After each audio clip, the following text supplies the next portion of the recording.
Now the category is correct. There we go. Pom pom pom. Pom pom pom. Pom pom.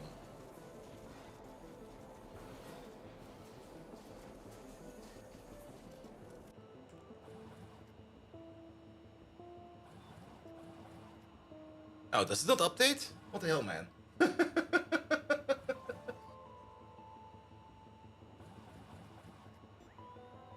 Don't tell me I have to restart the stream. Well, so be it. So be it.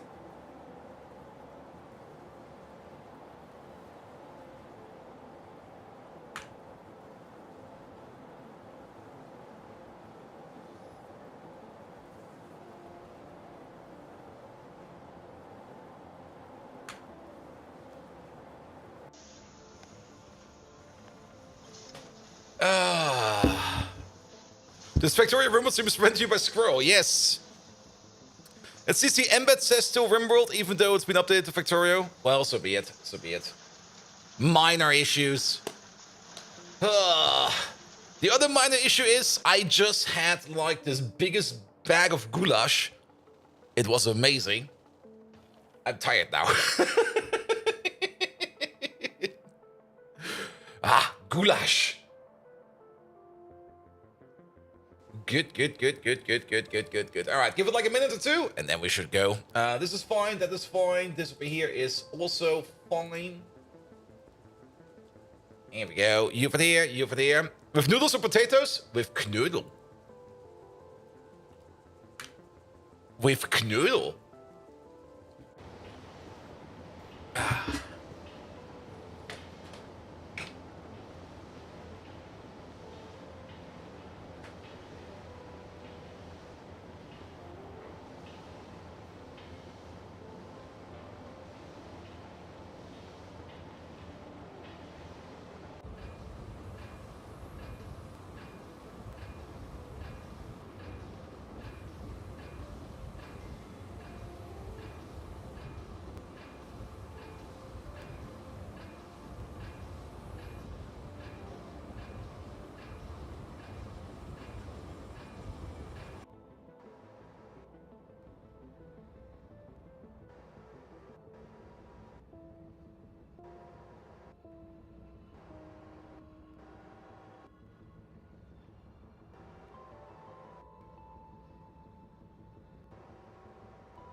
There we go. There we go. Much better. Wait, I missed one thing. Something to drink.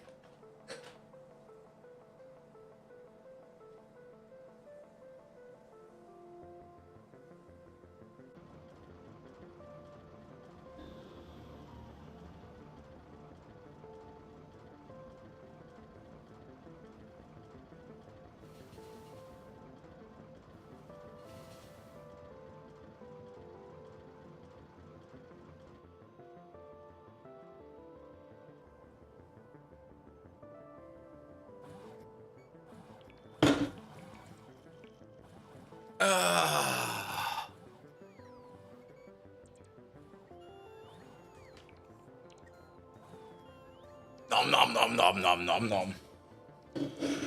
Goulash.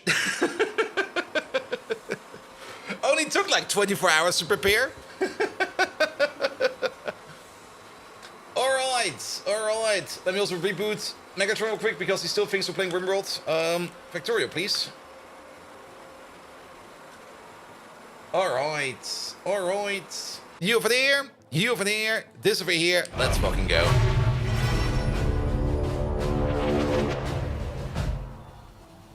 Good evening, Twitch, and welcome back to Factorio. I almost thought it was Saturday today.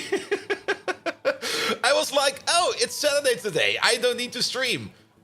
And then I kind of realized it's Thursday. And I was like, oh yeah, it's a long weekend.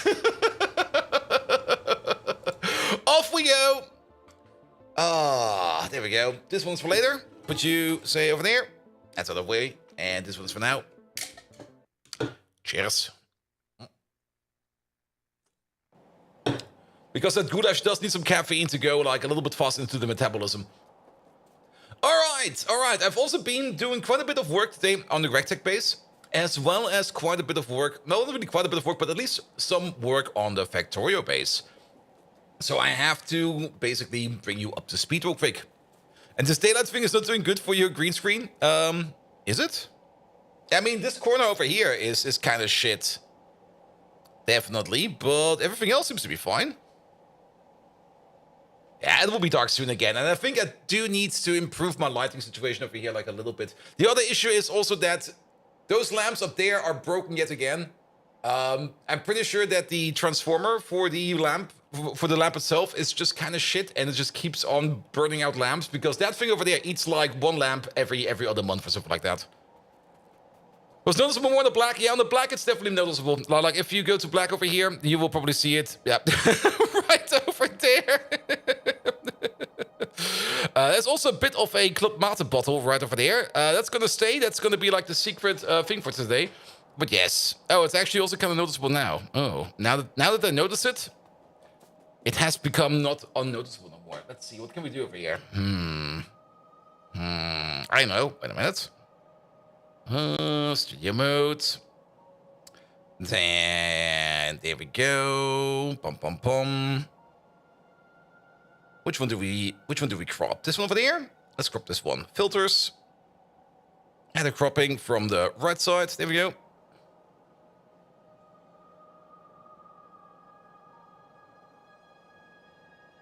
Right, there you go. A little bit more. A little bit more. A little bit more. A little bit more. Just crop it out there. Nobody cares. Good, and it's gone.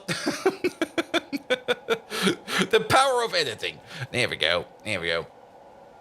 Yeah, I probably also need to rearrange my lamps over here a little bit. Like everything just shifts like very slightly over time, as things usually do, and I probably just needs like a proper reset. All right. But yes, I've been working on a couple of things in the background. For one, there's now a new native flora outpost over here. Well, not really an outpost. This is more or less an impost. Mainly did this over here because I could, and I thought to myself, why not?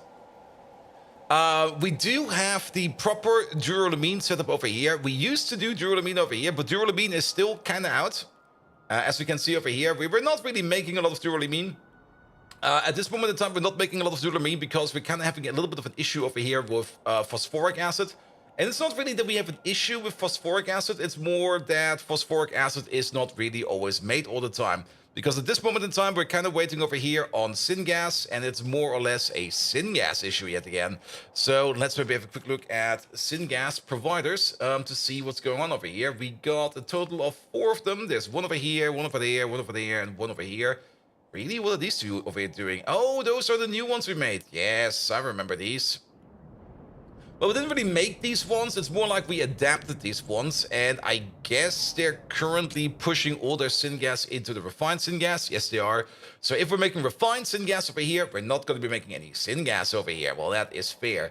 The other syngas maker is sitting over here somewhere, where we export syngas over here. It's definitely being exported. We're not really making a lot of it over here. But it's coming out of this big block and this big block, and it's more or less just the overall wood processing setup over here. I mean, there's a point to be made over here that we could maybe rebuild this thing over here into a more compact, more advanced way of doing stuff.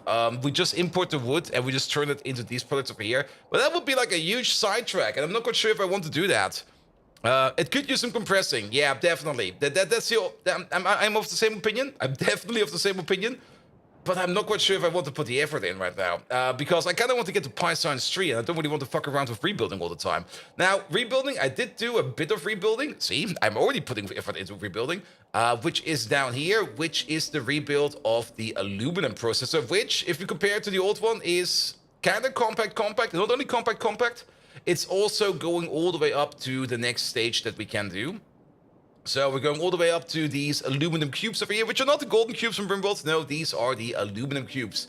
You can easily distinguish them because the golden cube from Rimworld is not really symmetrical, and this one over here is actually proper in its aspect ratio, so that should be fine as well.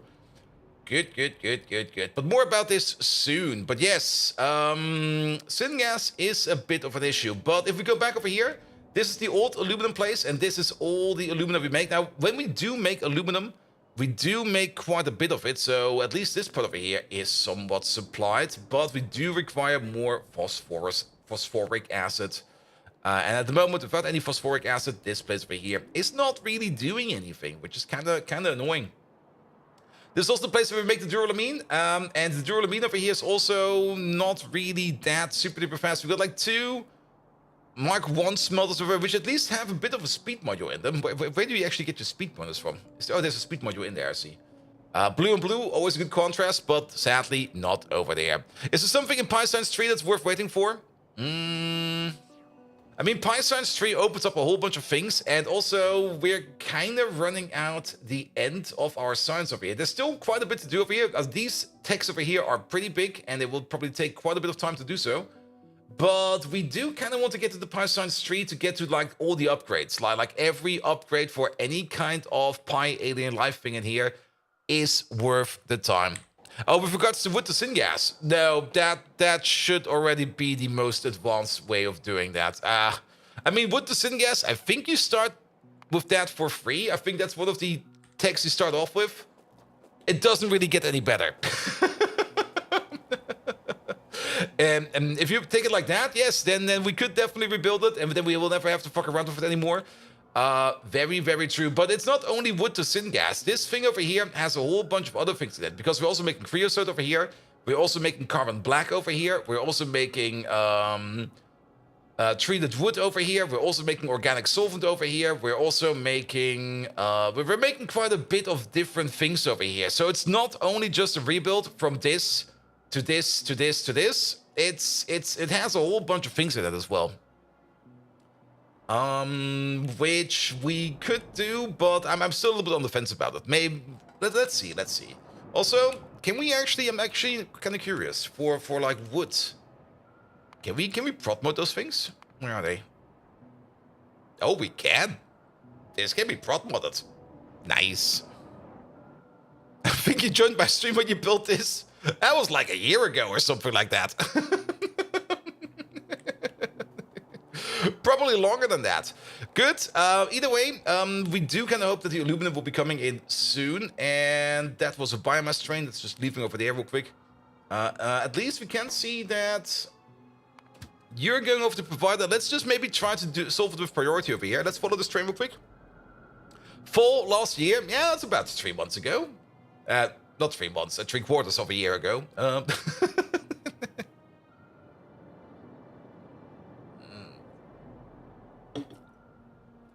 All right, give me the swap, please.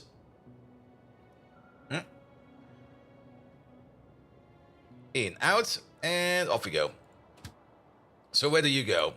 We're gonna try to redirect him over here. He's not going over here. Where is he going? He's going over there. Really? Because over here it definitely takes a bit longer to get to. Sure.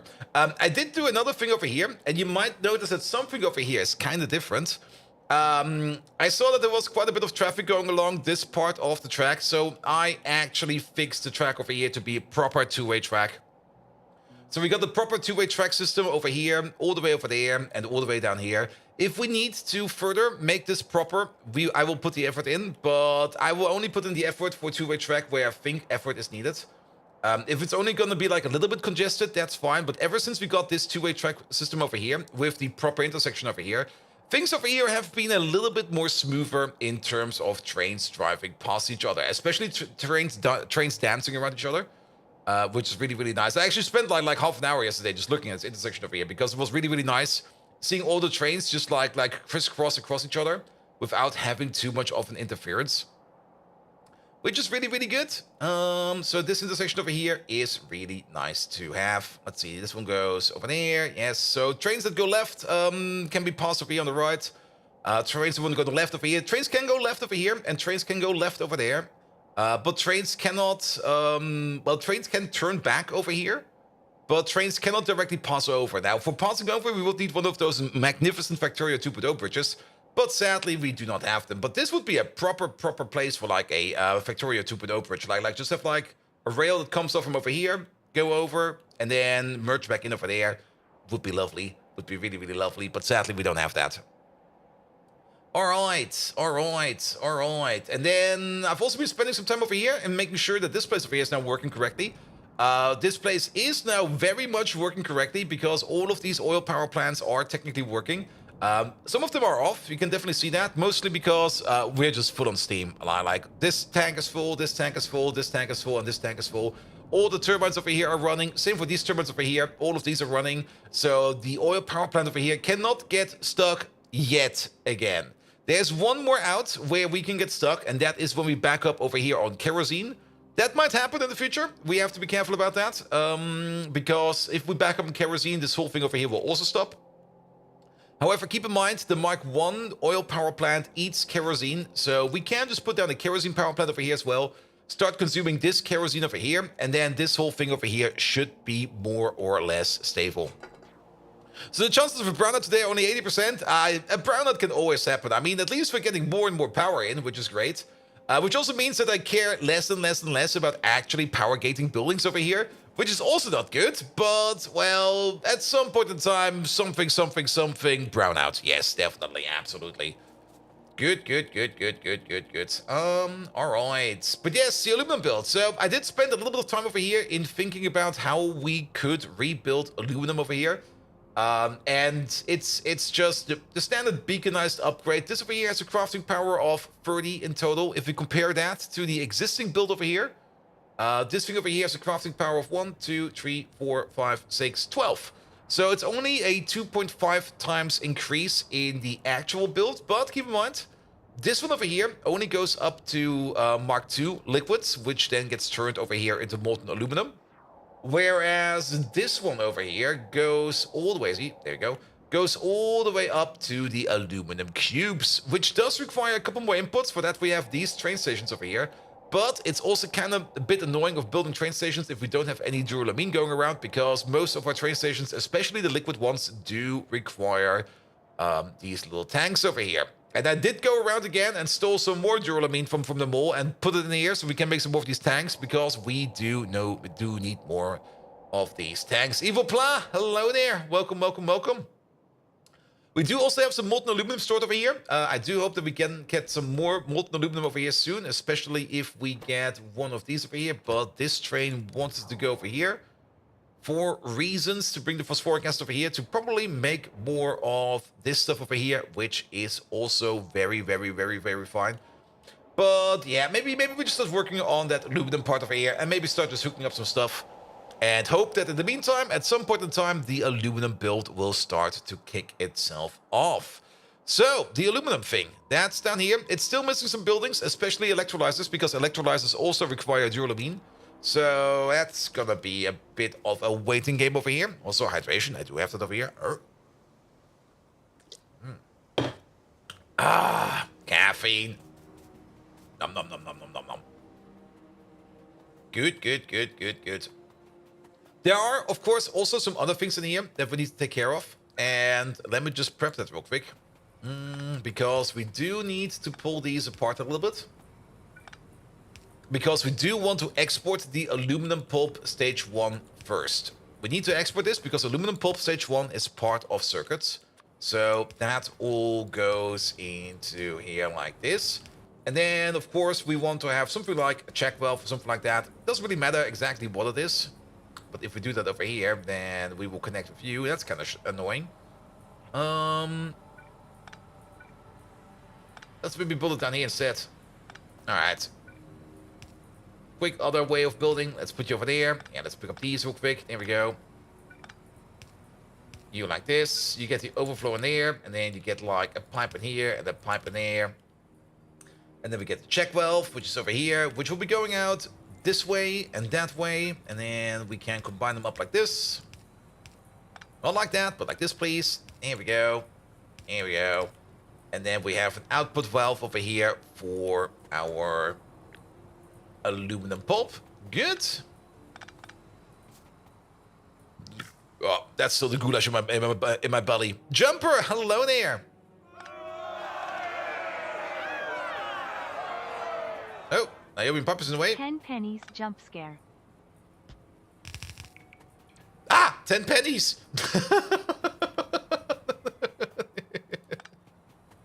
Jumper, welcome, welcome. How you doing? Thank you so much for the 10 bits. All right. So yes, so we will be exporting over here our aluminum pulp stage 1 first, because we do need that all the way over here for, I think it was for these over here? Was it for these over here? One of these over here, somewhere. You, for the capacitors over here. The capacitors over here need aluminum pulp stage 1. So we're gonna start this off over here. Now you might notice that we're kind of missing a part of the build over here. We're straight going off with powdered aluminum. And the reason for that is that the way we get aluminum in now is by means of the big mines over here. We already got like a big mine prepared over here. And the big mine over here is just immediately putting its output into the ball mill over here, where we then turn it into the powdered aluminum, which we are then exporting. This over here also makes some gravel. Luckily enough, the gravel sink is right next to us. So all the gravel over here just goes straight into the gravel sink. And then the only thing we have left over here is the aluminum over here, the powdered one. And we could maybe also name the station, because this station over here is not named yet. So you over there, you're going to be a provider, a 2.8 provider. We can take the fish provider for this, but you are going to be the powdered aluminum. There we go. This stuff, please. It also stacks kind of nicer, and we will need less trains going around. So this is going to be fine. And the Essences mod are wild. Yeah, the big mines are really impressive. Like the really big ones, these are really, really nice. These also have better scaling than some of the other assets. I mean, some of the earlier Pi assets have like some... Why is there a tent over here? Okay, this one still has some scaling issues. But some of them have a bit of a scaling issue. When you stand next to them, you feel like too much like a giant. Because sometimes there are some panels in there or some doors in there where you think that people could go in. And then you kind of go like, yeah, but I'm a towering giant. Like this thing over here, for example. It kind of looks like this over here is something like an entry point. Like something like a door that slides down and you can walk inside of it. If you stand next to this thing, you will probably be like the size of, well, your head will probably be sticking out over there. But then again, there are some really, really nice ones. Especially over here, the titanium mine. The titanium mine over here is by far, I think, my favorite. Just with this, for whatever reason, this ginormous metal cat over here with laser eyes mining titanium for you. Fuck yes. This is just fun.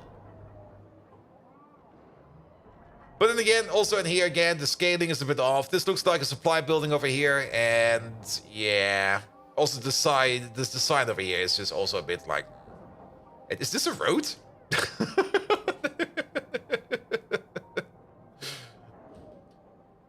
There we go. Alright. But for that, we do need to train, but our train slot over here is currently occupied. I do kind of hope that we can at least get some of this phosphoric acid done soon. You're pumping in over there. That still needs some more work then. That'll be fine. Good, but we can at least order in the other stuff. A mining site? Yes, definitely. Or something like that. So what do we need the most of over here? We got multiple inputs over here. This one is a double belt. That's a single belt. What's being eaten the most over here? Eaten the most is the lime. So this over here is going to be the lime requester. Here we go. Lime requester. Oh, that's not lime. This is not lime. That's lime.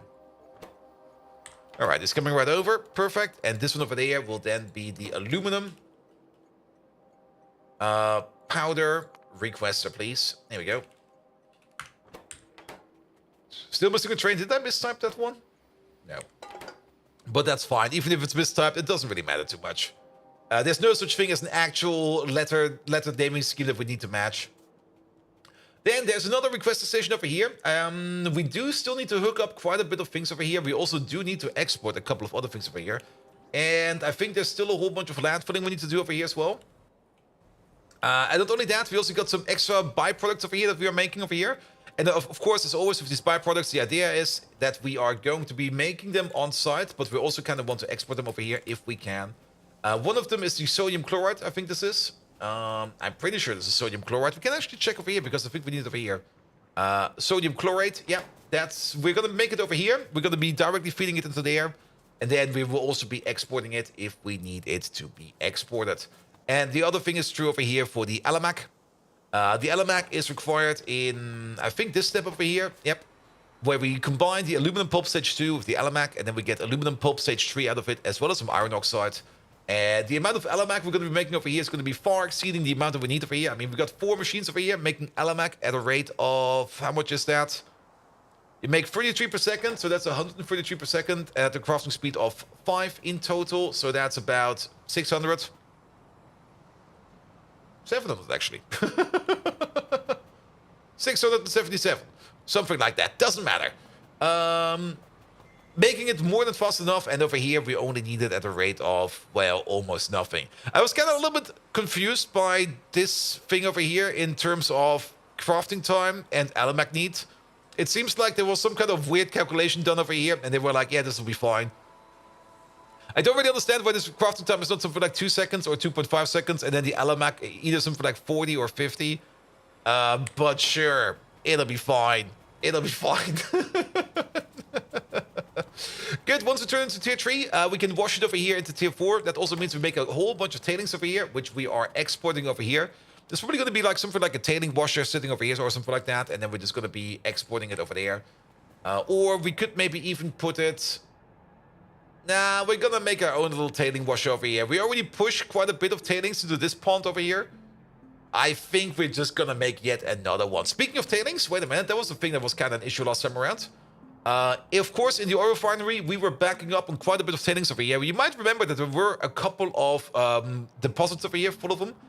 I put down the tailing sink over here so that whenever we flow over here, we will be turning it into rich dust as well as into coal dust. And then the rich dust over here will be turned into chromite sand as well as iron oxide. And that all goes over here and will be exported. Which was actually pretty good because it kind of turns out we are entirely out of coal dust, it seems. Or maybe sometimes we're out of coal dust. I'm actually not quite sure if we are out of coal dust or if we are not out of coal dust. But this is fine. Technically, we could even use the chromite sand over here and turn it into chromium ingots that we need over here. But, nah, we're just going to be exporting it. It'll be fine. It'll be fine. But overall, that does mean that we can keep this refinery over here running and running. But you can also notice if you look at the pollution, because this thing over here, yeah, it's definitely causing some pollution, all right? Lovely little red blob. We do got this pollution border over here. We might need to fix that over here as well. Yes. It's a to-do. We should probably do it. Maybe we do it later today, but it's not really that high on the priority. It's nice to have if we have it, but yes. You like this red? It's a nice red, all right. There was also a bit of a pollution issue over here, but it's a lovely black square over there, where the pollution was kind of spilling out over here into the lake. So I kind of went around and brought some nuclear presence to the biter population over here, and now this over here is no longer an issue. The hotbox ain't boxing no more. Ah, we got a visitor. Look at him. Off he goes. All right. But let's start by setting up these things over here. You might also notice this weird rail over here. This is for the drilling fluid because we need a lot of salt over here again. And, well, we're just making salt on site. I also tapped this part over here. We will probably export it soon, but again, this is not really a high priority. I will probably pull in the belts at some point in time, but not right now. Okay, 2 requesters, 1 provider. This is for the Alamac. For the Alamac, we need aromatics as well as oleochemicals, so that'll be fine. Brian Hutt, no, you're going to be oleochemicals. 2-8 requester, please. Where is that thing? Oleochemicals, 2-8 requester. You should be coming right over. He is. And then you over there. Give up. No, you're going to be aromatics. 28 aromatics requester, and this one over there is also coming straight over. You're coming from all the way over here? Where are you coming from?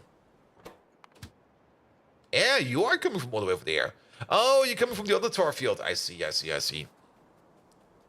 Alright, and then we just need to hook this thing up over here, so let's start doing that. I'm pretty sure you're already direct hooked up to over there, but that's actually not how we want to do this, so let's kind of remove this connection real quick. And let's maybe just start by making sure that this thing over here is fully connected. There we go, something like this, something like that. Copy paste over, once over there. Turn it around, once over there, and once over there. We can also use you to go down all the way over there, and then hook you up like this, so that we have this corner connection over there. And actually, we can do the same thing over here. No, we cannot, unless we go one further out. Then we can. There we go, and then these two go all the way round and around and around. Good, then we can also make an output over here, which then, for now, let's put that pipe over here so we know where it is. And then we just need to hook these things up. Let's maybe start with the output, and then by the time we got the output connected, hopefully the inputs will be here. That's not an output, that's an output. Here we go. And once the inputs are here, we can easily see which one is which, but I'm pretty sure that was oleochemicals, and the other thing over there was our thingamabobs. I think it's over here. No, it's off by one. Here we go. Good. You over there, off you go. That's the output. And then you over there, you are oleochemicals. That's our pump. Let's hope that there's no train over here. Oi, oi, oi. There we go. Alright, and then you, like this. And you, all the way over here somewhere. Your oleochemicals. Oh, are we running out? Yeah. Nope. Nope. Yes. No, still no. There we go. You over there. And then aromatics is going to be... Which one is this one? Is that... Wait. This is oleochemicals. Which... I guess will be over here. We can move these back a bit if you think about it. There we go. Just to make it look a little bit nice. So this is oleochemicals.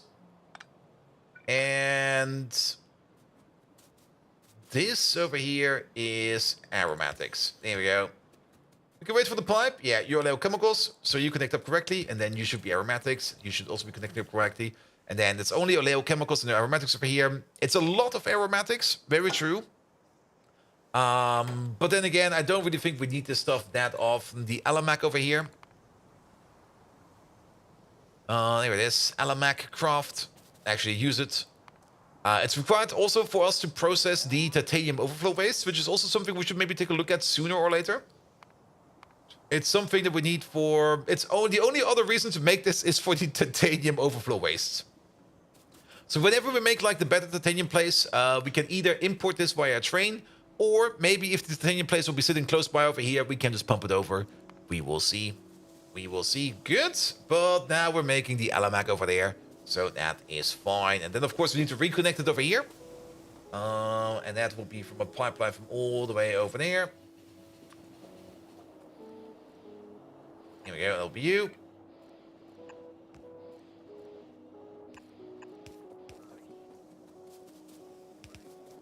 And then we need to be... Well, let's go a little bit further. I see where we need to be. Somewhere over there. Oh, wait. You mean can't reach? Get longer arms, mate. There we go. And then we should maybe try to export it first before we start. Oh, we should try to use it first before we start to export it. So this one over here requires a bit of a wire. Let's take a green wire over here. You're only going to activate if anything in this tank over here is larger than, say, something 10,000. There we go. So with this pump over here will get automatic priority because he will start pumping this thing empty. And only if this thing over here is starting to flow over, then we're starting to export it. So that'll be fine. Good. How about that phosphoric acid? Did you move over here already? Where are you? Let me guess, you're off? You're off. Why are you off? You are off, most likely because you're yet again out of syngas. Any syngas train going around? Yes, you. You're going over here now. Good. Then, yeah. Without any phosphoric acid, we're not going to be making even any kind of shred of aluminum. So I do kind of hope that we can get this thing over here done. We could do one thing real quick. That will probably help us out already. Don't set the limit. And just order this train over real quick. Because there is already basically a shipment in here. We're only missing the last tank over here. So we're just going to order the train over. Going to pick up what's over here. Send it over to the place where we are right now. Over... Over here. Where it will be requested. And then it will be going into these machines over here. And then we're going to be making some duralumin over here. In a speedier fashion. Because why not? Is that duralumin recipe actually prot moddable? I don't think it is, but we should check real quick. Nah, it's not. I was kind of hoping it is, but sadly it's not. Alright, alright. And at least then, hopefully we can get some duralumin in. Because we do need that. It's kind of annoying. It's always kind of annoying when, if you're like out out of something in the mega base the size of this, like it always takes so much time to like recover from that. And it's also so easy to miss, like, that you're out of something. But yeah, alright. You over there. You still need some small parts for this thing over there. This thing over there is going to be a requester. That's a provider. That's another requester. This one over here is going to be requesting the small parts, which go into here. And then this one will be providing the sodium chloride over here that we're going to be making over there. So let's start with that next. Alright, a single belt of small parts over here will be more than enough. Let's put you over there. In we go. Over we go. Here we go. By the way, it seems like the TwitchCon, that the TwitchCon is getting closer and closer. Well, it is getting closer and closer, of course. But I'm also getting like more and more invites and stuff like that for people to meet up with. And it seems that I will be meeting up with the 10 Chamber guys on TwitchCon, which I'm very much looking forward to. They have not really said yet when and where they're going to be doing the meetup, but the 10 Chamber guys will be at TwitchCon. And I do kind of want to meet up with them and have a beer with them, because we played a whole hacking load of GTFO in the past. And I'm very much looking forward to the next game, Den of Wolves, which is... Well, it will probably come out not this year. That's the only thing I know. Not this year. And probably also not next year. They're still working on it. But I'm very much looking forward to the next game of 10 Chambers. Because GTFO was so much fun. Like, so much fun. That I really, really, really want to see what they come up with next. Alright. We need you over there. Good. Saul Adams. ...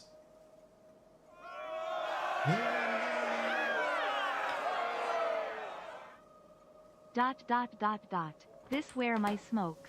And I will gladly take your smoke money, because smoking is bad for you, you know? I feel not even remotely ashamed that I stole your smoking money. You will be bringing back the Twitch flu as well? You're heading to a conference, hopefully you won't bring anything back? Yeah. There's definitely going to be some kind of Twitch flu. But so Adams, thank you so much for the resub, man. Alright, so small parts coming on over there, so that we can turn that over here into salt, which we then need over here for the sodium chloride. So you've been told for the last 16 years? Yes, and you probably want to be told for at least another 50 years after that as well, right? Right? So you might think it's fine now, but it will definitely not be fine later. But then again, I'm also not really taking too much care of my health as well. Everybody has always that one thing that they always kind of not do correctly. That's sadly a fact. And even if you live perfectly healthy, you can still be hit by a random cow falling from the skies. There's no protection against that. Like sudden explosive cow death can happen at any point in time. Stay indoors.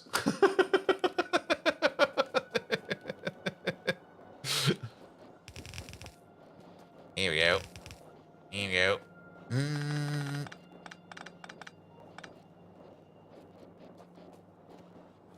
Here we go. That doesn't go all the way over there.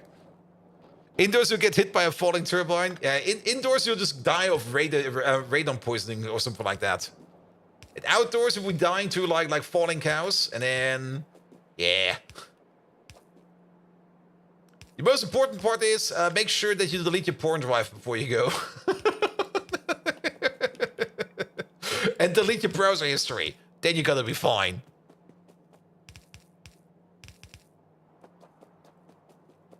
You've recently been informed that one of your motors started rotting? Yeah, that's not good. Be careful with that stuff, because worst case scenario, that can get infected, and that infection can spread over into your jaw. And worst case scenario, they have to amputate your jaw. So if that motor is bad, just let it get it pulled out, man. Ooh, Megatron likes the Spice Girls? Yes.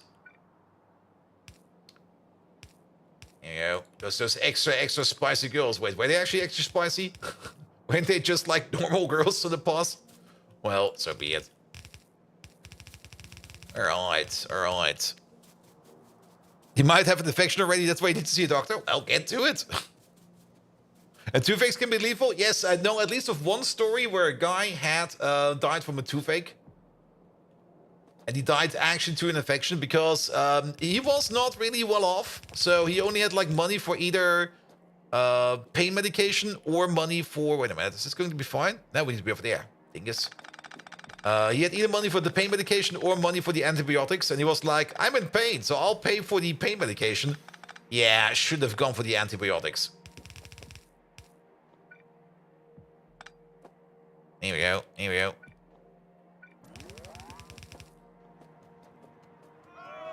And thank you so much for the follow, mate. Need MRI as well, as the molar might need surgical to be extracted? Ugh, really? I mean, when I got like that broken tooth in my it was also one of my motors that got extracted, the doctor was like, yeah, we could do an MRI. Wait a minute, give me my prong. And he just went in there and he just yanked it out.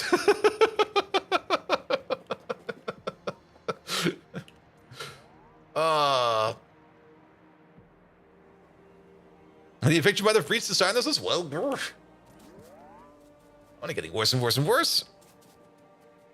And it's so bad, it can kill you if you're not handled, so the dentist will frequently pull teeth without having real prognoses. That's also true. But then again, dentists, I have to admit, I don't really like them too much, because every time I go to the dentist, I always get like this feeling that they're just digging for gold, because they always go like, oh yes, you definitely got like a hole over there. Let's put something in there. You're insured, right? Yeah, the insurance will pay for that. And they always do that, and I always go like, does anyone like dentists? Maybe, question for the dentist. If you are a dentist, do you like other dentists?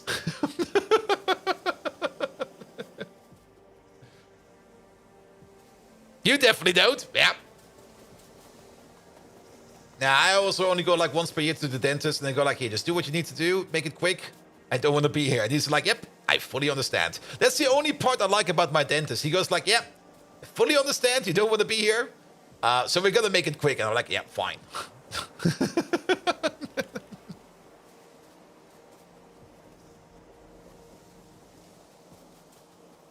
And you trust your hygienist far more than your dentist? Yep. I mean, that's also the thing. I mean, if you brush your teeth daily and you at least take some care of your teeth, then you won't have any issues with the dentist. At least that is a thing. But it's still gonna be super duper annoying. Your dentist is, wait, your dentist is not the dentist, but the doctor specified in doing root canals?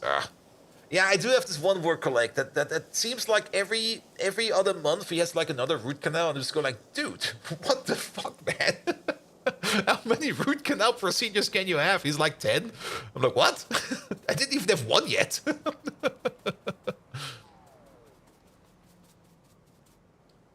Alright, alright. That train should be over there. Yes, he is. Yeah, go to the requester. Then we're gonna set you back up to the train limit. There we go. Ironically, you have an upcoming dentist appointment soon, the 6th. Well, let's hope everything will be fine. Here we go. Here we go. Alright. Okay, Oleo chemicals are empty over there. The Alamac over there. We got a decent amount of Alamac over there now. So that's fine as well. We also have a shipment available over here. So every future Alamac we make over here will be going into the air. So nothing to worry about over here. We also got the lime in, which is great. The other thing missing over here is, of course, phosphoric acid. Water. Yes, water. Which we get from over here. It's already connected to the water over here. It just has no power yet. That's fine. And then, of course, the powdered aluminum. Now, our train is gone, which means we have another space over here for a new train. I could, of course, make like another train station over here to make to prepare more trains, but to be perfectly honest, the amount of trains we need to prepare is so little. This is enough. This is more than enough. We don't need more than this.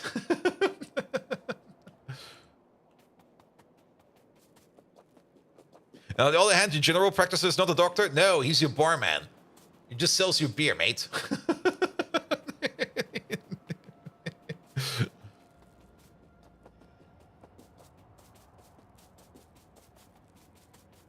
The issue with them is due to your dear mother when you was like 4 or 5 doctor told me to rest your hand if it hurts, so you can take a break. Dear mother forced your hand to be glued to the seat. Yeah, but I had the same issue with that. I think every child has the same story. That they always had like some kind of horrible experience with dentists. Like they always go like, this won't hurt a bit, and then it always sucks. It always sucks. It's always gonna be like that. It's always going to be shitty. All right, can we just copy paste this whole thing over? Don't we have like a better one? I don't really like copying that over. That one is a little bit overburdened. And PK, hello there. What do you use as your main fuel for the glassworks and smelters? At the moment, our main fuel is gasoline. Because our oil refinery over here is mostly or primarily making gasoline as well as kerosene. The kerosene is what we pull back or push back over here to make more steam. And then we mostly make gasoline over here because gasoline is something that you always need for quite a lot of other processes as well. You also need it for some of the gas processes, not really as a fuel, but more like as a crafting ingredient. For example, over here, if you want to turn raw gas over here into refined gas, condensate, and naphtha over here, you also need gasoline over here. And gasoline is also as a crafting ingredient in a couple of other recipes. So having a lot of gasoline around is definitely fine. And we kind of just switched everything over to gasoline because our refineries just try to make gasoline as the #1 export. That's also why we got like 4 big bins over here of gasoline. However, gasoline, of course, will over here be backing up. So we're also making some fuel oil over here. And don't underestimate fuel oil either, especially if you got efficiency modules, because you can run quite a big oil power plant over here. And this is not even the maximum over here. This is like a third of what we can build. You can run quite the big oil power plant over here, just running fuel oil over here. And you're going to have power for days, man. Absolute days. Good. But yeah, we're mostly running it over... There we go. We're mostly running them on gasoline. Now, keep in mind, we are running our smelters over here with efficiency modules as best as we can. And overall, we can probably see that the best over here. We got the same configuration for all of these smelters. So for all of these smelters that we have out there, there we go. Ooh, these are now running. We can probably nudge it a little bit better into the proper full ratio, but I was kind of happy with the result and I just didn't want to fuck around with it no more. But we got a crafting speed bonus of 100%, and we do have a fuel consumption, well, technically a bonus. A reduction is the correct term over here, of technically 80%. Also, you can see the 80% like right over there. There it is. My big fat face is in the way, my big fat body's in the way again. But yeah, basically double the crafting speed at 80% less fuel consumption makes every kind of fuel-dependent smelter building just an absolute proper building. And if you just reduce the fuel consumption as much as you can, then these over here only consume 6 megawatts of energy. If you would be using the proper amount, actually it should be a little bit 6.5. How much should they eat over here? A smelter, where are they? They are over here. You consume 30 megawatts. So 80%, that is... Now we get to 6.6 over here. 30, and then it should be 6. Is that 2% really 0.6? Yes, it is. Oh. Kind of surprised. That's actually quite a lot if you think about it. But the worst time at the dentist was when an inflamed root canal and 3.5 anesthetic injections later, and she was, I cannot do anymore without being punishable, and it hurts like heck, like no injection at all. Yeah, but that's probably also when it's just going into your nerve and stuff like that. That's just gonna suck.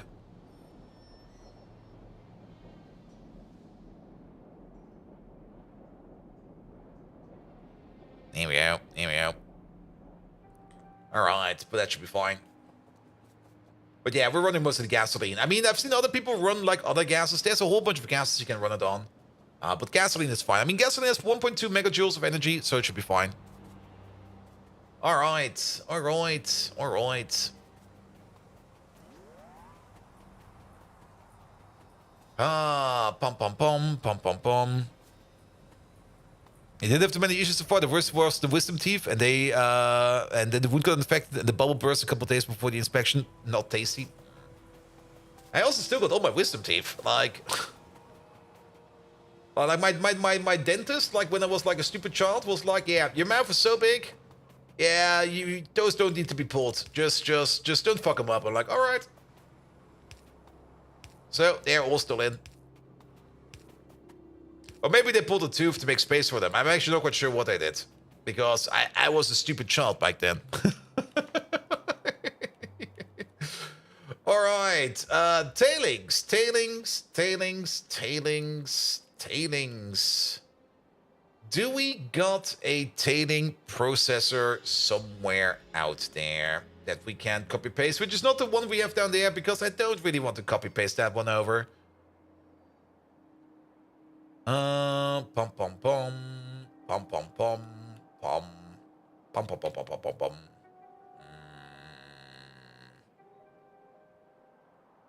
I'm just looking for random bullshit right now. No, wait. Focus, Bolt, focus. You're losing focus again. What? Is this really the only big tailing bin we have? Feels kind of odd, to be perfectly honest. But yeah, you can already see that this one over here is definitely already preferred by about a lot of machines over here.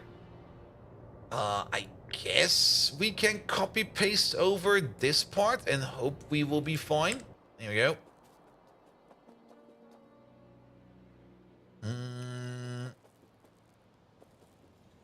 Kind of hoping that we can somehow get this aligned. Yeah, let's try the base over there. It's a bit in an odd space, but I think we'll be fine. There's also, of course, a couple of copies or paths in here that we don't need right now.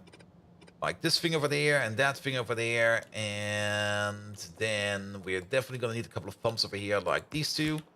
As well as... I don't have them, because we are making them right now. These ones over there, please. One over there, one over there. In you fucking go. There you go. They are aligned, aren't they? Yes, they are. Good. Good. Yeah, we're not going to be making an Nextlet over here, but I think that's fine. I don't think we need to be focusing too much on Nextlet. But we should focus on what we get out of this thing over here, and that's a little bit complicated to exactly see. You are exporting tailing dust over here. We are exporting coal dust over here. Rich dust is going in over there, and then out is coming over here as well iron oxide as well as chromite sand. So we get 4 exports over here, which we need to move somewhere. Wait a minute. Huh. I'll take that. And actually, if you think about it, skip this, skip that.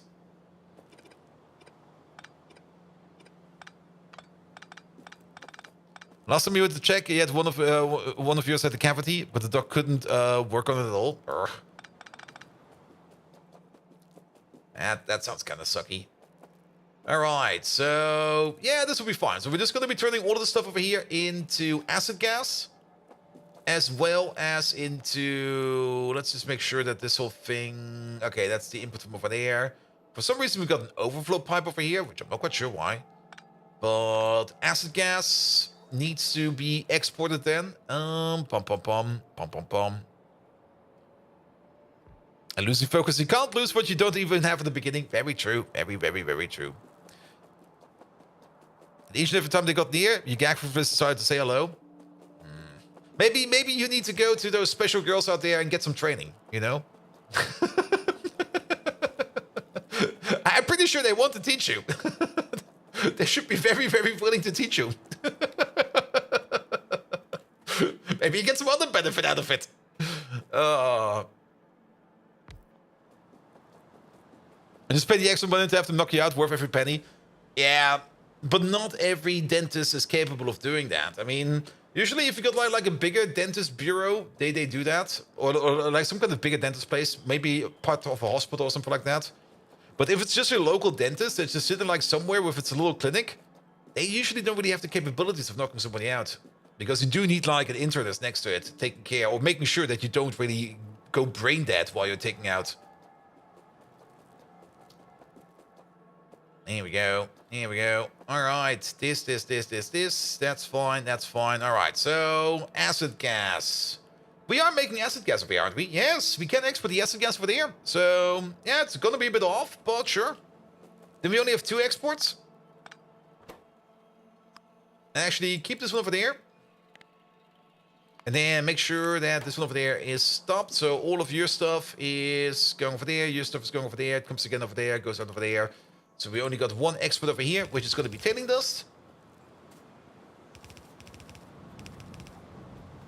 Which is going to be sitting all the way over there. And the other output over here is going to be acid gas. And code space. Hello there. Welcome, welcome, welcome. How you doing? A whole bunch of new people in today. Lovely. Oop, trade. All right, and now let's pull this thing over.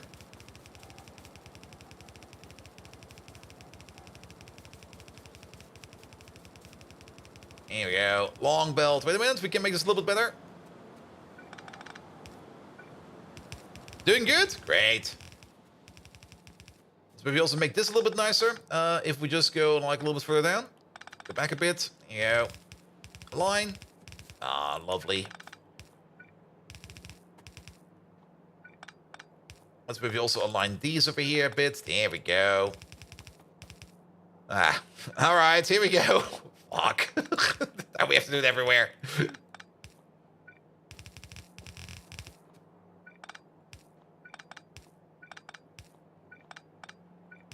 Here we go. Here we go. And then you over there. You over there. How am I? I'm doing great. I mean, it's a national holiday over here in Germany, which means I woke up today and thought it was Saturday, but it's only Thursday, so I was a little bit confused. I also kind of forgot to turn off my work teams, and sure enough, I got like a call and was like, hey, dude, can you come into this meeting? And I was like, no, I'm eating goulash right now. And then they were like, oh, can you come in later? No, it's a national holiday. Fuck off. Well, I didn't say the fuck off part, but you know how it went. And they were like, oh, it's a national holiday. Really? Yes, nobody in Germany is working. Oh, and then you kind of get the realization that they were kind of surprised by it, and you kind of realize like nobody's talking to them.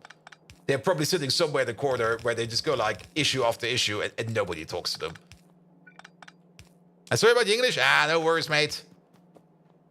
Unser Englisch ist ganz gut. Wait, no, the other way around.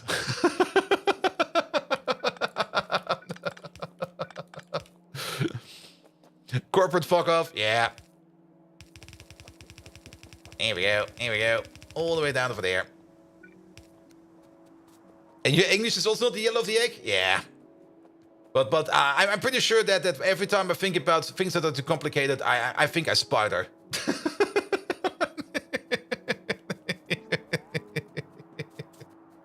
But my favorite is still the one from that footballer, Lothar Matthäus, when he was like going to America.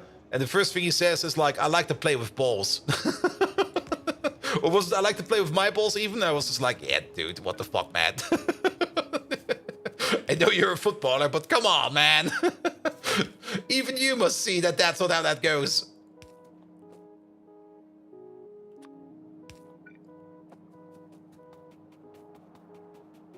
Hey, what's wrong with playing with balls? True. Megatron, do you play with balls? And your corporate fuck off is a screenshot that you took like 8 months back when you had like 30 things in your queue. There we go. Okay, where's the acid gas pipe? It's all the way over there. Oh, he still got the free shake. I have not looked at it yet. Oh, the audacity of your question, puny mortal! I don't play with balls, Pauky! Especially not round ones. What was My that? most hated phobia. I would rather watch a sunrise while collecting bottle caps. It reminds me of the time I watched the sun go down while nibbling on a Knoppers. Divine! Now back to expanding our iron mine. We need more resources for the Decepticon cause. For the Decepticons! Alright, not quite sure if he was being racist or not. What's this?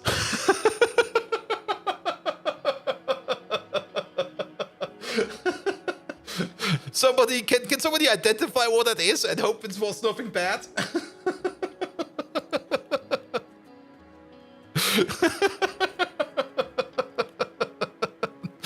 Was it Polish? I'm not quite sure what it was.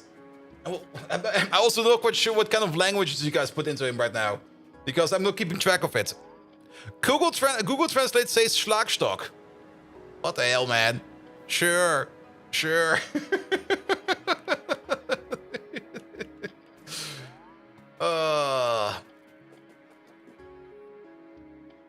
Yeah, you over there, and then he's fine. Good. Where is my cable? There's my cable. Over there. You usually have a setup coming in from over here. You have an RS latch. Wait, did we not copy over the RS latch? Did we forget the RS latch? We forgot the RS latch. There we go. Yeah, put you over there. And the L is crossed, so you saw while we're working with Polish. I see. Yeah, sadly, I don't really have a lot of knowledge about the Polish language. There you go. You over there. Which also... Why is this pump extra connected? Well, so be it. Good. But now we got a connection over here, we got power over here, so all the tailings we make over here, we can flush into there. Speaking of tailings, how is that Durlamine going on over here? Oh, the train is already there, being filled up. We do have the issue over here that the train came a little bit too early. As such, it's currently being loaded in this inside the station, which is fine. That's perfectly fine. There he is. This stacks up to 100. It does stack up to 100. So this signal over here will be set at 16,000. Alright, how much is missing? Okay, you're about 3/4 full. You're still getting a little bit of Durlamine in, but only like a little bit. But this time around, the reason why you're not getting this much Durlamine done is mostly because... it's because of copper of all things. Really? I was not really expecting that molten copper would be so much of an issue for you. Then again, we also only got 2 smelters over here doing molten copper. And they're going as fast as they can.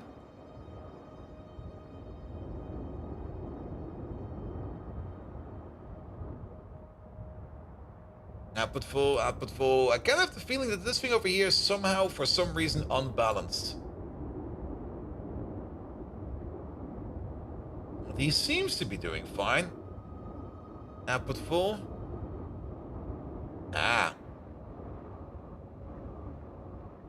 Wait, these go into there. It's this one over there. It's just not keeping up somehow. Do we have an issue over here? Did we fuck up the copper build? I mean, the copper build has been around for ages already. But it kind of feels like something is not entirely correct over here. So, you over there. You consume copper grade 4, which is fine. You consume 3 copper grade 4 every 4 seconds. And then copper grade 4 we get from over here. You make 1 copper grade 4 every 2.5 seconds. So that's 0.4 copper grade 4 per second. That's 0.8 over there. And you over there, you require 0.75. Yeah, that makes sense. We can definitely speed you up a little bit. You can do with a little bit more speed. So we could just put down like a quick beacon over here somewhere. Like right over here. And then maybe go AM4, FM4. AM3, FM4. That'll be fine. Hit it. And you got sick of the idea that the longest word in the world has found was apparently the chemical name for the protein titin. And that is 189,891 letters long. Really? So if we take that protein and we add like another oxygen to it, Can we make it longer? And also, I mean, is it technically a word? It's more a name, isn't it? A systematic name.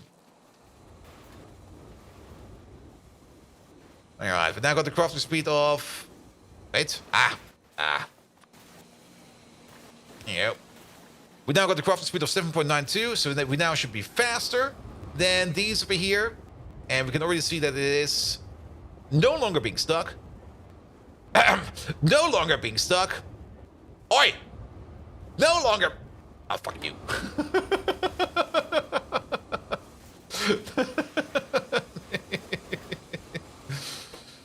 But at least we're making now more molten copper over here. This thing over here now does eat 78 megawatts of energy. Yeah, that's a lot of coke going in there.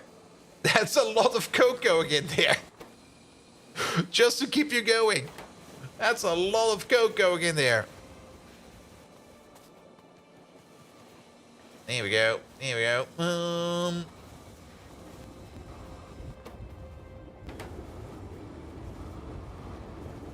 Man, it's still kind of hard to see.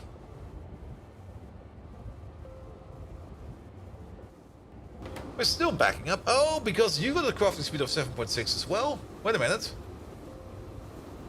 Oh. Oh. Oh, that's the issue.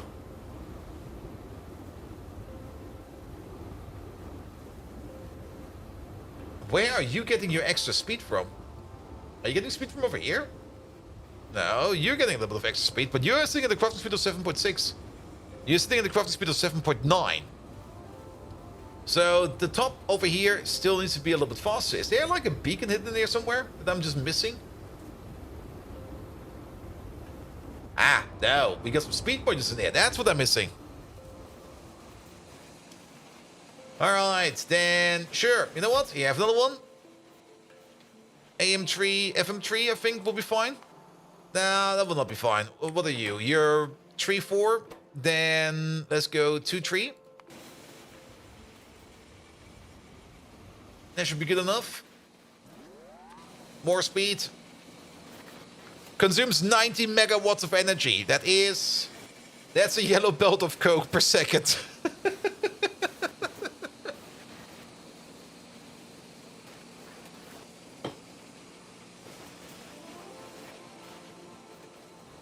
With a crafting speed of 8.88 and a crafting speed of 7.6. So you're now about 20% faster. So you should now not be stuck no more. Not be stuck no more. It might actually be going down now. Yeah, it's looking way better. The left foundry ain't working. The left foundry. Oh, this one. Yeah, I see it.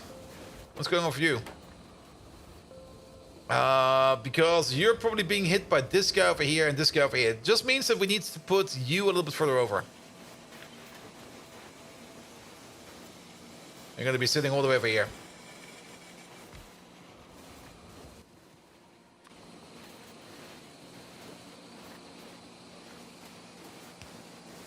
Yeah.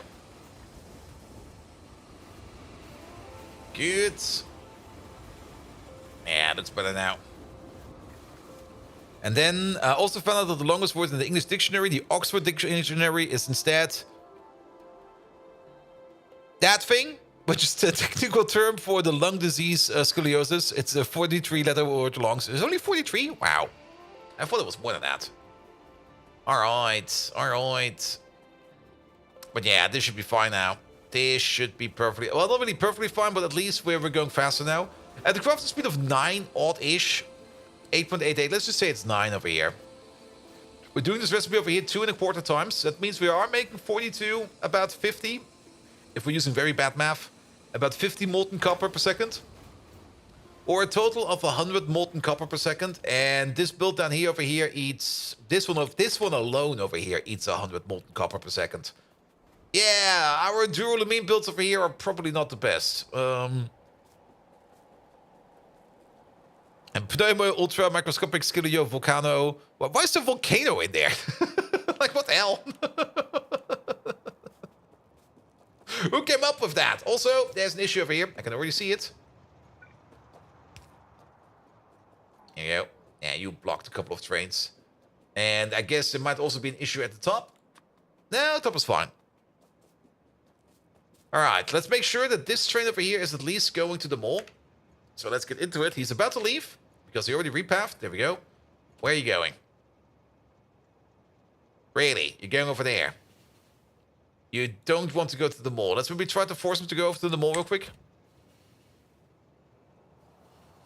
Unfortunately, the town had a shorter, easier to pronounce name, but in a joking attempt to attract tourists, the Tailor added the rest of the syllables, making it 58 letters long. Yeah, I mean, keep in mind, there's always going to be people out there that go like, oh yeah? What if we go more extreme? What if we build it bigger? What if we add more stuff to it? Those people are always the best people out there, because those always come up with the stupidest ideas. And some of them even play Pyanodons, but only idiots do that.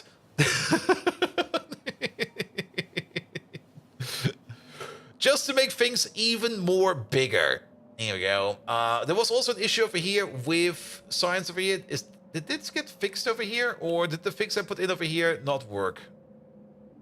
The fix definitely worked this part, but we're still not operating you over there. Because you're missing something. And for that we have to fly over.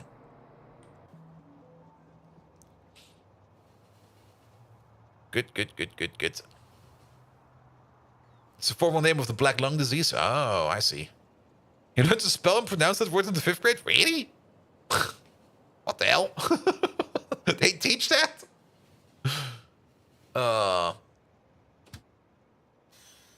Alright. Okay, I guess we don't need duralumin in here. Did we get duralumin? Oh. Well, that's not duralumin. That's small parts. I guess we got duralumin over here at some point in time. Where's the duralumin requester? There. Yeah, I guess we got some. Wait. This is basically empty. You. Go for another trip. I kind of have the feeling that the mole over here is also not really doing the best, and there might just be some drag left over here in these chests. Because there's like here, there's 9 over there, there's 10 over there, there's 1 over there actually. There's only a bit in here. Okay, there's quite a bit of one. Okay, maybe there was more in here than I thought there would be. Either way, we're emptying it, so the train has to come over yet again. Let's put it like that. There was only a tiny amount of. Okay, there was quite a bit in there actually. You have this. Good. Then we got a train over here. This train over here was meant to bring in. What was the train planned for? For the aluminum, of course. The looms.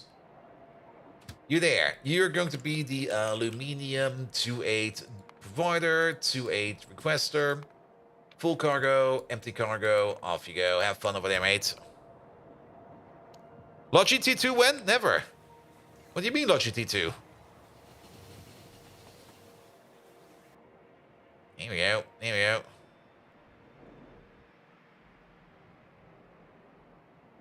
Bots. We don't need Logic Tier 2 bots, because we already have them. Pay attention, mate. They're already around us. They're already with us. And if you now come with Tier 3 bots, no. Never. Good. Pom. That's salt over there. That's the aluminum over there. That'll be picked up. And then we still need the phosphoric acid over here, else this place over here will not be working. Here we go. Pom.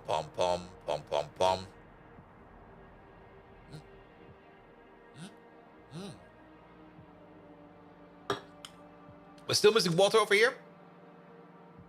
Which we need to add. So let's work on that again. Bolvi burp, not yet. Alright, we're definitely getting more duralumin over here, so it'll be fine. Alright, get rid of these, get rid of those. This we don't need. There we go. Alright. Alright. But yeah, let's hope that the aluminum will be going better. And then we will see. Now, technically, we still kind of want to get further down the path of here of PyScience 3. What were we stuck on last time? Why did we stop working on this? Bum, bum, bum, bum, bum, bum. There it is. Craft. Something bio ore. We did these things over there. The tributyl phosphate. That's the thing we're currently working on. With the butanol. That's what it was. Tallman! Hello there. Welcome, welcome, welcome. How are you doing? Wait, is through a random bolt Viking? Not this one, the other one? Ah. You're only waving to the pretty one. I see what you're doing over there. I would do the same.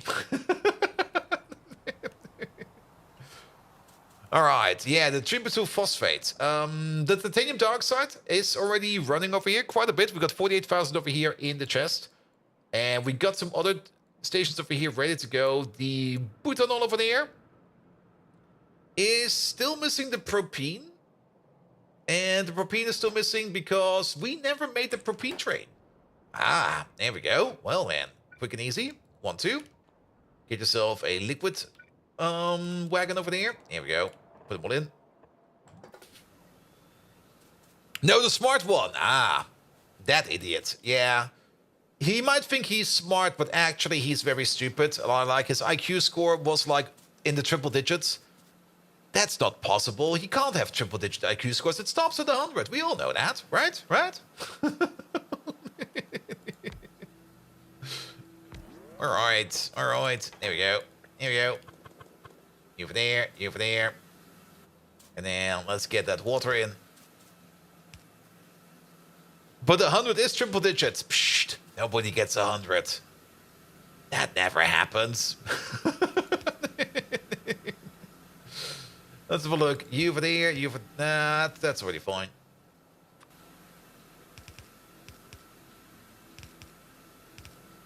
Alright, and then I have a power pool over there. Oh, wait, we're missing the most important part. Fish, bosh. I think we might also be missing some speed modules. Crafting speed of 4, crafting speed of 6. That's enough steam over there. Can we put prod mods in? Oh, we can. Lovely. Bomb, bomb, bomb, bomb. Get prod mods. And there comes our sodium chlorate. Good. It goes into the chest over there, and once we need it, we can bring it all the way over there. The moment you have someone who's waving towards you, you convince yourself that they're waving to someone else, and then you recognize them. And that's also the best move. You go like, leave me alone, you asshole, but I'm your friend. You're like, what? Oh, shit. Hello. Didn't recognize you. All right, we still need starch over here, the sodium chloride and the sodium hydroxide. The sodium hydroxide, I think, was for the other station over there, because we also need sodium hydroxide. There was another step where we needed, right? Yeah, down here. We also need sodium hydroxide down here in the final step. So we need sodium hydroxide over here, and we need sodium hydroxide over here. Also water, but the water is already connected over there, so yes.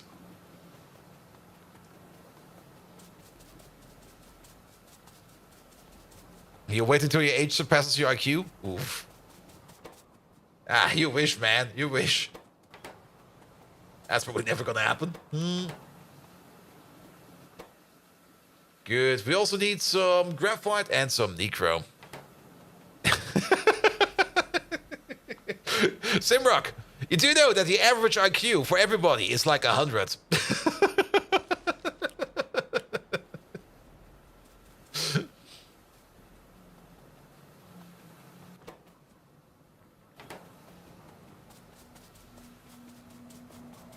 Good. Bum, bum, bum, bum, bum, bum. I'm just getting super distracted again. All right, let's just pull a belt over. And the Netherlands is slightly above.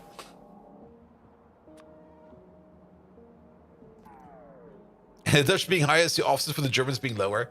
Yeah, but the Dutch don't have something like East Germany. Wait a minute. Oh, I'm so sorry about that one.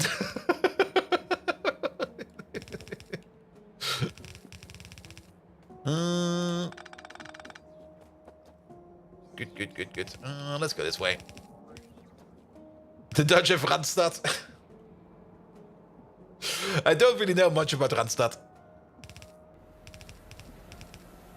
But then again, every country has something like that. Every country has always like, I mean, that's the magical part about averages. Averages are always going to be like some kind of asshole number, because for every average, you always have like a certain region that's like going to be superior, and another region that's going to be like inferior, because that's how averages work. And, well, yeah, it's always going to be like that. Remember New Kids? Oh, yes. Oh, that fits perfect. I like it. I'll take it. All right, let's put you in over there. Let's put you in over there. Move along. There we go. All right, that will be the sodium hydroxide over here. Then the sodium and the starch. It's a little bit annoying that we do need starch over here. Are we actually exporting starch? We're making starch over here.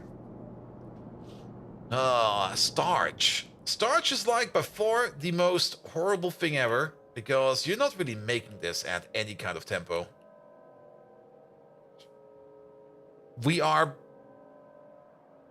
Technically we are importing it over here, but we can't turn this into an export, because this thing over here has not even got a name. We're gonna turn this into an export. Let's do that real quick via remote. There we go. This way, please. That way, please. That way, please. This way, please. This over there. Down over there. So you're starched? Yeah, more or less. Yeah, starch is also one of those things in pilots that's kind of annoying to make, because either you need the guar bean recipe, and guar beans are... they're just not that fast, man. I think we also have to flip these. Okay, let's just get the rest over here done via this over there. There we go. We have to flip these either by hand or by remote or something like that. We will see about that. But then we can at least turn this thing over here into a provider. But yeah, the starch recipe. I mean, you can already see that we got this bean field over here. And this entire bean field over here is working all the way over here. Now, we do see one thing that's happening over here. We're kind of backing up on actual guar beans. So we could most likely speed this entire thing up. Are these guar beans Mark II? These are guar beans Mark II. So we never really upgraded the back end for this thing. So let's upgrade the back end to match the front end. And hope that this over here will then be a little bit more effective and a little bit faster. I guess the room temperature IQ in the US will be higher than the EU. Again, averages, you know? B field? No, no Bs. Missing a belt? We're probably missing quite a bit over there. We'll fix it afterwards. Since we can't really, you can't really rotate these via map. We can't. Oh, you can? Oh wait, I'm standing next to it. I'm standing next to it. You can't.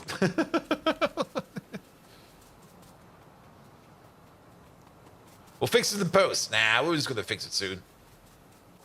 All right, and then starch. For the starch, we need the train. Do we got a station left over here? We do have a station over there. So let's bring in the starch from the top. How much starch do we need? We do need quite a bit of starch, actually. But not too much if we need to be worried about this. We do this recipe 2 times per second. That's actually 10 starch per second. Okay, maybe we do need a bit of starch. Never mind. Pom pom pom, pom pom pom. A load over here, a load over there. 10 starch per second per machine is 10 starch per second per machine. Also, let's make sure that we go around like this. There we go.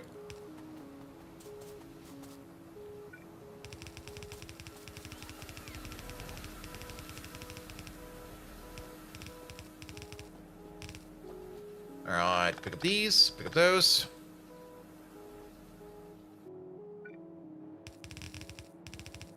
I do also always enjoy the Fahrenheit and Celsius discussions because, to be perfectly honest, both systems are equally weird.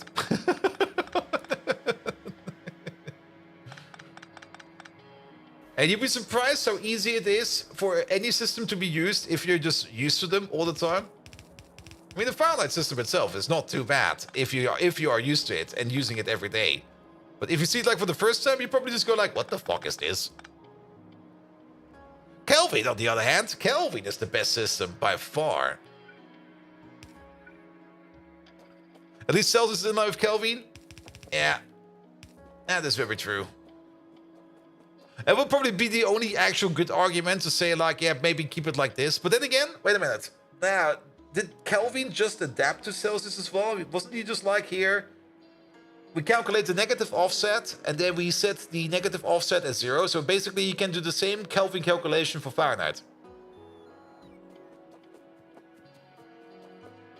And use the same graduation as Celsius. Yeah, exactly. Here we go. So this is going to be the starch requester. We don't have a starch requester, so you're going to be any kind of requester. Good, good, good, good, good. Starch. That's not starch. That's starch. All right, starch can come in over there. You are making that stuff over there. That's fine.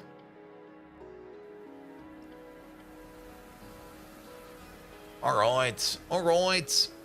That's good over here, and that is good over there. Then, all the way over here. Bish, bosh, bish, bosh, bish, bosh, bish. You. Let's give you a proper name. You are going to be starch. That's going to be the provider.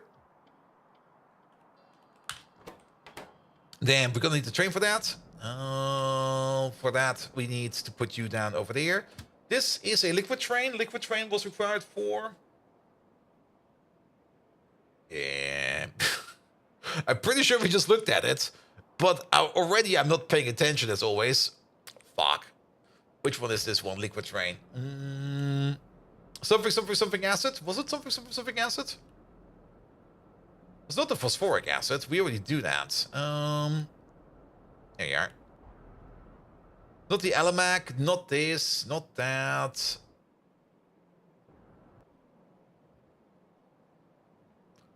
Let's use the universal measurement of cows. Yes. So let's breed some scientifically accurate monotone cows. I like how the 0 on the Fahrenheit scale was based on the brine solution just before it feels at random. Why didn't they take the freezing point of a bottle of alcohol and such?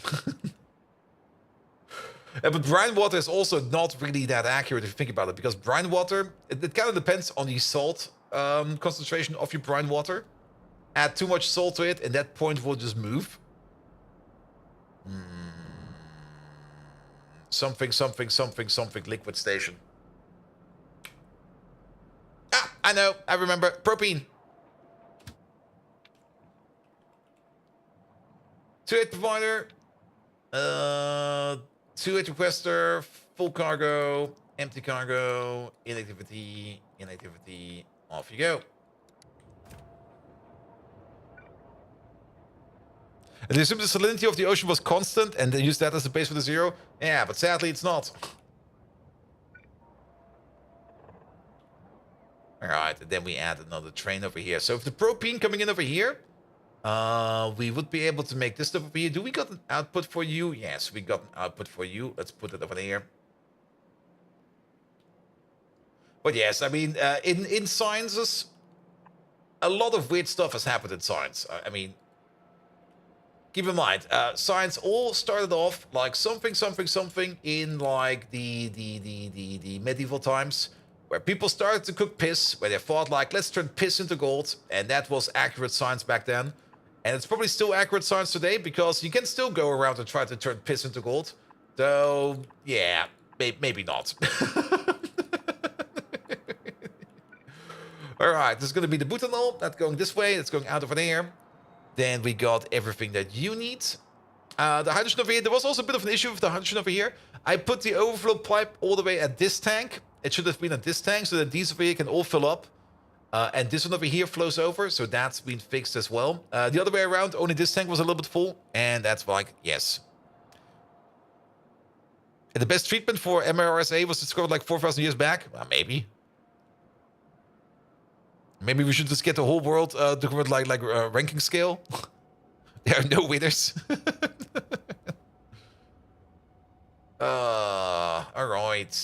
That's the titanium over there, plastic over there, biomass over there, and then everything over there.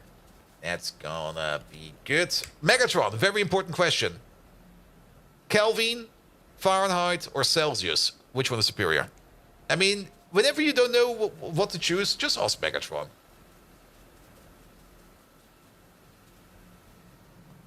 All right, but that will be the starch, and then just add the sodium hydroxide to it, which will become probably. Speaking of sodium hydroxide, we should check up on that every now and then. Fahrenheit, Celsius, they are as useful as a chocolate frying pan and just as brainless as you, Pomerancha! Kelvin is the superior measurement unit. It's as absolute as my rule. It brings back the memory of the infamous Nut War, where I demonstrated my tactical genius by routing the Saxons. Now, enough with these petty talks. It's time to gather more beans. Although I hate them, but they fuel our war machine. For the glory of the Decepticons. See? Much easier to just ask Megatron. Like, whenever we got like any kind of hard question to ask, we just ask Megatron. And then just follow his orders. Like, best example, Megatron, what's the optimal solution to end poverty? This is gonna end horrible. This is gonna be so horrible. This is not gonna end well.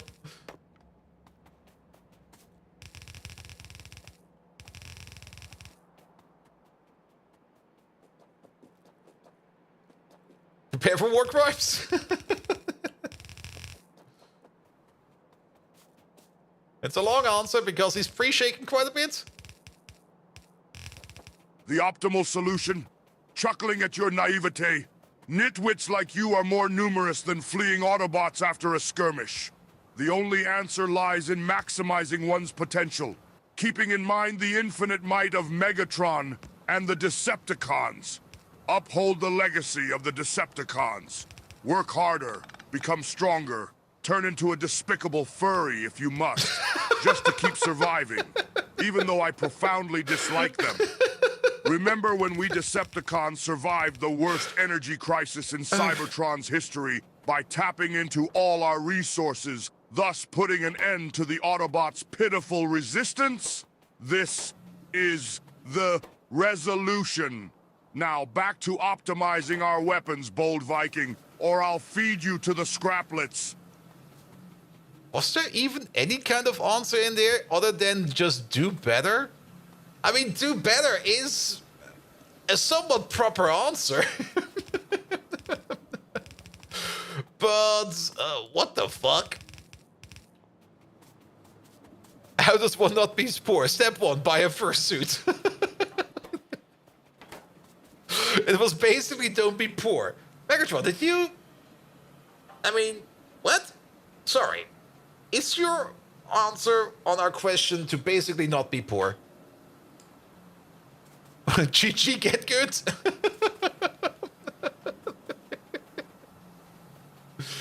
It's GG, mate. Like, you're poor, sucks to be you. Just become better, man.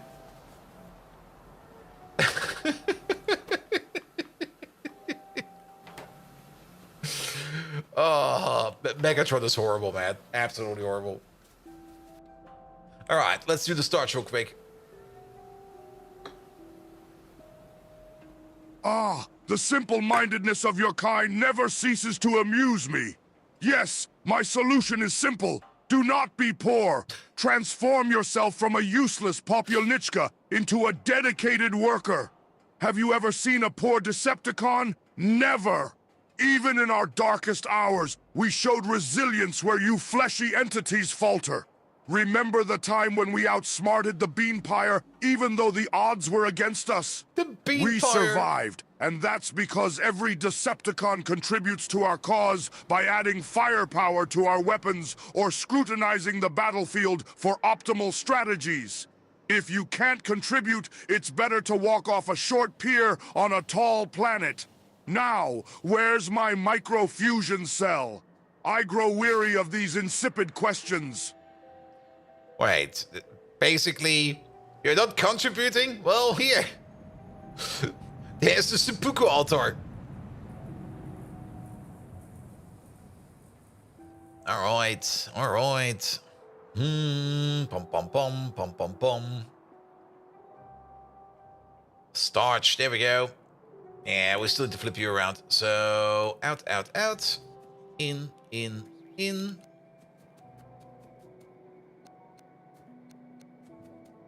Oh yeah, we missed a couple belts. That's fine.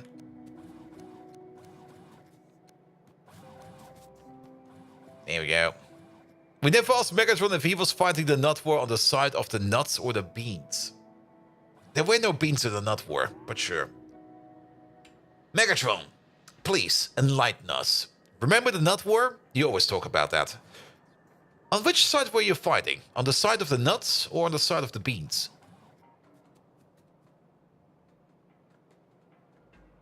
Here we go, and then we need the strain over there. There we go.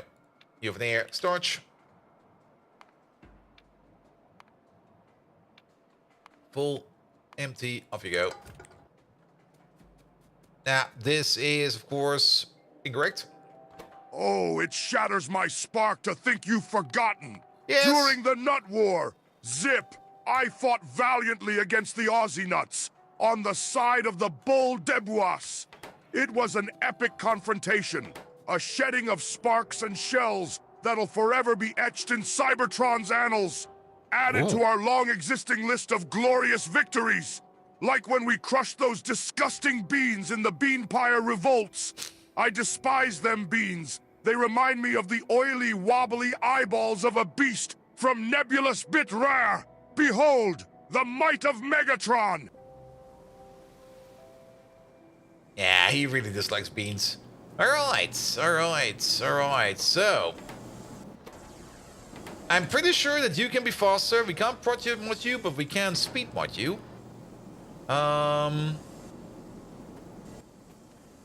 And we can definitely, absolutely do this, do that, do this. And if you think about it, let's maybe put you over a little bit further, like maybe over here, maybe all the way over here. We can put more speed in here. We can definitely get more Gwar beans processed. Put you over there. Yeah, you're getting power over there. Let's go for maybe AM3 or something like that. FM full power 5. Okay, maybe AM2. Then we reach this machine as well as all of these. Give you some more speed. The speed modules will also be affecting these botanical nurseries over here, so they will be faster as well. It will also be affecting this machine over here, and then over here we're going to be putting one a little bit closer, maybe actually right over there, so that we can give it a little bit more speed as well. What did we make you? Did we make you an AM25? I see. Let's put you, say, all the way over here. Let's make you a 4-4. Okay, a 3-4. Then you still hit him, and you hit all of these over there as well. Become even faster. I see what the issue is over here. We're not getting these beans in fast enough now. Alright, there's also a solution for that. Yeah, do this.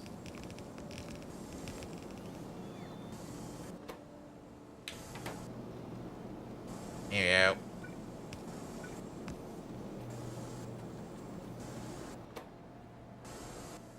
But yeah, we need like 100 Gwar beans every 3 seconds. Actually, this one over here eats like 200 Gwar beans per second.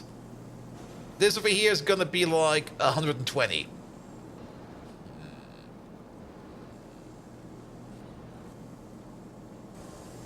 And classic question of power. Power is really good right now. We've worked quite a bit on power. We're good for power for quite some time now.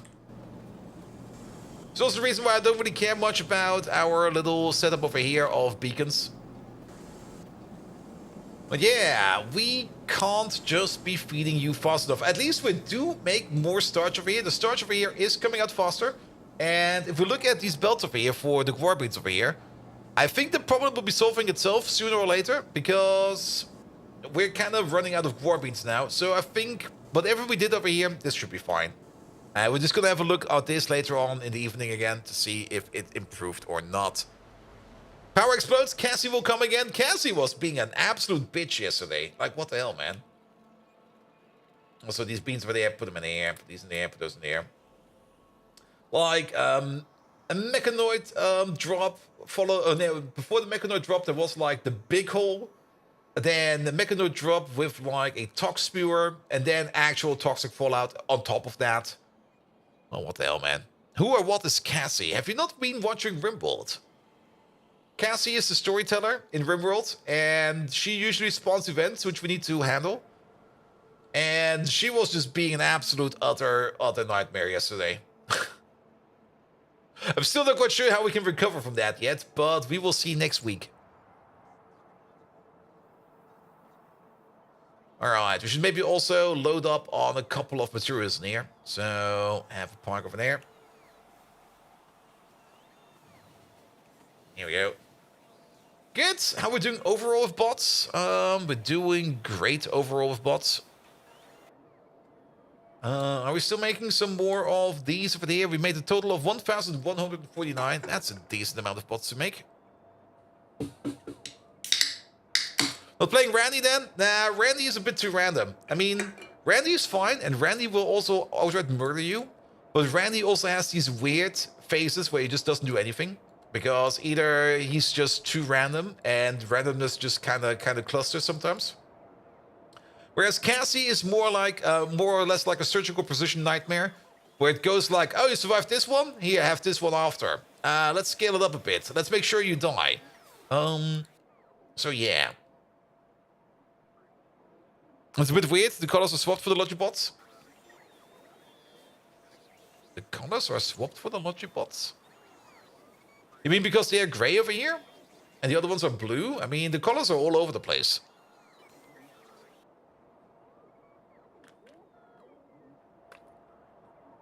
Ah.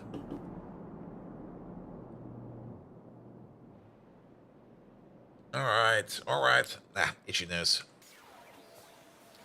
Tier 1 is red, tier 2 is yellow. Oh, I see what you mean. Yeah. But I think they've always been like this. And I mean, the red ones over here, they do look very basic, whereas the yellow ones over here, they do look more advanced. But yes, it's only bots, man. Alright, alright, alright. Good. You're making more of the sodium chlorate, that's fine. This thing is over there is fine. That has all entered over here as well. Only thing missing is going to be the starch, which will be coming soon. And then, of course, we also already got over here our aluminum. That's also great. And then the one thing that's missing over here is going to be the phosphoric acid. Do we got like a phosphoric acid station over here somewhere? I don't think so, because Beard here wants to be eaten. I don't think so, because I don't think anything over here is actually using phosphorus acid. No, it looks fine. And then over here, this part. Yeah, you seem to be working again. That's great as well. Ooh. Hello there, Lucifer Senpai. How you doing? Thank you so much for your lovely raid. Megatron, we just got raided by Lucifer Senpai. You know what this means. Give him a shout out and then roast him. Roast him hard. Like get the barbecue out, go full Aussie mode and roast him.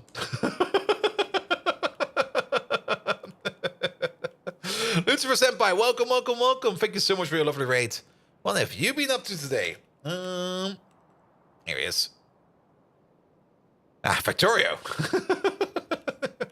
What have you been up in Factorio? Got your mod working again. I see, I see.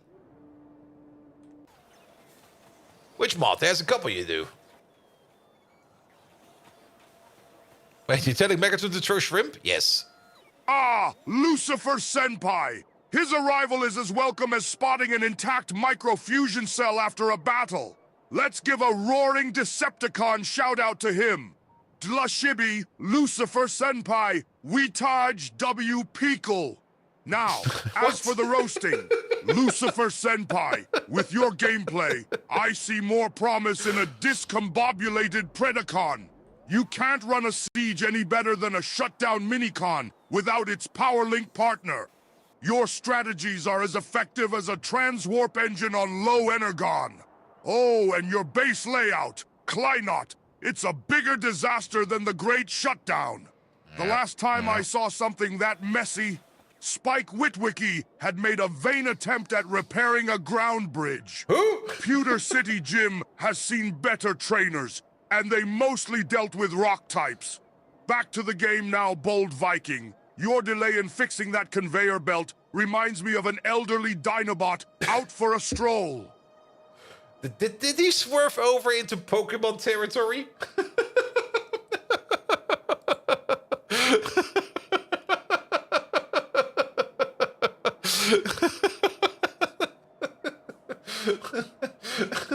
That came out of nowhere, man. I was like, what the fuck? All right. Assets.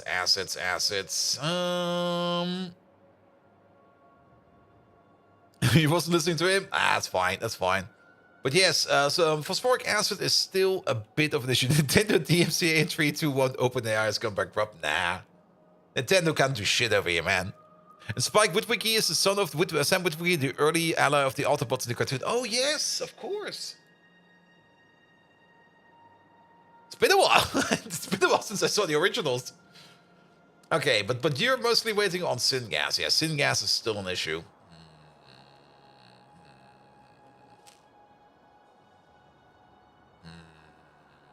And you're not making any syngas right now. Why are you? Because probably somebody has been picking up coal gas as well.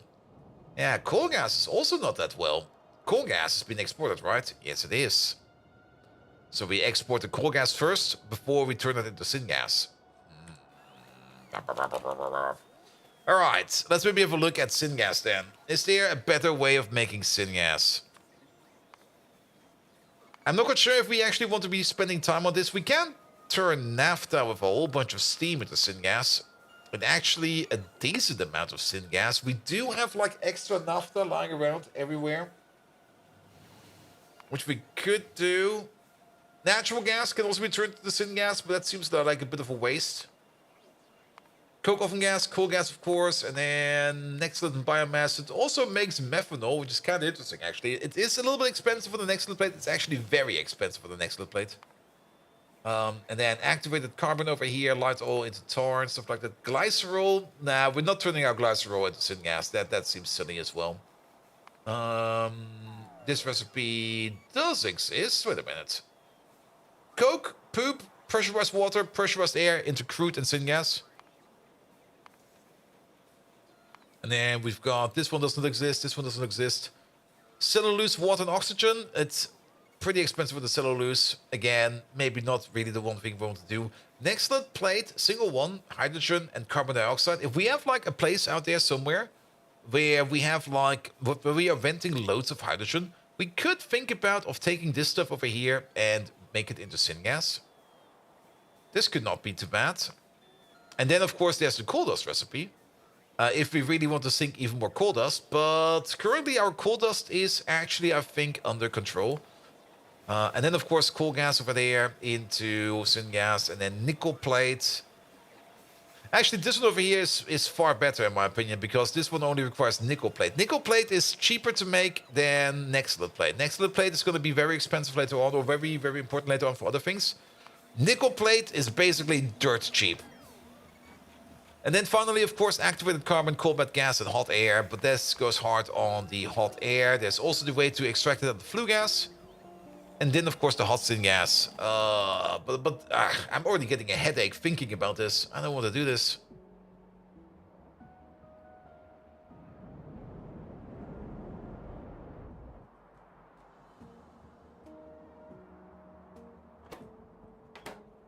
And this one over here should be more than enough. Because this over here is turning bitumen into the hot syngas, which currently is being turned into the refined syngas. Which is seemingly also being picked up all the time, and we have to wait for YouTube to back up. But as soon as this thing over here backs up, we are going to be making quite a bit of syngas over here. At the moment, even though syngas is kind of shit, and we're kind of complaining about it quite a bit, I think I'll just skip on it for now. And we should maybe try to focus on other things. But then again, it might just catch up on us again, if we're not careful, because phosphoric acid is very much important. Option number 2. Maybe only make phosphoric acid over here for whoever needs it. Not phosphoric acid over here, syngas over here for whoever needs it. What do we have available over here? We do have biomass available. I think we also do have nickel plate available over here somewhere, if I remember correctly. Yeah, there it is. Pom pom pom pom pom pom. Hydration is also going to be very important.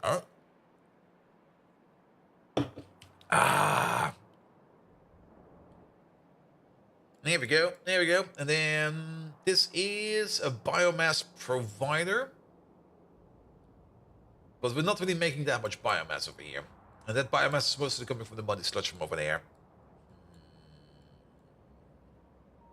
Yeah, we do need to do something about syngas. Even though I kind of don't want to work on it, we do need to. This one over here, I think, is the way to do it. Chromium, naphtha, and steam. Because if we go all the way over here, naphtha, there it is. Backing up, nobody's picking up, nobody's doing anything with it. It's just going down the drain at the moment because nobody wants to do anything with it. Chrome, we have right over there. Only add steam to it, and we're good to go. We can make the steam over here, either by means of using some of the kerosene over here that's just flowing over, which we're probably going to be doing. So that we can keep our kerosene under control over here a little bit more, and then we just start to make some more syngas down here. Let's do exactly that. So, what do we need for that? We're going to need a multi-purpose cracker over here. We are most likely making 900 naphtha per second. I think we might be making 900 naphtha per second. A single 2x2 block with a with speed in between them should be enough. So multi-purpose cracker, that's over there. We only got 2 of them. Now we got 7 of them. Now we got 4 of them. All right, the naphtha that we're making over here. The naphtha that we're making inside of the oil refinery. Actually, the naphtha we're making over here is coming from the production of, or the consumption of high distillates over here. High distillates is almost a 4 to 3. It's a 4 to 3 conversion into naphtha over there, as well as some condensates. High distillates we're getting from over here. We are making an average of high distillates over here of bitumen. And this one over here is 150 divided by 2. That's 75 every 10 seconds. So that is 7.5 per second at a crafting speed of 36. 7.5 times 36, that's 15 times 18. That is something, 300? Nah, that makes no sense, does it? 15 times 18, now that is less than 300. So we're actually not really making that much naphtha. But that's fine. As long as you maybe just turn that bit over here into something, so be it. And you love the term syngas. It's basically a random mix of gases depending on your industrial process. Yeah, it's just like whatever burns, man. Whatever burns. Yeah, but it's gonna be, yeah, we're only making 300. We got a total crafting speed of 36 over here. Each of these is a crafting speed of 6. We got 6 of them. That's 36. Chimerian Hydra, hello there. Welcome, welcome, welcome. And then 36 times 7.5, that is 15 times 18, that is 30 times 9. That's actually 270 per second if we want to be accurate. And 270 per second, that's going to be done. Let's put down 2. If we put down 2 of these, we've got a total crafting speed of 12 over here, which means we do the recipe over here 3 times per second. That means we're consuming up to 450, which is faster than we're making it, which is fine. But we do have to make like 800 steam for that as well. So let's do that. And then where do we place it? I was kind of thinking and hoping we could do it over here. I actually kind of want to do it over there, because it's going to be a tiny build. So it will be fine. Oh, volt piping. I see. Sorry, I'm also a little bit of a legasthenic every now and then, so I don't even notice things like that. I just go like, yes, it's correct, right? It's most likely correct. All right. Yeah, let's put you over there. Let's put you some over there. Let's copy you around. There you are. That'll be you. I like to be unpredictable. Ah. There we go. That'll be you. That'll be you. Good.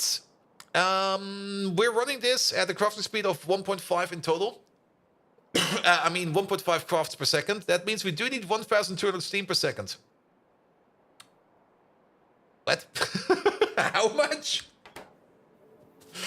1,200 steam per second. Wow, that's a lot of steam. That's a boatload of steam. That's so much steam. Well, that's 100. That's 100, yes. This recipe still doesn't seem less good. We don't really need to make all the steam. Let's see how much we can make over here if we put some speed modules in there. Power is not an issue right now, so we're just going to ignore power. We got a crafting speed of 8.4 in total. Let's just say it's 8.5, just make it easier. It's 50 steam per second per crafting speed, so that's going to be something like 400 steam per second over here. We need more. That's a little close. There you go.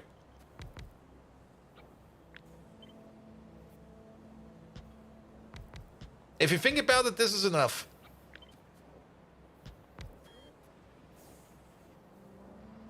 That's eating so much power. Because we don't need these over here to be running at full speed. These over here is enough if they're running at crafting speed 4. And this over here is a total one of 8.2, 16.2. 16.2 times 50 is about 800 steam per second. Going into this thing over here. And if you remember, we only need to consume up to 300 naphtha per second. And 300 naphtha per second is going to be 1,600 steam per second in total, which is basically this part over there. No oil burners for the kerosene.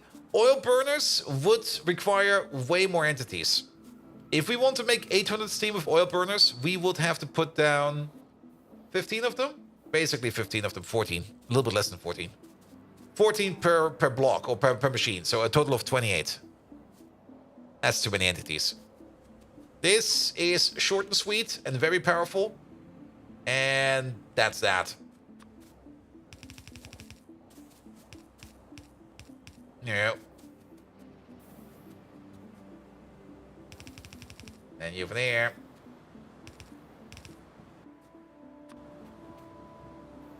Allow speed modules and oil burners. That would be great. I mean, they definitely pimped up the electric boilers over here. And the oil burners over here, sadly, yeah, they don't get anything. They don't get anything at all. Like, even if you try to put them over here next to this thing, they're not affected by anything whatsoever. And the oil burners are pretty nice. I mean, that's also something that I kind of want to see in the game for anything. There's so many liquids in here. There's so many liquids in here that have fuel values. Can we sort by fuel value over there? There you go. Yeah. All of these have some kind of fuel value. Well, all of these on top over here, at least. And for most of them, you can't really do much of them. Pressurized hydrogen has 1.3 megajoules. Ooh. Never knew. Never knew. Should maybe take a look at that. But yes, most of these over here, if you want to sync them into something, you can't really sync them into power, because the only way you can sync them into steam is by means of the oil burner, and that one is just inferior. It would be so great if there would be like something like a general purpose burner engine or something like that. And what temperature steam does it need to be? If it's 1,550 degrees, oh yes, we could do the decompression thing. You are correct. That is the way better way to do it. And that thing also makes way more steam. It does require gasoline, but hey, tell you what, we got gasoline like right over, a little bit further over there. But yeah, you are correct. We have this special build. Where is that thing? Is it this one? No, this one is actually making liquid nitrogen for crafting over here. We do have the special build for steam, which we used to have over here. But then we kind of noticed we need the hotter steam for it. And, well, we didn't supply that. Let's double check one more time. It just says steam over here, so the steam can be any temperature. The steam can be any temperature. It just needs to be steam. All right, yeah, we do have a build for that somewhere. One moment, please. It's been a while. The bees? No, not the bees, man.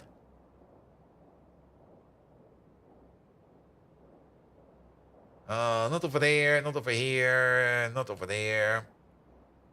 Oh, wait, do we have one over here for that? No, we never made one over there. A steam build. A steam build. You have a steam build over here? No. I do remember we made one. And I do remember we copied it over. And then wherever we copied it... there they are. This thing over here. And this boy over here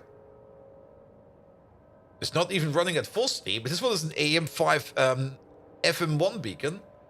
But this thing over here is making all the steam that we need.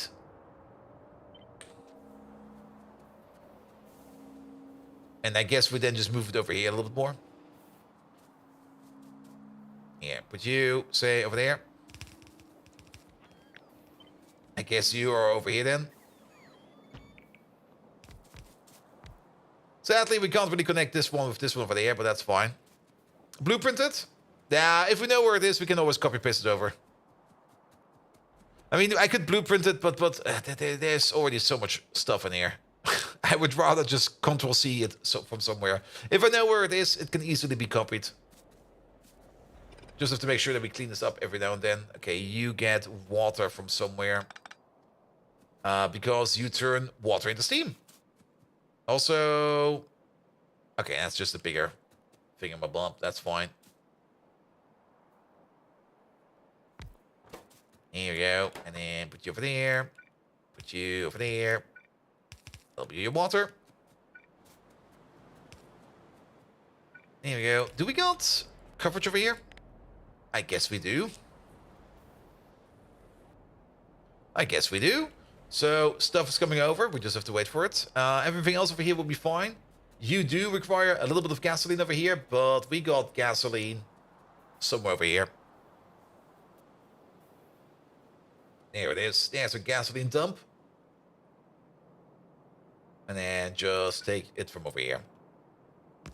I missed.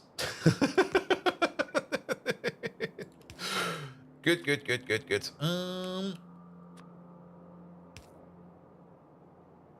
Nope. Yes, please. And then... Bum. We don't need a lot of gasoline. We just need a little bit of gasoline. Oh. That's unfortunate.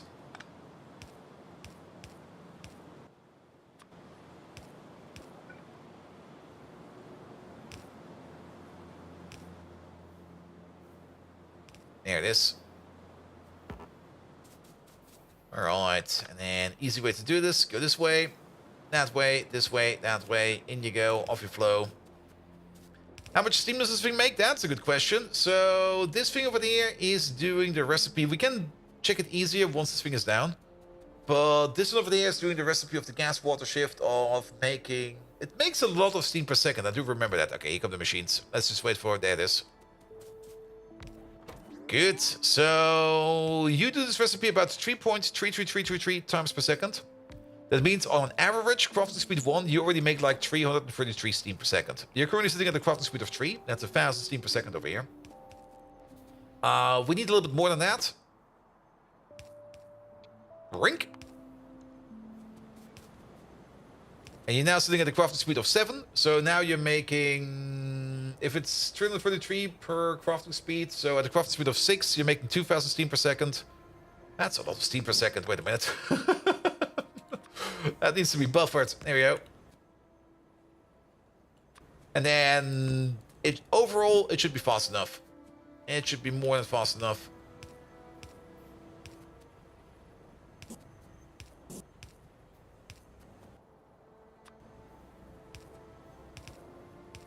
There we go. Good. It does require a little bit of steam over here to start up the cycle. Not steam, nitrogen over here. That's where this machine comes in. This machine over here just makes nitrogen over and over again. And at some point in time, this thing over here will be at a critical point, and then it will be making steam non-stop. It's already puttering along. Just give it a bit. Alright, and then we go grab our naphtha. And it's definitely more energy efficient of doing it like that than by just putting down those insane, absolutely insane, what you would call it, electric boilers. Here we go. All right, let's also make a connection like this. You're going to be open if anything in here is more than 75,000. We still want to export this. You don't have beacons. You don't have beacons to make yours faster yet. Ah. Yeah, once you get to the beacons, it's always so nice. Like once you get to the beacons, the game just changes up so much.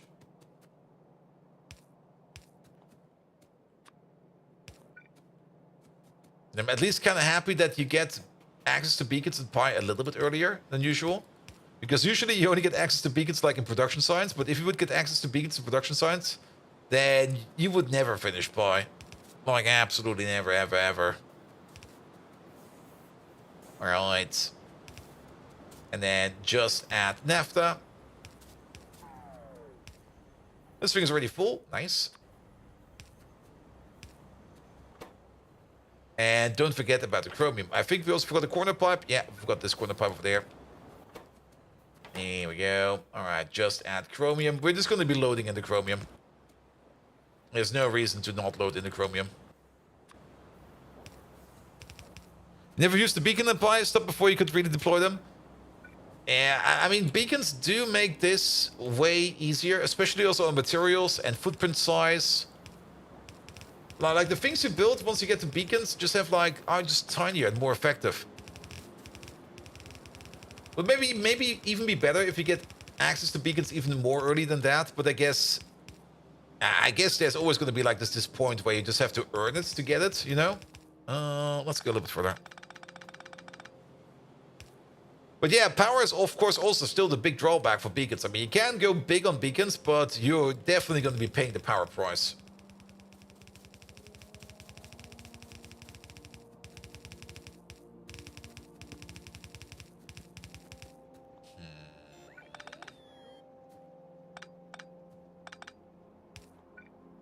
There we go.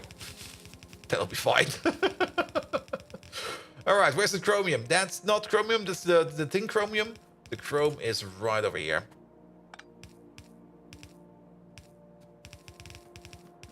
Oi. And I think we can use the same belt over here. Here we go. Never finished, but you've come so far. It's only been 350 plus hours of this run based on your YouTube playlist. Really? Well, then again, the YouTube playlist is also split apart on two different channels. Like the main part is on, or the full complete part is on the VOD channel. And only ever since Twitch allowed us to dual stream again, the other part is also available on the main channel. All right. Then don't forget about the output. The output needs to go somewhere.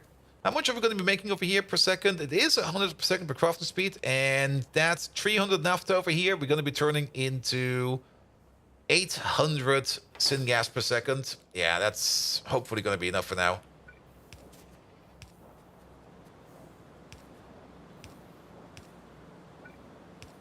Yeah. I think the playlist, we looked at it, something like 74 videos, average 4 hours per video. So it comes down to 370. True. You are most likely correct about that.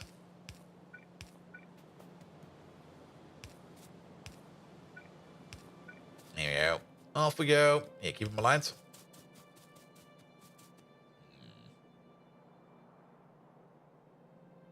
I see what's going on over here. Let's go up then. Let's go right to there. Good. And then we're going to make a syngas provider over here. And hopefully we are going to be happy then. And how's the factoring going? It's going fine. It's going fine. But we're kind of, again, getting a little bit distracted by side builds and stuff like that. Things that are kind of important. Even though we don't really want to spend any time on them, we do have to do them because they do improve everything that's going on inside of the base. One of those things currently is working on syngas over here because we do need more syngas. As there's a whole bunch of things out there that consume syngas. We can actually check over here for liquids over here. Syngas. There we go. Like the average for syngas over here, we produce 71,000 syngas per minute. We consume 93,000 syngas per minute. So yeah, working on syngas is definitely a good idea. Because syngas is in high demand. There we go. So we'll make a liquid provider. There we go. That will be sitting over there. We nudged it. That's fine. So the squirrels are winning? The squirrels are always winning. I mean, we can't not win against the squirrels. I mean, they're everywhere. The moment you think you've defeated the squirrels, then suddenly you notice that there's a signal missing over here, and you go like, wait, has this always been like this? Yes. Oh, what the hell, man. There's a whole bunch of signals missing over here. My bad. These also have to be missing. Here we go. And that's what I get for fixing these things late at night. Nope. What's happening with all the refined syngas? Most of the refined syngas is... That's a good question. Where's all it going? Ah, I know where it's going. And most of it is going into the boron production over here. There we go. There. It's going right into these things over there. Because we're making boron over here. Boron does require refined syngas. Quite a bit of it. And we are importing the refined syngas over here for the boron production, as we do need boron over here for the neodymium magnets, which are being made over there. We got 22,000 neodymium magnets, and also for this alloy over here, which we need for other things as well. So it's mostly going into there. Also, the boron itself is also required for other things as well. So having a stockpile of boron over here is also going to be great. So yeah, all of the refined syngas is more or less going into boron production. As boron is always going to be like that one thing that just eats everything for some reason. Alright. Alright, you got some power. You're mostly covered. Need something to cover the back end of you. So let's put you down, say, over there. Good, good, good. The rest will be built over here by means of remote bots. Then this thing over there. Scorpion tank. No, you're going to be the syngas provider to 8. Done. And let's hope that this will be better then. We're only going to add one syngas provider. If we notice later today that syngas is still going to be shit, then we're going to add another one. Come on, man. There we go. The VOD channel playlist is 200 videos with an average of 4 hours. See? We only played this for like 800 hours. Perfect. Though the average should be 5 hours, because usually we go for 5-hour streams.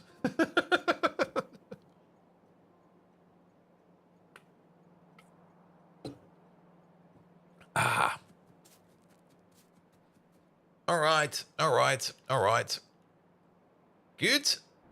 Syngas. And now you're missing naphtha, because, yeah, you're already consumed what you have over here. This might not be the best solution, because the amount of naphtha we're actually making over here is probably not going to be enough. The question is if we're going to celebrate the 2nd anniversary. Oh, is that already coming around again? Oh, why do Pi games always take so long, man?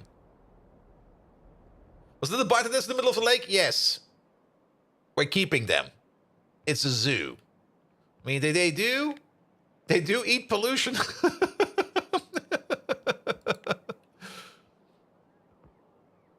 And 1,500 hour count in the game runtime, not real time. Yeah, that's true. That's true. Until your bots fly over it. Yeah, once my bots fly over it and they start attacking my bots, they get nuked. Pretty easy. Pretty straightforward. We could try to drain the naphtha tank over here. I mean, the naphtha over here will only be made if these processes over here are running. And these processes are definitely running every now and then. Every now and then, that is. We are overflowing them. We are flushing this back. Yeah, oh shit. Yeah, the total amount of naphtha that we actually make over here is less than I thought it was. Because we're turning most of it into bitumen. So this over here will probably never, ever be running. Well, at least now we got, like, something to think about syngas. So maybe we need to come up with another solution.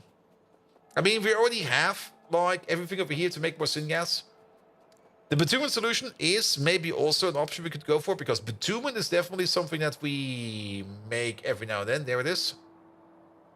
But this bitumen over here is already being picked up quite actively, as you can see. I mean, the happy tank over here is empty, and the stations over here are, well, filling up. So this bitumen is being picked up, and this bitumen is most likely going all the way over here, where we are turning it into syngas. So putting anything extra over here to turning this bitumen over here into more syngas would actually not help over here. Syngas over here is backed up, refined syngas at least to this, which means we are now making these two syngas productions over here. So at least you over there are making more. Yeah, maybe this was actually a waste of time, but at least now we did something for our mind. Like, we were like, yes, we at least worked on syngas. Alright. And we made like a total of, well, there's 1,200 over here, or 12,000 over here in this little tank over there. So let's see. Speaking of seeing, let's have a quick peek at the war beans. Where are they over there? Yeah, the belts now definitely look a little bit less full. And we're definitely consuming all the guar beans that we're making over here. And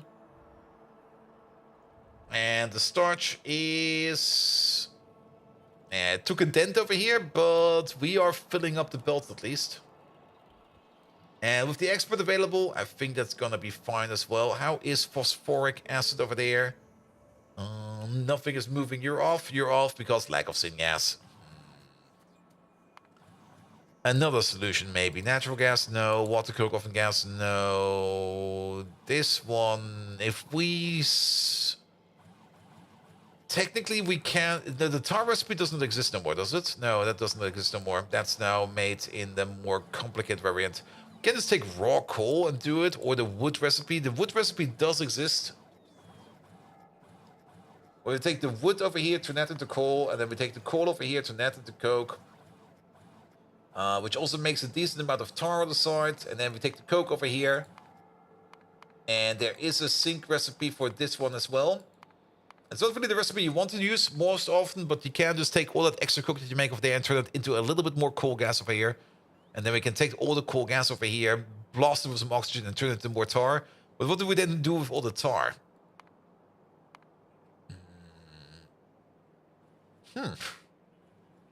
Can turn it into salt. Look, and so many tailings. Ugh.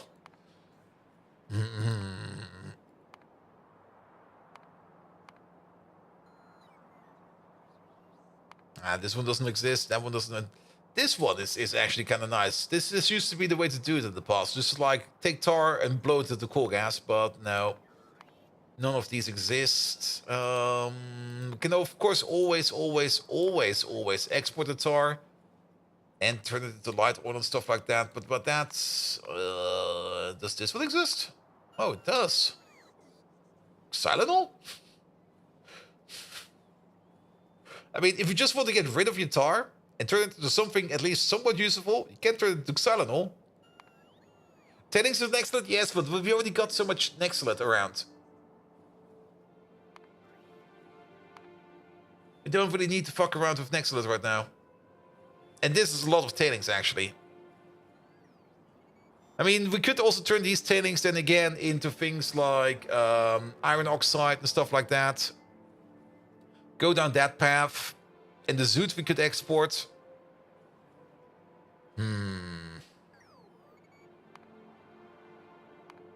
Tailings into acetic acid into sulfuric acid. Yeah, but that's already things we have everywhere. I mean, this tailing dump over here does the exact same thing over here, and we already got some decent buffers over here for the acid gas as well as for the sulfuric acid, and it's just backing up all the time. I mean, it's definitely not bad at making more sulfuric acid. You do need it all the time.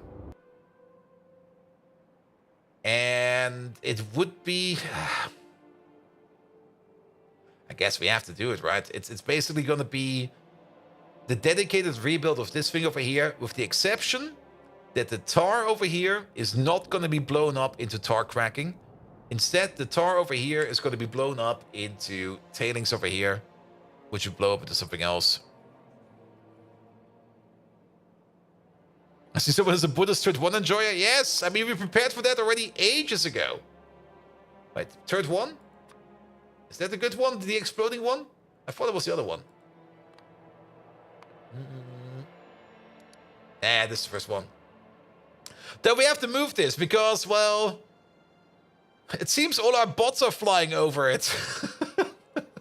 It's not the best plan to have, to put them over there. We need to put them somewhere else. But for now, they're over there. For now, they're fine. All right. We're doing the rebuild. Even though I kind of said I didn't want to, we're gonna do it. Let's find a space somewhere. We do need the syngas, and syngas is something that's always going to be needed. At some point in time, it was in the corner of your base, now it's in the middle. That's also very true. I mean, it used to be that this area over here was not really developed at all, and then suddenly things just kind of got built over there, and then we're like, oh. Well. And I think our current plan is to build them over here, but I can already tell you, this area over here will also be developed. Maybe we need to do another kind of system for that. Who knows? All right, all right. Syngas, tar, thingamabob, rebuild in better.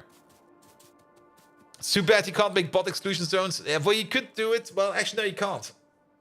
Even if you make like a subnetwork, like a dedicated subnetwork, bots that are... If you got like a network around that subnetwork, bots will still be flying over. Good. So if we're doing the rebuild from over here, we are going to be starting with the import, I guess, of logs. And not of wood. I would prefer to start the whole thing over here from the log stage. Because the log stage over here allows us to put in productivity modules, which we're not doing in over here yet. But, okay, we are exporting logs over here, but these logs over here are only going to be exported if we bleed through over here. Do we want to go the full way and also do a wood rebuild over here?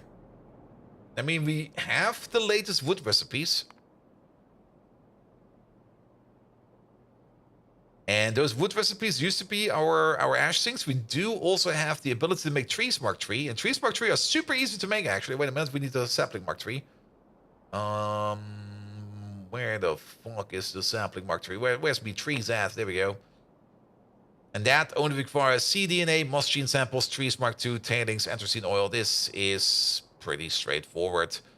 And once we got like a seed mark tree, okay, we need 5. No, wait, we need 1 Mark III tree to turn into 5 seeds Mark III. And to make a sapling Mark III, we need 1 seed Mark III. So as the moment we have 1, we have 1.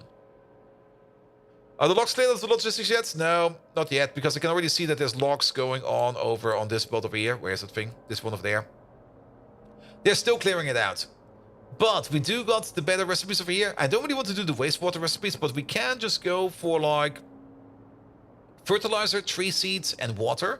That makes like 0.8 logs per second, which is kind of fast. And if we go... These already have a crafting speed of 2. And these are fastwood forests Mark 1, by the way. So we can go up to a crafting speed of 4. I think we can go up to a crafting speed of 6. If we put in... Yeah, a crafting speed of 6 should be possible.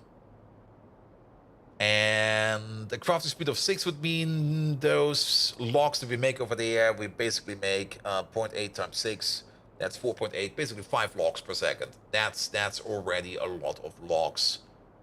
But for that, we do need to add tree saplings and stuff like that. And the tree saplings require a whole bunch of moss, which we can import. No worry about that. Where's the trees again? There they are. Trees and tree seeds, and then we don't need to fuck around with anything like muddy water like we do over here. We do muddy water over here because it's the recipe over here to sink the ash, but I don't really want to be ash sinking no more. It makes no more sense.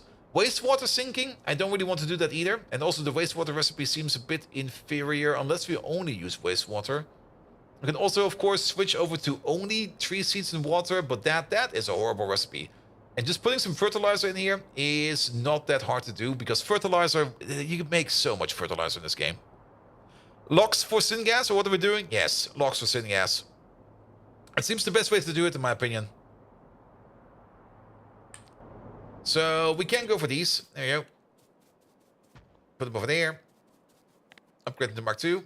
Now it's a Mark II forestry, which means this thing over here will already be double in speed, which will be a crafting speed of 6.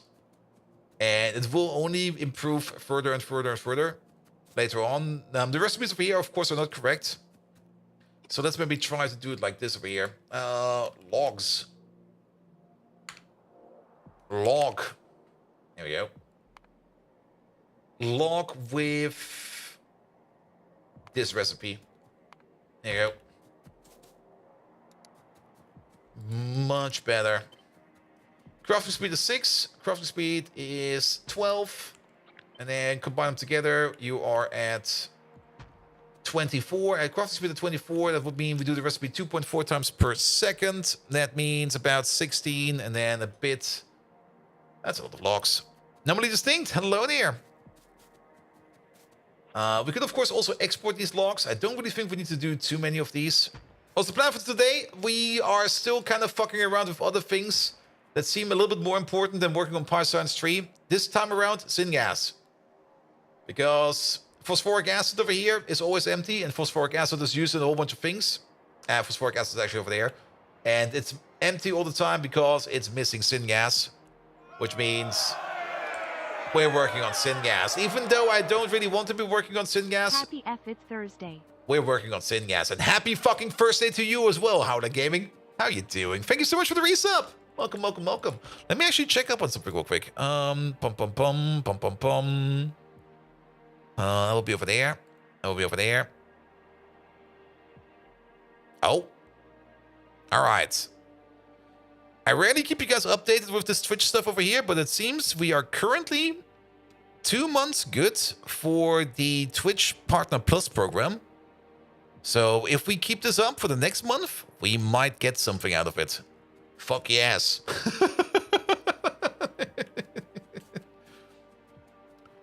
And finally got perfect samples of smart farms. Ooh.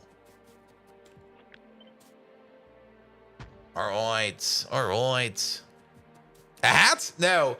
For the people that don't know, Twitch Partner Plus, I mean, they kind of standardized all the Twitch Partner contracts, which some people kind of disliked, usually the people with the custom contracts, and other people really like, usually the people that do not have the Twitch custom contracts, like me.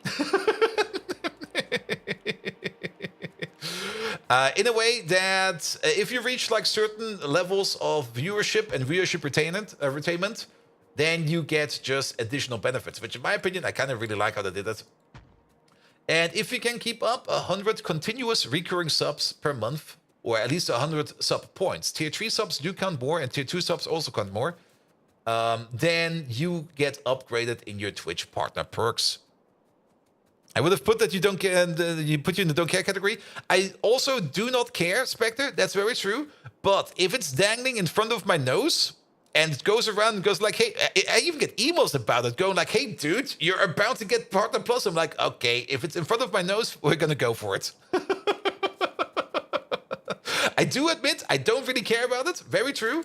But yeah, if it's there, I'll do it. All right. And what do we get for it? Well, you guys get my utmost love and affection for it. I'll stream as normally. Shit, Simrock, that's actually a very good point. What do you guys get out of it? Also, it's log. I mean, the only thing I get out of it is a 60-40 split for tier 1 subs, which is a 20% increase, which is quite a bit, actually, if you think about it. But then again, my overall revenue over here is, well, okay, 2/3 of it is... Actually, 3/4 of it is... 3/4, no, wait, that makes no sense. 5/6 of it is subscriptions. There we go. You subscribe to Turbo instead? That's fine, mate. If you want to do Turbo, that's perfectly fine there. Good. Megatron, what could we more want? Megatron. I need to increase my benefits. Or I get better benefits on Twitch, so I need to increase my output on Twitch. Any tips on that? What could I do? You subscribe to an ad block instead of Turbo? That's probably also fine. I mean, ads, yeah, I mean, I get it. Ads are annoying. And yeah. His Turbo ends up. Ooh, Astron.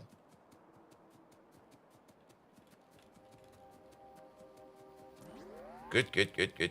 I'm also getting super distracted. Why do I keep on getting distracted over here? All right. We're gonna look at this recipe over here. So the only thing we need to add over here is... Oh, even the grumbling of an empty fuel tank makes more sense than you, Hakovnik. What? To increase your benefits on Twitch, you must demonstrate worth.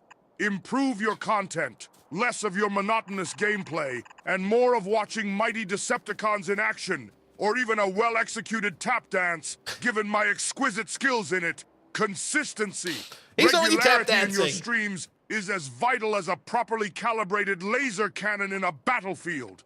And never shy away from a battle. Engage with your audience, like how we Decepticons engage with those insufferable Autobots. Remember how we interacted during the furry raids? Creating memories that stick like melted Stiltonium on a Viacon's armor. But the most important tip? Stop being as useless as beans. Your strategies are as discombobulated as a half-constructed Decepticon after a surprise Autobot attack. Mirak! Now, Bold Viking, back to Energon Hub optimization, you lazy lambda of a lever. There we go. There you heard them. So more tap dancing and more fighting other people. So next time we're just gonna do like an in real life stream, and I'm just gonna go out there and I'm just gonna punch random people. There we go. That's gonna be good content. That's definitely not gonna get me banned. And furry raids, I'm not quite sure who it was into, but at some point somebody put in something about furries into Megatron, and now he just don't want to shut up about it. And banned and jailed. Worth it. Benefits. Lazy lambda of the media. What does it even mean? Good question. Megatron, what does lazy lambda of a lever mean? Free food and a free roof? Very true. Also free heating. Alright, I hope this is going to be enough. There's going to be a decent amount of crafting speed. We're just going to wing this thing. I'm that not interested in building this thing that we're just going to be winging it as much as we can. Here, we're going to need this thing over there. Upgrade it. Put down these. Make a copy of you. That hits. Ah! Your ignorance illuminates the Twitch chat like a seeker's thruster in the pitch-black space, Piruka.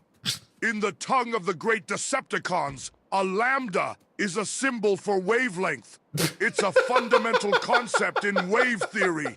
I've seen more brain activity in a deactivated scraplet. And a lever, well, it's a primitive device used by you organic life forms to prop up heavy objects with lesser effort. A lazy lambda of a lever implies the ultimate peak of laziness, as you're less useful than a simple machine.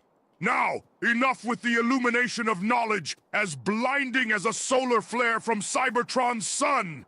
Back to our daunting task, Bold Viking. We must build a Pankuga power plant fit for a Decepticon. Yeah, we're working on it. For victory! For the Decepticons! Alright, crafting speed total of 20 over here. If we do crafting speed 20 over here, and logs over there and turn them into wood. Isn't there not also another recipe for wood? There is, but we don't have this one unlocked. So it's this one over here. See, other recipe faster? It is significantly faster.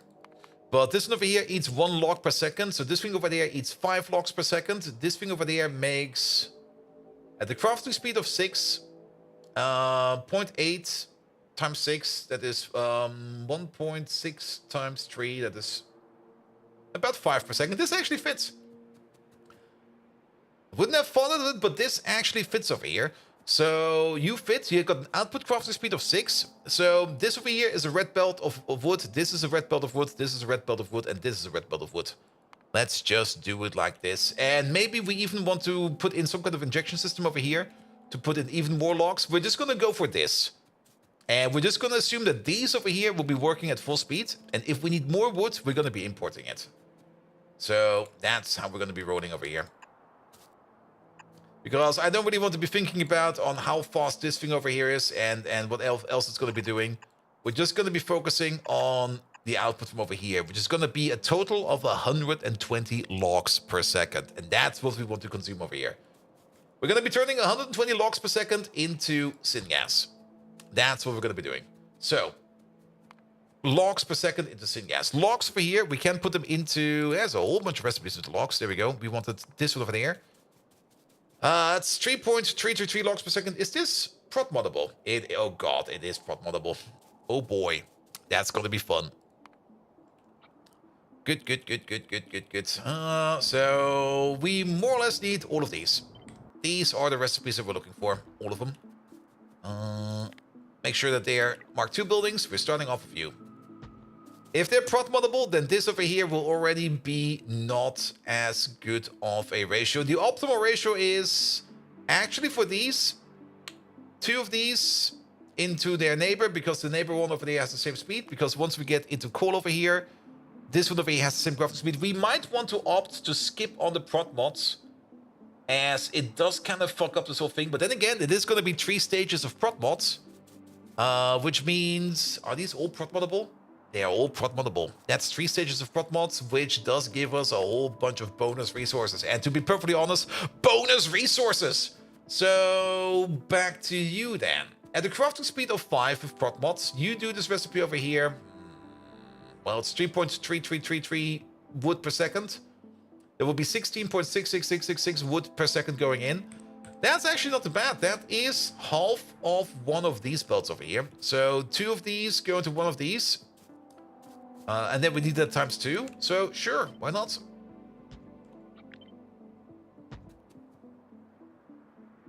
And if we're going to be building this with prot mods, we are most likely going to be building this with 100% prot mods in mind. That does kind of mean that this build over here will probably be a bit bigger than expected. Wait, if we go with 100% prot mods in mind, then this over here will already be like way more than that. Oh. Or option number 2, we ignore the prot mods entirely. And whenever we add more prot mods, even though we don't really get any more product out of it, we will be reducing the amount of input we need to put into it significantly. That's the other way of going around.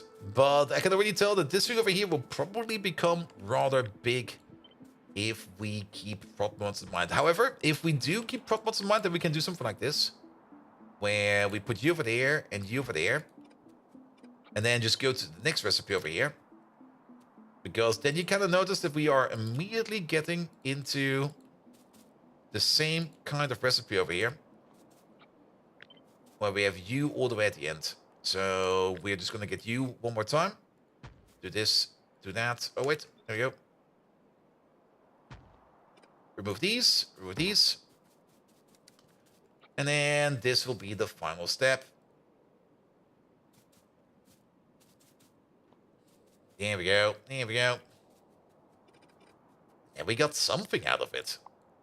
Not really the best thing, but we at least got something out of it. And it doesn't look too bad in my opinion, because there's definitely a whole bunch of coal gas that's going to be made over here. Why not put those last 4 around the beacon? Yeah, very true, very true. And then maybe move this thing in the middle over here somewhere. Right? Copy you over, move you over there. Got these. There you go. Then this looks over here a little bit better. Sure. Sure, sure, sure. And then we are still going to be adding prot mods to this, but then we're just going to say that the input over here will be less intense instead of the output. If we wanted to... I mean, the thing about prot mods is, especially Pyanodons, you can technically go all the way up to a production bonus of 120%. We could try to leave some space over here, maybe just reserve some space here on the side for more output. But it's just gonna be this insane growth. We did do that for a couple of builds. We did do that, for example, for the molybdenum build over here, where we have like a prot mod chain over here of like 1, 2, 3, 4, 5, 6, 7 stages. I think it's actually 8. I think I missed one of 8 stages. And we did calculate over here a prot mod bonus, a theoretical prot mod bonus of 100%, and build the build accordingly. So this one has enough space over here to grow into the prot mods.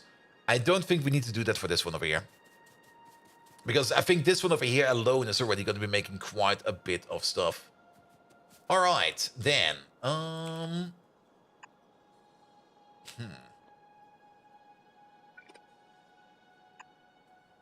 Let's maybe start over there then. With you in there, and then you in there, and you in there.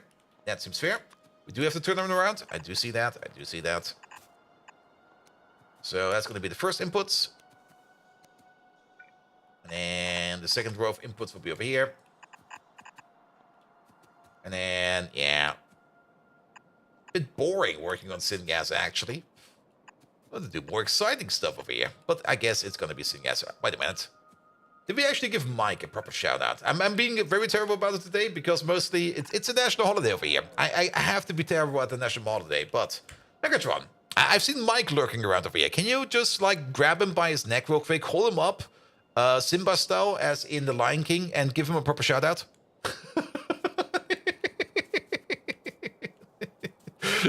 And maybe throw him off the cliff.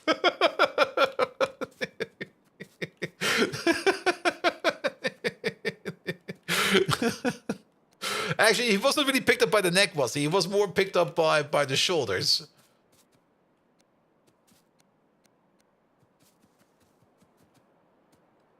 Alright, well, that's kind of stupid. Let's see, Well, well, if it isn't Mike, sneaking around like a poorly programmed spy Insecticon. Ascend, Mike! Feel the strength of Megatron as I lift you to the heights of a Decepticonian victory monument. Ooh. In Deutschland gelten Regeln, Mike! Don't let my titanic power frighten you, Mike. Make more memorable moments like the infamous Nut War. Megatron. Shout out to you, Mike, for the endurance of a Decepticon, even in the face of Autobots or those disgusting beings, which I deplore as much as the dismal designs of my subordinate Starscream. Now be gone, or face the might of my fusion cannon. Is Megatron turning racist? He got a bit too German right there, my man. Could you repeat that? And chat turned racist? That never happened. Nah, there's no incident of that ever happening. Alright, alright. Good. So let's have a quick look at this again. You make 10 coal, and then it just goes straight in there. Yes, yes, yes, yes, yes. So you're there, in you go, in you go. Off you flow. And then we get the next level output over there. This one over there is, they're both making iron oxide, aren't they? You make iron oxide, and you make iron oxide. Perfect, which means we get more iron oxide over here. And we get more iron oxide over there. So we can keep the iron oxide output like this. This over here is then going to be a coke output. Perfect. And this over there is also going to be a coke output. Here we go. Itchy nose. You're making your first campsites? Congratulations, man. Here we go, and then somewhere over there. Good, you over there, and you over there. There we go, that'll be fine.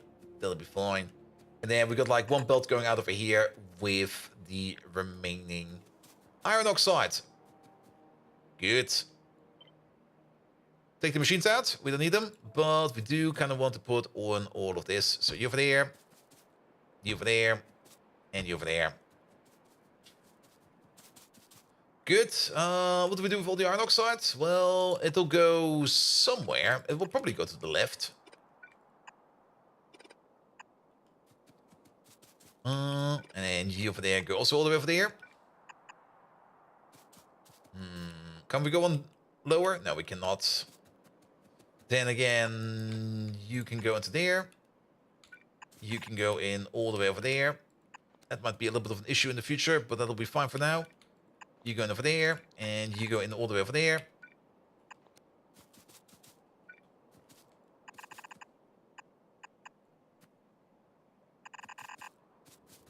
You missed the train? What is this? We're working on syngas. Even though I don't really want to work on syngas, we're working on syngas because we just need more syngas. And this is more or less the compressed version of this thing over there, without the tar processing, because we don't want to do the tar processing. We only want to go into coal gas. We want to turn the coal gas over here into syngas, and everything we make out of tar, we're going to be turning into salt and tailings dust. So that's how we're going to be doing this over here. Here you go, and then you'll be like this. There you go. You be like this. And you over there. We also pull down a little bit more. And then you be like this over there. And then this will be our iron oxide output. Isn't it better to make the recipe that does flux dust too? Then filter that for more syngas? Flux dust? What? And salt of tar sounds like a horrible idea. But yeah, we do need to do something with the tar that we're making. I mean, we're making tar over here. The tar needs to go somewhere. And I don't really want to go down the whole path of the tar distilling. Like the whole path of turning tar into middle oil, creosote, anthracene, pitch. That's going to be such a big build. I don't want to do this. I just don't want to do that. So instead, we're going down the path over here, where we turn our tar together with some water into tailings, flue gas, saline water, and zoot. Zoot we can always export. Zoot is always welcome. The tailings, we're just going to be turning into tailing dust and acid gas, the usual. The flue gas, we're just going to be turning into ash. We could technically turn the flue gas also into more syngas if you want to, but I don't really want to spend the activated carbon on it. We're just going to turn it into ash. And then the saline water, we're just going to be turning into salt. Oh, he meant in real life. Yeah, I mean, in real life, turning tar into salt.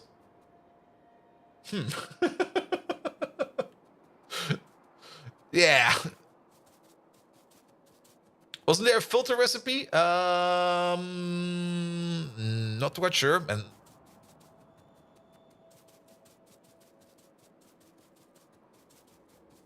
Wolforia, what are you up there? Well, it should be fine over here. Either way, this is going to be making everything we need right now.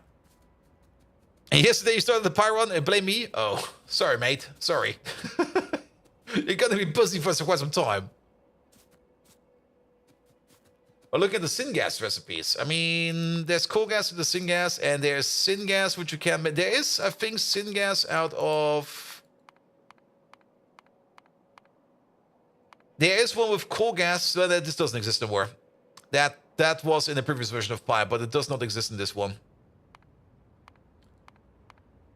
And then there is activated carbon, coal bed gas, and there's of course activated carbon and flue gas. But this is 3000 flue gas, and I just don't really want to spend my activated carbon on that. It's nah. These things over here should already be making more than enough. I mean, keep in mind, we're just going to assume that these over here are all running at full speed. So that's going to be a speed of, what is that? It is going to be a speed of 24, 30, wait a minute, no, 24 over here, 48 over there, 48 in total, which means we're going to be doing this recipe a total of 12 times per second. That's 120 coal gas per second in this block. And then this over here is also 12 times per second, which means that is going to be 480 coal gas per second. And that's only coal gas right now. So we're making about 600 coal gas per second plus whatever you make over here. And then the coal gas over here, we can double it up into syngas by blowing it up with oxygen. Or we can skip that and just blow it up without the oxygen into 70 syngas. The amount of oxygen we have to blow into here, it might just be better that we just use the oxygen less recipe, because we would need, I mean, if we're making about 600 coal gas per second, we're going to need about 720 oxygen per second. Yeah, we're going with the normal recipe. 720 oxygen per second would mean we need crafting speed 72 in electrolyzers for oxygen. That's 2 blocks of 2x2 electrolyzers. That's not even enough for that. Actually, 2 full blocks. 2 full blocks would be barely enough for that. Okay, maybe we actually do it.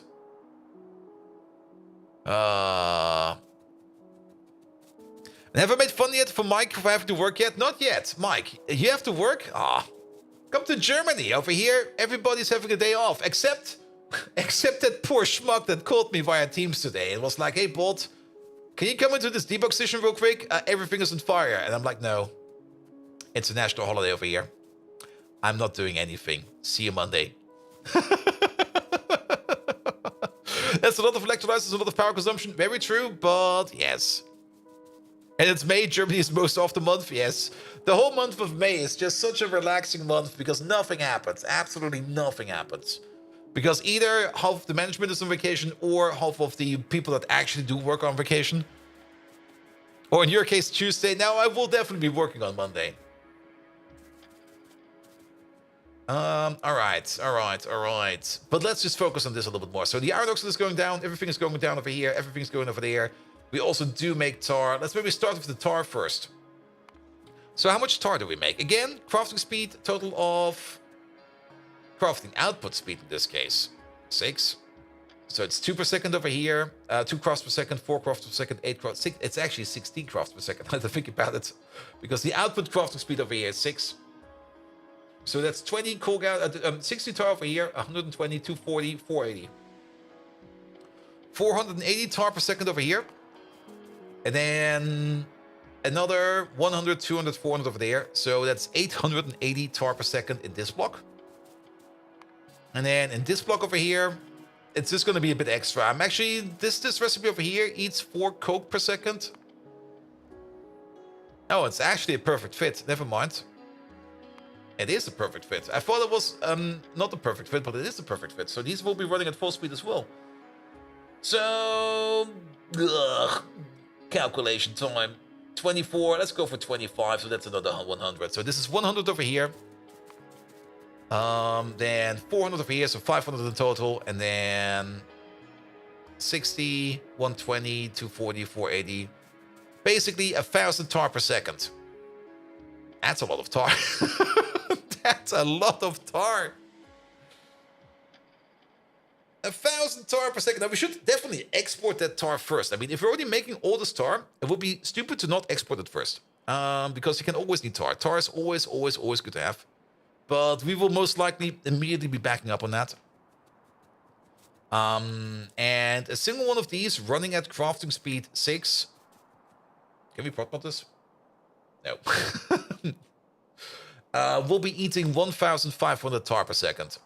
So a single one of these at crafting speed 4 is going to be enough. Isn't there a tar processor plant already? Yeah, but it's also an old one. Then again, if we do want to do tar processing, we can. Well, we should build this somewhere a little bit further out, but we maybe leave some space for some actual proper tar processing. The more I think about it, over here, somewhere over here, because we already have a bit of a tar processor plant over here. And maybe we can just put down some more tar processing over here. Also, then we can maybe also keep this power plant alive over here a little bit more. It will be built over here somewhere. But all this tar will be mostly exported or used or sunk. Which means, if we are thinking about exporting it, the sinking facility does not really have to be adjacent to this one. In between, there's going to be the tar bin first. So let's keep this like this. So we focus actually on the syngas. So we ignore the tar. Damn it. We focus on the syngas. So you over there. You over there. You over there. Oh, these recipes are all over the place again.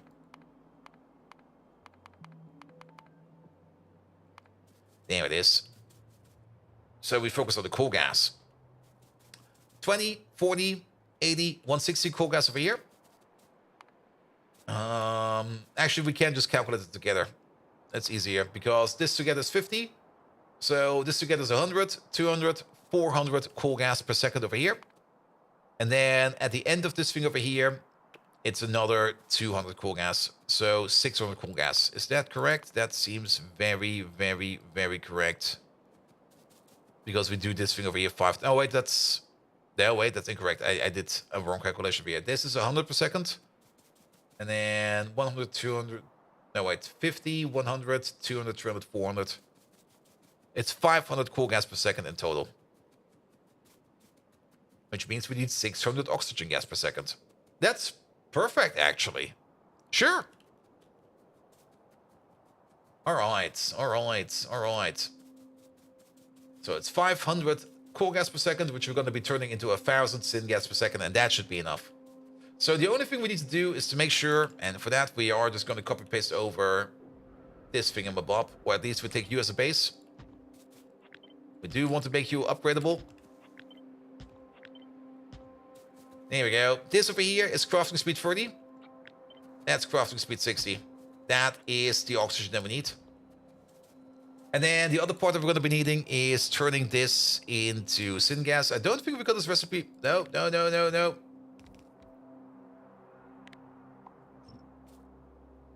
Press the wrong button there. That will be in here somewhere. Syngas. There you go. Nope, nope, nope, nope, nope, nope, nope.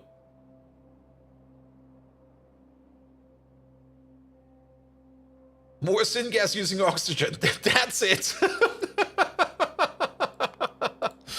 There we go. Not protobotable, sadly, but this is what we need. So each one of these over here is eating, what is that, 20 oxygen per second.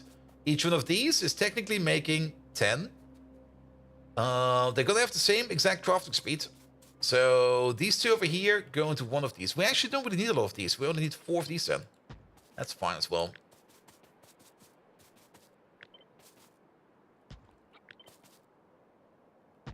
Yeah, you over there, and you over there. That fits. And then, I mean, this is already something like a pattern. Have you like, say, 1, 2, 3, 4, 5, all this over there, turn you around, put you over there. And this is what we're going with. This is where our syngas will be coming from. And then let's just align you with you. Give you like a little bit of space. 2, 3, 4, 5. There we go. That'll be good. We're going with this.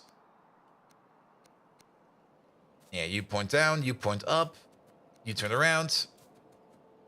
And then we, of course, complain again that the oxygen output is over here, the oxygen input is over there. But that's just Pi things. Oh, that's just how this goes.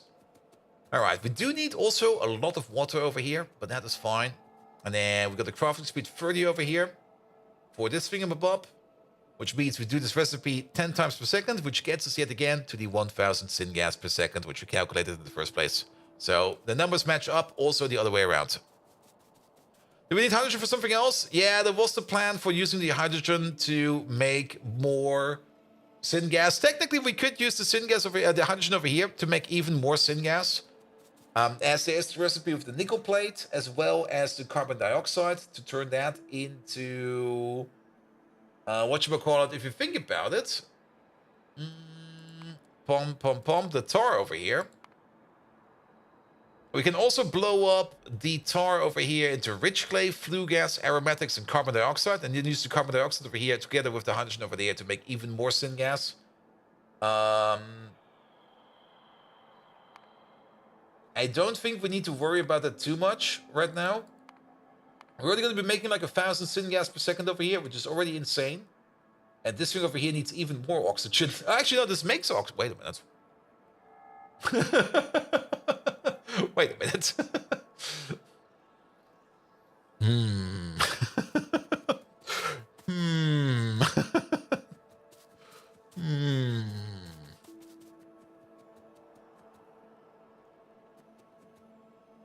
We could make something stupid. But then again, then we have a nickel plate dependency in here as well. I don't really want to have this dependent on nickel plate. At this moment, this thing over here has no dependencies in terms of input. This thing over here will just work. And the fastest syngas per second is fine. I would rather leave the space over here with the idea and the idea in the back of our head that we can use hydrogen over here to do this. And keep in mind, we have multiple places out there where we do... Balance will be puking? Yes, definitely. Keep in mind, we do have multiple other places out there where we are already wasting hydrogen. Just because we make hydrogen over here does not mean we have to put this on here. We can put this on any place where we vent excess hydrogen, which is quite a lot of places, actually. So it's just going to be like one more of these.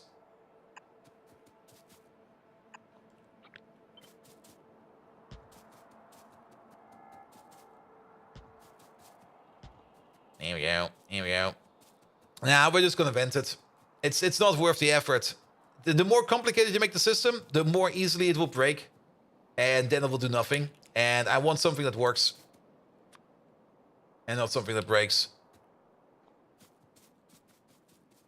Alright. Alright. Let's maybe put you over there. Because then we can do the following.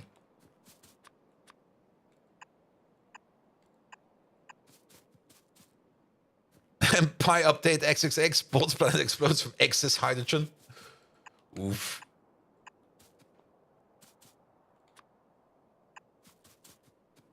What about something that works and then breaks? Yeah, that also exists. That's called Megatron. But yeah, I mean, keep in mind, you can always work on the perfect system, but the more variables you have in there, the more easy it will break because of various reasons. So I would rather have something that does the one thing and only the one thing I want it to do and nothing else. Because the more bullshit you pack in there, the more easily it will break down. And this one is actually fine. We can't rotate it over because these are... Wait, we should be able to rotate it over. Wait a minute. Let me check again. Yeah, we can rotate it over.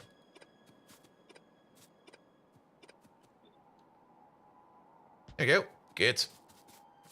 That's the oxygen going in over there. Then all the coal gas, like all of it. Keep in mind, the coal gas, we might also want to export it. There is the occasional weird process out there that does require coal gas. How do we do this the best way around? I mean, we got 2 halves over here.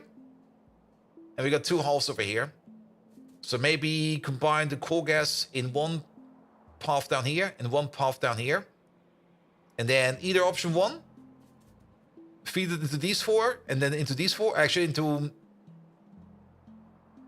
We can either feed it into this half and this half or into this half and this half. But that's where we get the coal gas together first.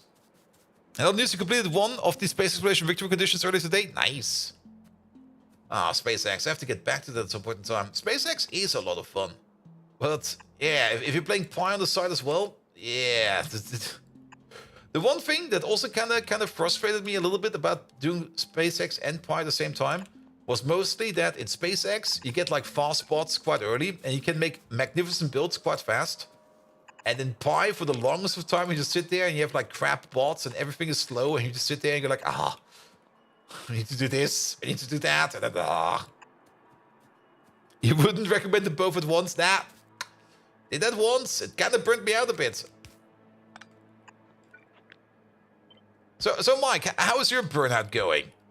Already feeling it?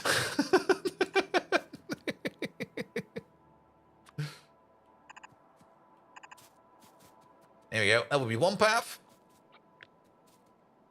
And then just take the pipes. You actually want to do more Pi? Pi is just so relaxing. Now, that's... Yeah, it has to be like this.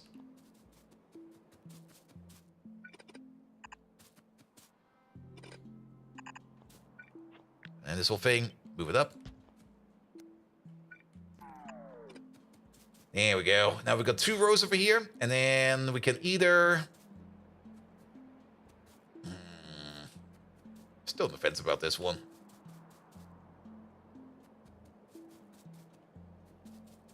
We could go from down low. Let's go from down low. Mike can't be burning out. He started SE specifically to take some time off from Pi.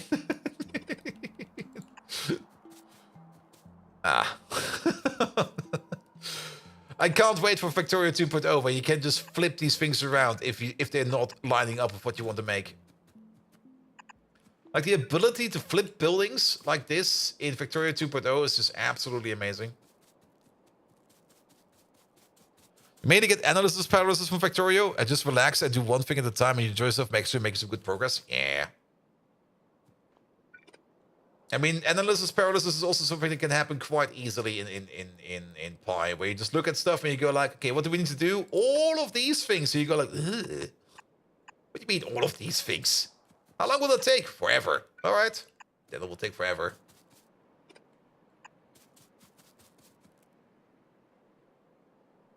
It only works for symmetrical buildings. Now, in Factorio 2.0, you can flip the inputs entirely. Like, you could take this thing over here and flip it around that the inputs over here are basically over there. You're doing Greg Tech next to relax from Pi and SE? Wait a minute. What do you mean, Greg Tech?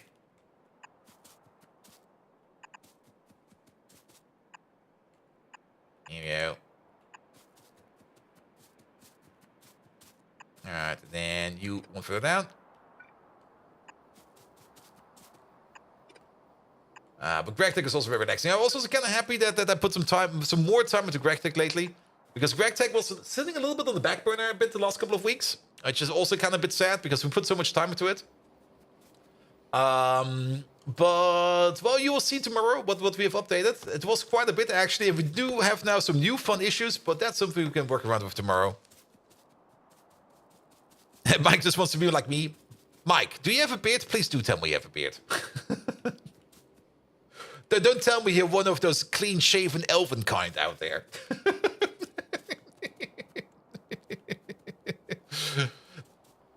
You have a stubble? That's why you're jealous? Stubble's fine.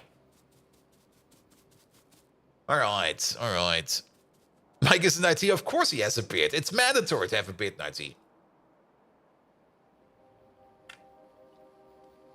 Like the moment you see somebody in IT and he's cleanly shaven, you already know, he's looking for a new job. The bigger and the bushier the beard is, the longer he has been employed at the same employer. And yeah, the less he cares about how he looks.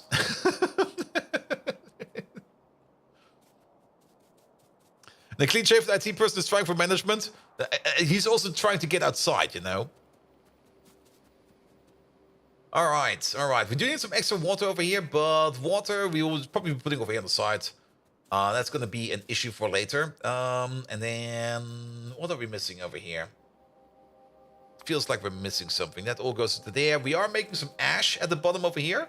So we're getting some ash from over here. We're getting some ash from over there. That will all go into a belt. Will be exported to somewhere. And then we don't really care about that. So just add water and we get syngas. All right, all right, all right. Can confirm, head and beard is only done when you need a new job.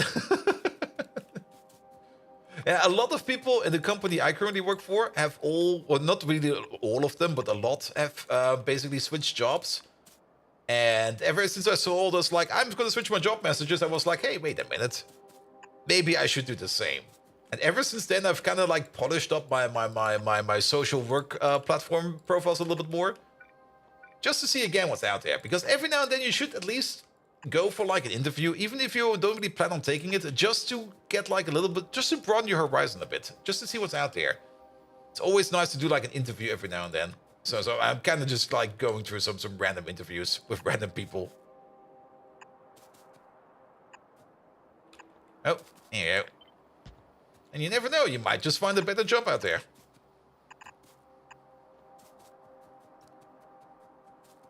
And looking for jobs is fun if you already have contacts. Just invite yourself or others to bring some beer. That's also true. All right, all right, all right. Yeah, we might make logs over here. We will definitely be importing logs over here. Just to keep this thing going, because setting up the logs over here is going to take some time. But overall, this is definitely going to make all the syngas that we need. Good. Let's just get this thing somewhere closer to where we want to build this. And I already kind of said we want to kind of build it maybe over here somewhere. Because we already got a bit of a tar processing unit over here. We can also inject the tar into here so that we can use the tar that we're making from this, for the plants over here first. Before we use the tar, we dig up from the ground over there. We also probably want some train stations around, so we can make some train stations all the way, maybe starting in from coming from over here. We can see that the train station size will probably go all the way over here, so we could think about putting... it fits quite snugly over here, actually. Which is good and bad at the same time. We also got water over there, which we can use. And the more I think about it, the more I just go like, hey, you know what? Why not put it over here? Feels kind of nice over here. It's maybe a little bit further apart from the parts where we usually want to build, but yeah, put over here. Also, this should be mostly covered by everything. Oh, and there's also a forest in the way, of course, which needs to go. All right, all right. That'll get us started. Good, good, good, good, good, good, good.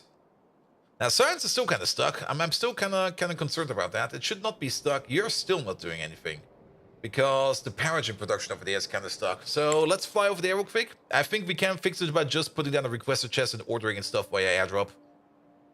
That should hopefully fix most of it. He also hated the whole finding a whole new job thing. I mean, finding a new job is usually pretty annoying if you need to find a new job, but if you already have a stable job and you're just like going around and looking around for stuff, it's usually a little bit easier. We have that one social day a week where the whole company is supposed to be present if possible. Yep. And that's also very important. Even though the normal term for that is a bit offsetting and off-putting sometimes, which is usually called company grooming. But getting everybody together every now and then, at least once per week, and just socializing a bit and just having fun, definitely works quite well. All right, we need to be further up. At least that's what my boss calls it all the time. We need to do the company grouping. Everybody come, we're going playing billiards. And absolutely no work is getting done a day. Yes, but then again, well, never underestimate the power of just like socializing with each other, because you are already talking about other topics while you're there. And just because you're talking about random stuff does not mean you're not thinking about work. Is there no? Oh, there's. Okay, but we do need use over there. Never had such a day ever, really? Okay, order all of this. And then, of course... I mean, when everybody was back in the office still, those days were more numerous. Or pretty common, actually. It was usually once per week, where everybody would be coming together for like some beers and stuff like that.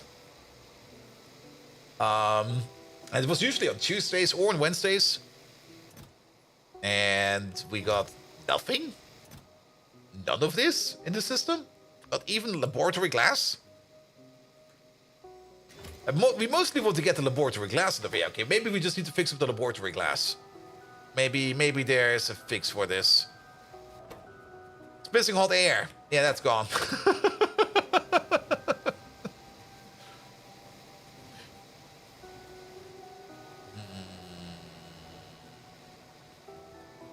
Don't we got a hot air station for that?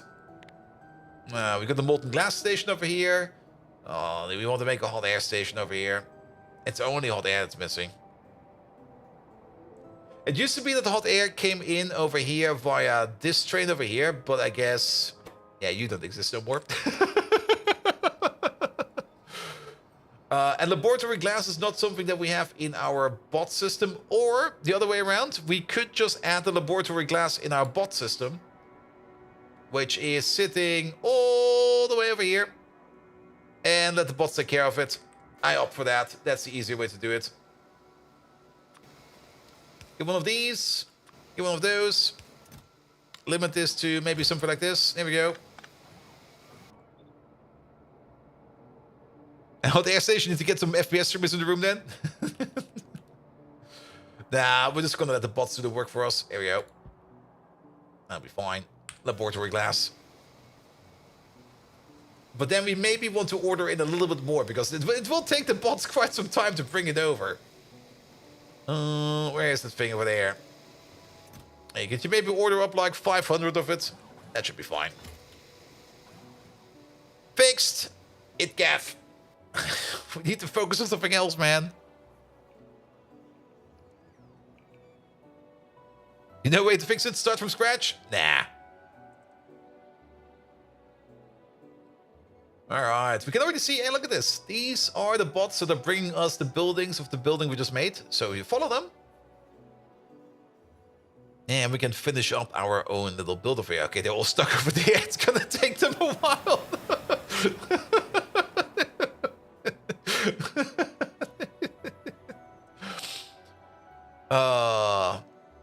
Is this mine empty? This mine is also empty. What's that? Chromium, that's chromium, perfect. Navens are backed up again, excellent.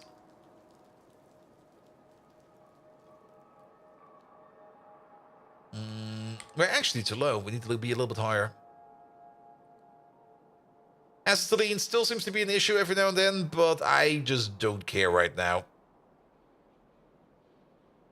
And yeah, these smelters over here also need to be rebuilt at some point in time, but for now they're fine.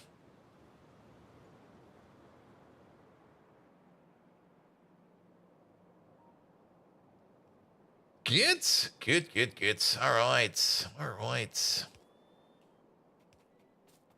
There's more trees to be deleted. Yeah, delete these.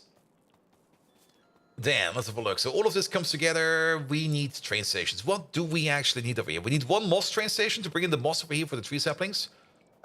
We do need to make some tree seeds over here. Which does kind of mean that we do most likely want to splice off some of these over here first. To turn them into logs over here. To turn them into tree seeds over there. So we're missing a little bit over here, but that's fine. We can add that sooner or later. We also need a whole hecking load of water over here, which we get from coastal pumps. And then, of course, we need to provide ourselves some train stations over here. And let's maybe start off with the train stations. We can see everything we need over here. And we're just going to start over here somewhere. Do this, please. There we go. That should be more than enough space for all the train stations that we need.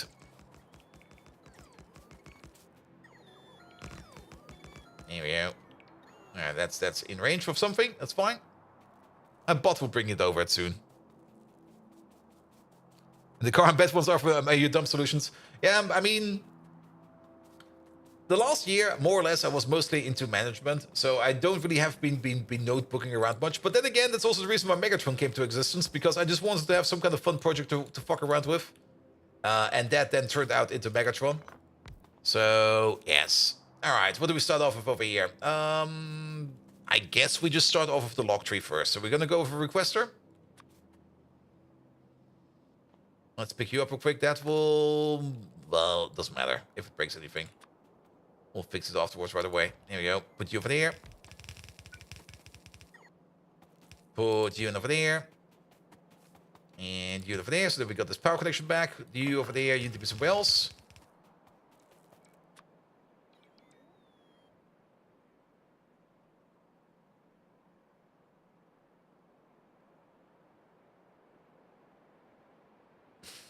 Something is beeping. Doesn't sound like a fire alarm, so it should be fine. Not like last time where there was something beeping. Nah, it's not a wee woo wee woo wee woo. It was more like a beep, a slow beep. Not a fast beep, so not really a fire alarm beep. Nor a batteries empty fire alarm beep. But definitely a loud beep because I hear it through my headphones. Checking carbon batteries? Nah. It's a beep coming from outside.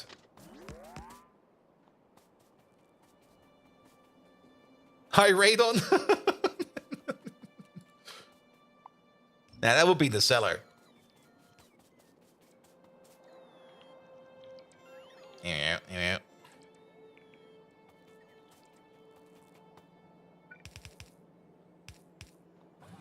Still going on? Ah, it stopped. Perfect. Good. All right, we are going to start off with the logs. Even though we're making logs over here, we're going to start off with the logs.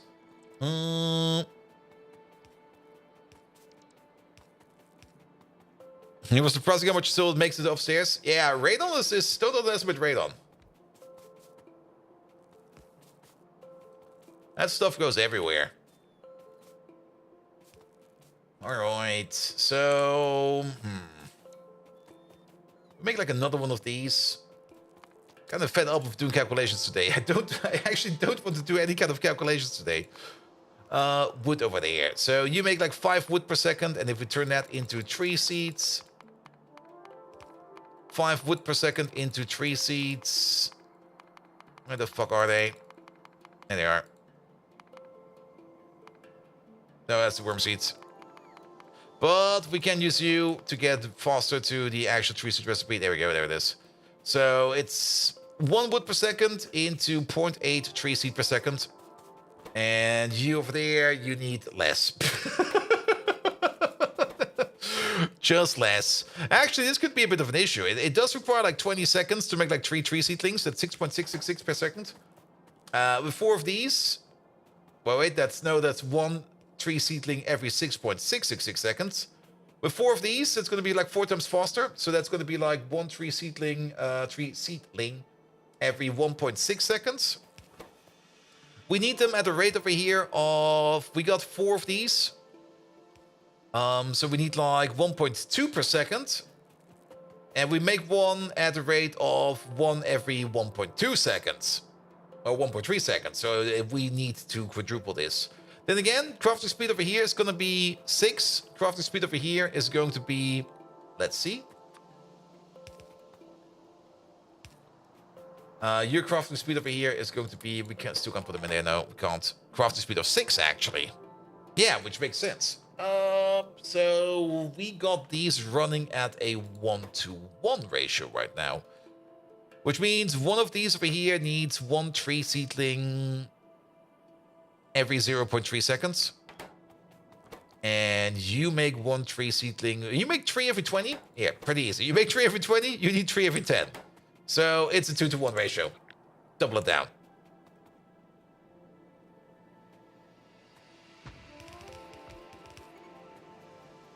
If they have the same crafting speeds. Now, these will be at crafting speed 6 if we put in the Mark III trees. At the moment, it will be less. At the moment, it will be more something like crafting speed 4. Which is fine. Fast wood forest trees. There they are. Put in the Mark II trees. Mark 1 tree, Mark 2 tree. There we go. I'm not even quite sure if we have the Mark II trees available for pickup like this.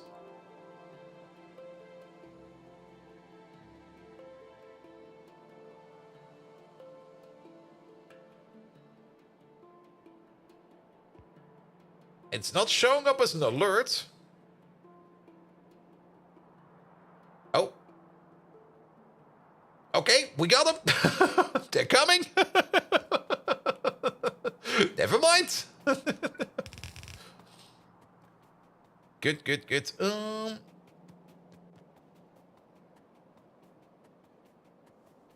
All right, but that does then mean we got 8 of these over here. And that would also mean we need 8 tree seeds every 20 seconds. You over there, if we make 3 seeds over here, one of you makes 4 every 5. Yeah, you know what? I'm just gonna wing this real quick. Yeah, take this thing over there. Take out all the belt. We're again just gonna wing it because we're gonna place you over there. We're gonna take you out and you out. We're going to find ourselves a tree seed maker, which is going to be sitting right over there. And just wing it to win it. There you go. And then your output priority will be at the top.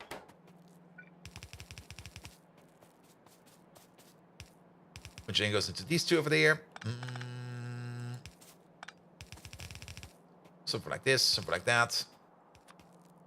So the first amount of trees that we make over here, those will be used to resupply the actual tree maker. And then the rest of it will be going into the big machine over there. And the chromium, hello there. Welcome, welcome, welcome. And then your output into your input. Here we go, put you over there, put you over there. It'll be fine. Keep speed. And then you make 3 seeds over there, and then we just hook them into there. How much water do we need? We only need we need an insignificant amount of water. Even at crafting speed 6, we need 600 water every 20 seconds.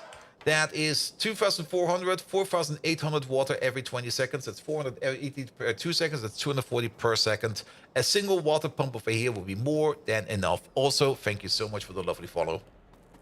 So we're just going to put down a single water pump over here, like somewhere. You start making water.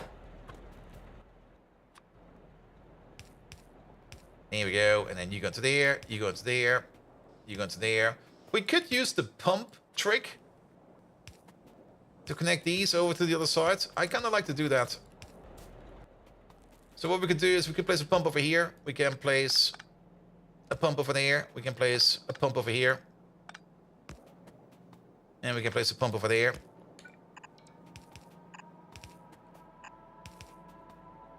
And then just connect up you. You. We're in the way. There we go. And then we don't need to fuck around too much with pipes and stuff like that. Good. Okay, you got your water. Only thing you need is tree seeds and moss. Tree seeds will be coming in from over there. Let's see. We could go the long way around or the short way around. Short way.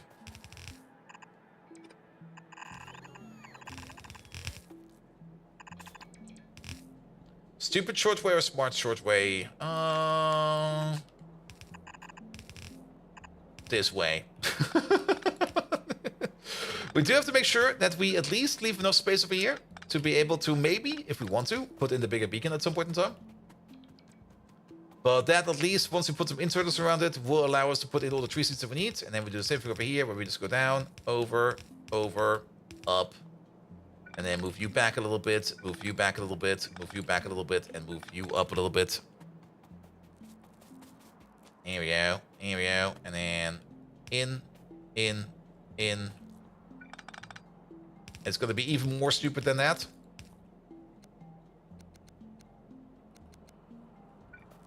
In. Because then we don't have to move the power pole. And we're going to do the same stupid thing over here. Here you go. As long as it works, that's fine, right? Done. Tree seeds. Alright, you still need moss. The amount of moss is 5 times the amount that we need over here. It's going to be 1 moss per second per block. That's 2 moss per second per 2 blocks. Both of them are running at crafting speed 6, so that's 12 moss per second in total. So we're going to need a moss request over here. That will be you. You'll be getting in the moss. We don't need any woods in itself, and we also do need some fertilizer over here as well. So we're also going to be putting down a fertilizer requester for these buildings over there. And the man, hello there. Welcome, welcome, welcome. I guess the Netherlands is also having a national holiday today, right? It should be a Europe thing. If not, Handaman, I hope you had an amazing day.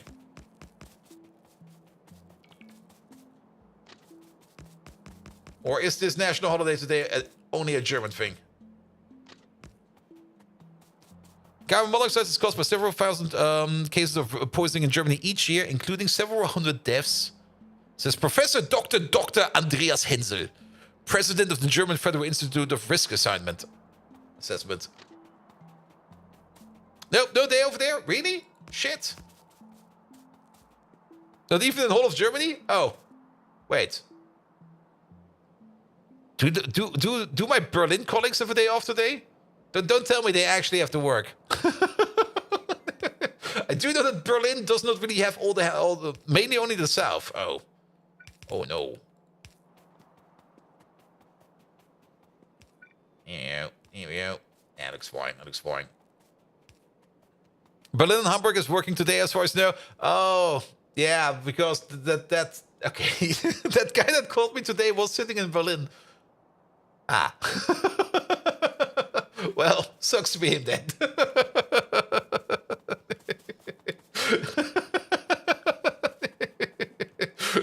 I'm enjoying my day off today.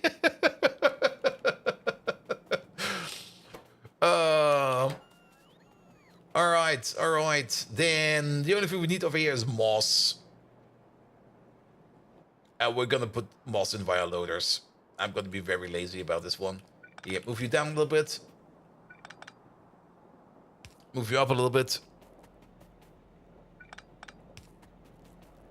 And you'll be fine.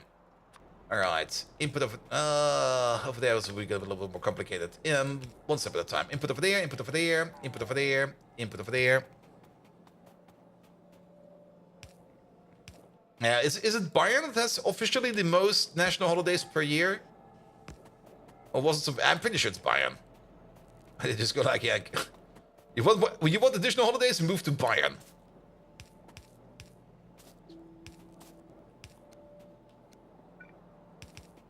By the way, I'm still like processing that magnificent... Oh, what happened over here? You have to be over there. That magnificent goulash in my stomach. It's still tasty, man. Nom nom nom nom nom nom. Goulash. Goulash. Wait a minute. How does... Oh, because the water over there. Bavaria's the most? Ah. Those damn Bayerns with all their free days.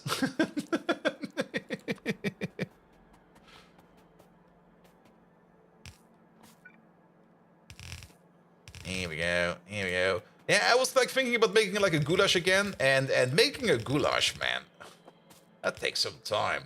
I mean, I've been marinating the meat for like more than a day, more than 24 hours in red wine in the fridge. And today I slow cooked it.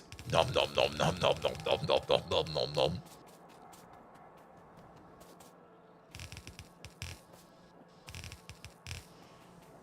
Alright, you get over there. And 50-50. Do something like that. We don't really care how the belt looks.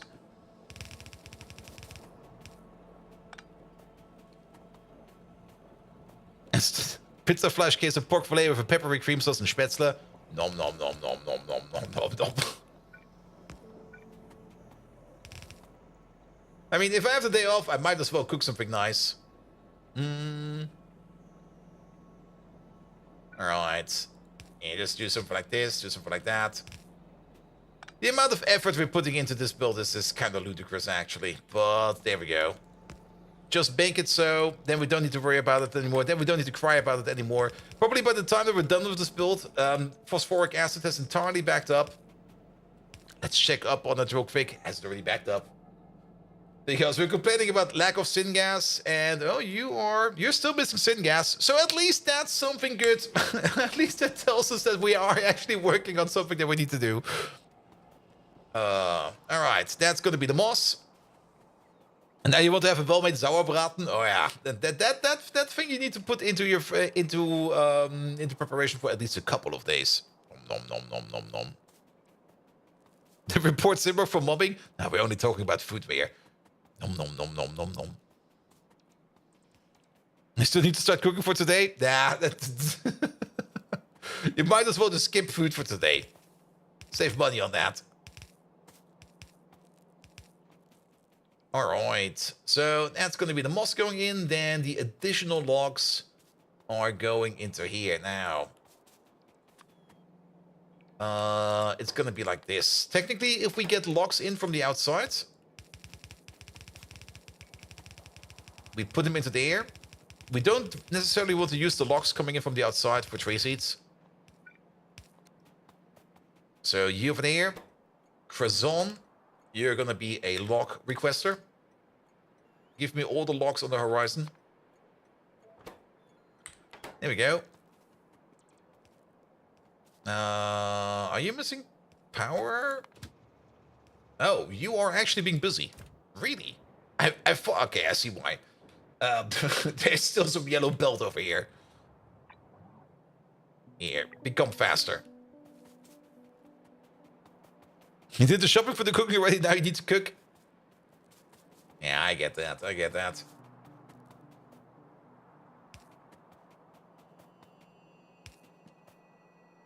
Then again, some late night bolognese. Nom nom nom nom nom. Alright, you're gonna be the moss requester. Where's moss? 2-8 moss requester. We got 10 of these, but we got so much moss going around. No trade available for you, it seems. And then this one over there is going to be the fertilizer requester. A golden fury? No, you're going to be the fertilizer 2-8 requester. We still don't have a fertilizer 2-8 train. We still use the Pepper Peps 1-4 fertilizer train. 1-4 requester, please. There we go. And these two are doing good. We're making so much fertilizer. All right, but we do need to filter it out over there. So you over there, fertilizer. There it is.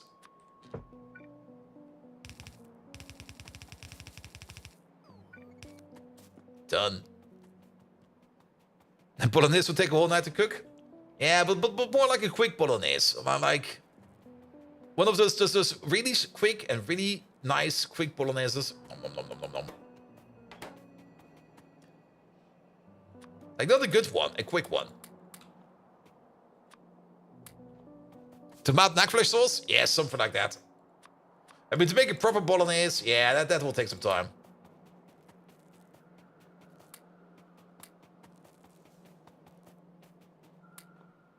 Yeah, prot, prot, prot, prot. Prot, prot, prot, prot.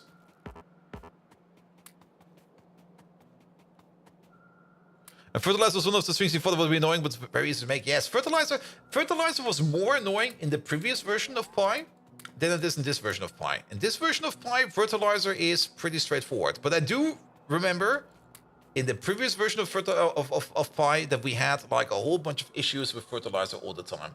I mean, all of our fertilizer is still coming from this build over here. That's where all of our fertilizer is coming from. And this thing over here is seaweed, urea, and ash. And this is just doing wonders right now. There's probably still a better recipe out there. There's definitely a better recipe for fertilizer out there, but this is already like making 2 full yellow belts of fertilizer. Well, almost full yellow belts. At level 1 buildings. If we would optimize this to like a compact build, it would be making even more. Alright.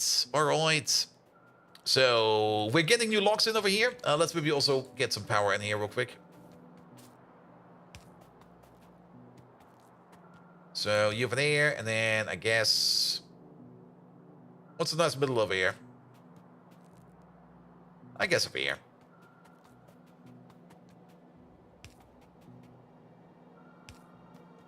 There we go. And then just copy-paste these over. Actually, copy-paste these over. But without the belt. There we go. Over there. And then can we copy-paste them over one more time? Without the belt and without the beacons. Over there. Over there.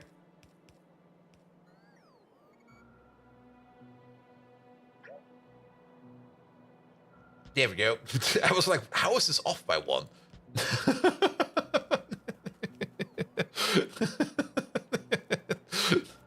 Yeah, we fixed it. There we go. And then let's get at least some lamps in here as well. Because it's kind of dark over here. And without any lamps, we can't see the brownout happening. And we do want to see the brownout happening. So I don't think there will be a brownout happening anytime soon. Wait a minute. Don't this, don't that. This, please. There we go.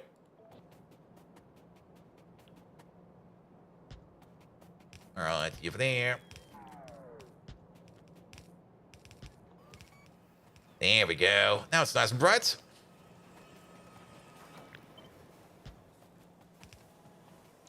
Good. Good.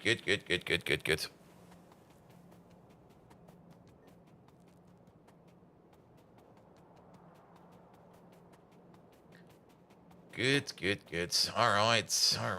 Tar, iron oxide. The iron oxide also still needs an output. I think, do we have an iron oxide output over here? Oh, we do.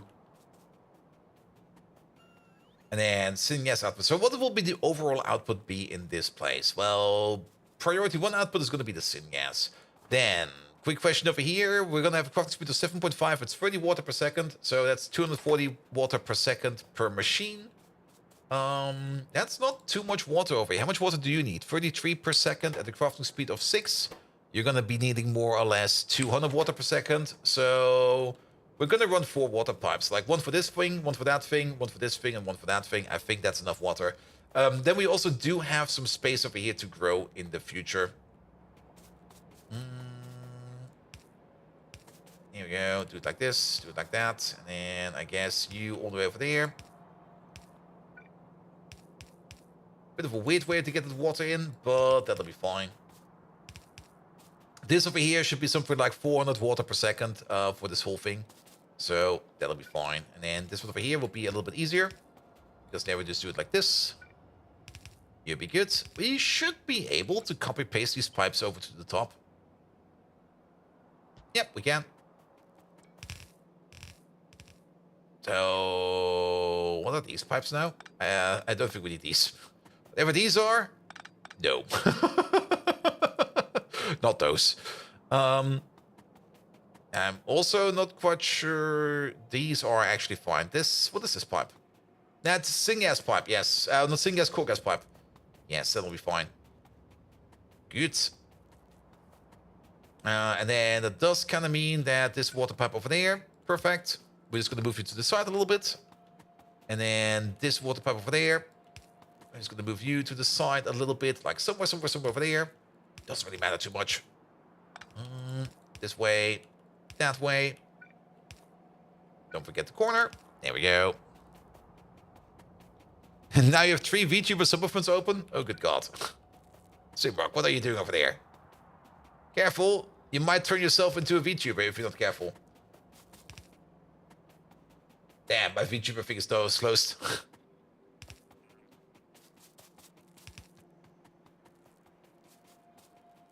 In fact, you have to buy a whole thing of celery. You can get some celery sticks, man. Just use celery sticks. You can buy celery sticks. Every time I make a good bolognese, I just buy celery sticks. That's way easier.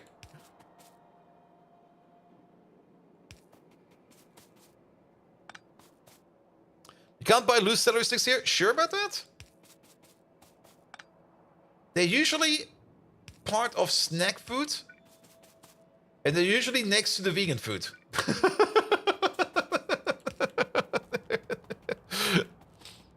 Not at the supermarket, at least? Really? I mean, whenever I buy, like, celery sticks, they're right next to the snack tomatoes.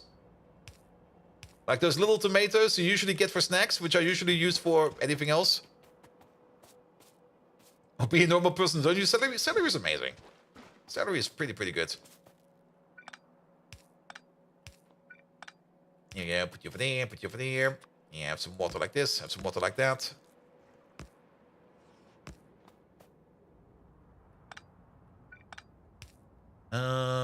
And just do it like this and that. There we go. It's a bit crossover, so be it.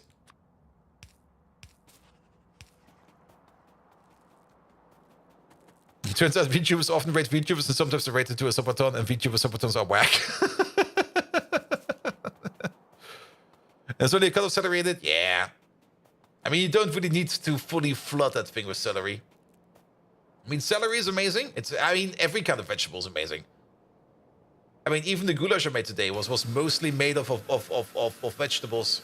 And of course, a good amount of beef in there. But it was mostly vegetables.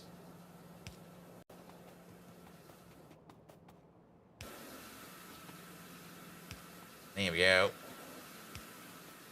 Okay, yeah. These power poles over here are a little bit off, so be it. Good. Overall, this looks pretty good already. I'm a little bit disappointed that the locks have not arrived yet. Oh. Sorry about that, train. We'll get you out of here soon. And he actually wants to come over. He is actually already there. I guess we're missing a signal or two. And the VTuber for the viewers, the Donaton has been streaming uninterrupted for 70 days now. Yeah, you have to be careful with subathons. If you set like the minutes per sub too low or too high, yeah, you're gonna be live forever, man.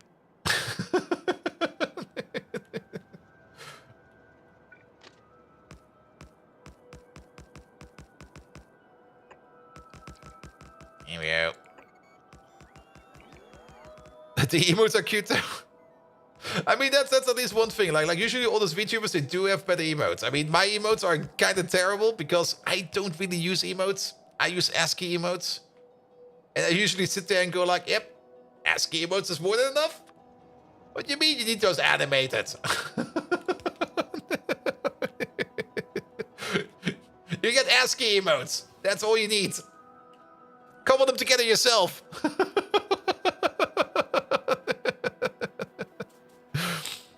Uncapped subathon 3 minutes per sub. She's at 12,090 subs in the last 27 days.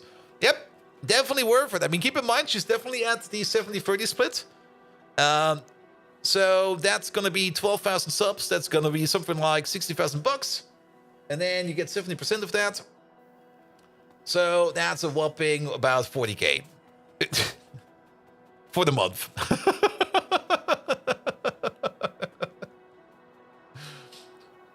What's going on over there? Oh, you're going the wrong way. There we go.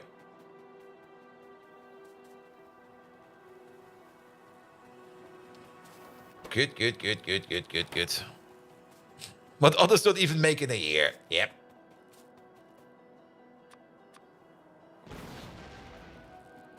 And question is, how many of those 12Ks are resubbing? Well, most of those are gifted subs. I mean, it's not going to be people that are going to actively be subbing. It's all going to be gifted subs, and those gifted subs are probably coming from, well, she's probably sitting at something like 2,000 viewers. Simbrock, tell me a number. I guess she's going to be sitting at like a 2,000. And of those 2,000, it's probably coming from like 40 people at most. Which is fine. I mean, if you want to spend that much money on a VTuber, go for it. 465? Really? Okay, VTuber communities are kind of tightly knit. That's very true. I thought gifted was not included. No, gifted subs are included. I mean, if you would do a subathon without gifted subs, that thing would be over in like a day. Less than even.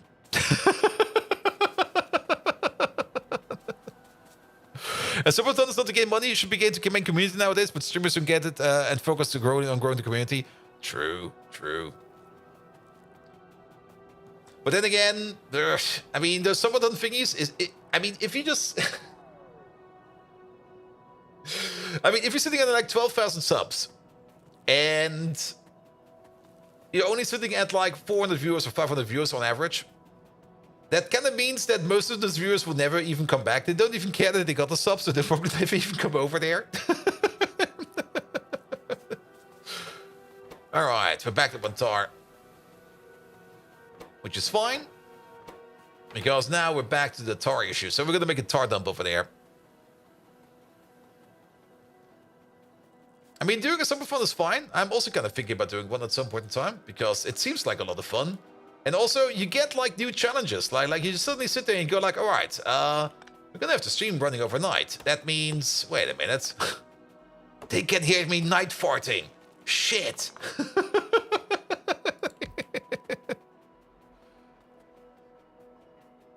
But what's missing? Oh, did I miss one? Where? Wait, my pot was missing in the second from the bottom, second from the left. Oh yeah, there. It's not gonna hurt us too much at all, man. She's doing 12 on and 12 off with a timer paused. Yeah, that's also a way to do it. Pom.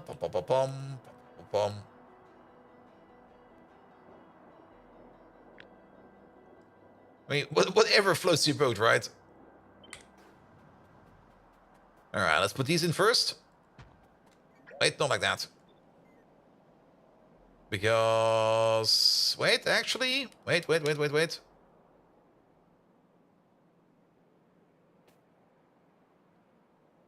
Like this.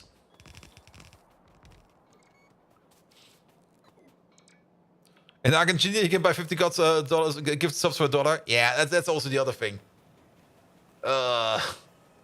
Like regional pricing, you just set your VPN to something else and you just go like here. It'll not cost you anything over there. But, wait a minute. Wasn't that 50 gifted subs? Wasn't that for YouTube subs? But then again, I guess the price for Twitch subs will probably also be appropriate in the same way. Here we go. Because I know where the story came from.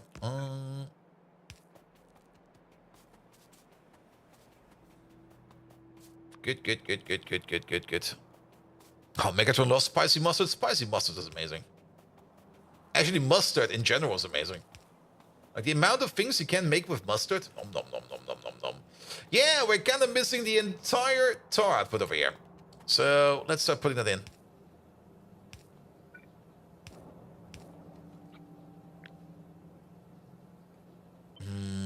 Not these. Here you go. The mustard gas also. That mustard gas is not made out of mustard, man.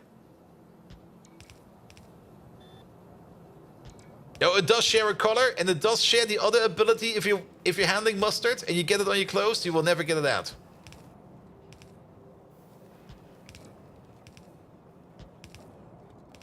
All right. I guess we can do it like this. And that's the only downside of mustard. Like, if you get mustard on anything, it's just going to be like, yeah, that's going to be yellow. It's going to be yellow forever.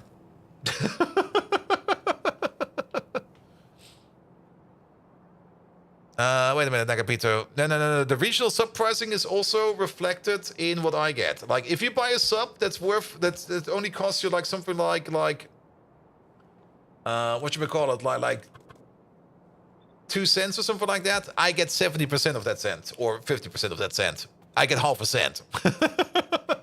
It's not like Twitch is losing money on regional pricing. That would be insane.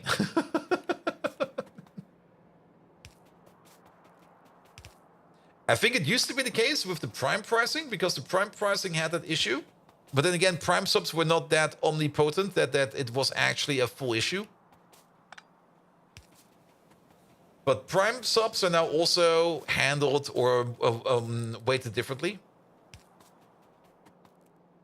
Yeah, can we move you one over, please? There we go. And then paste.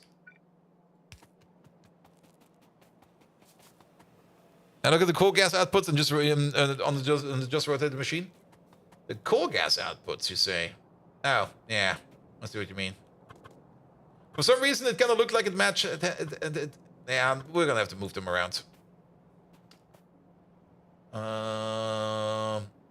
We'll do that soon. Let me just do this pipeline real quick. Here we go. You're there. You're there. You're there.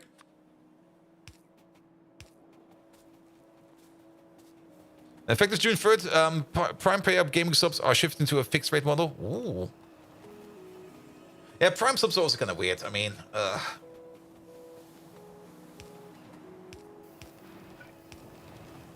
they're basically just virtual random currency that you have. That you can shove around. But at least you can give it to somebody. That's nice. I mean, overall, the idea of Prime subs are actually kind of nice. Because it gets you into subbing. And then you might, I mean, the idea is basically like classic drug setup, like here. You get the Prime sub for free, have fun with that, and fuck around with it, and then afterwards you just go like, okay, and now you can pay money to actually sub to people.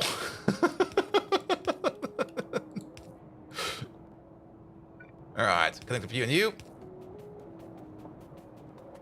and then.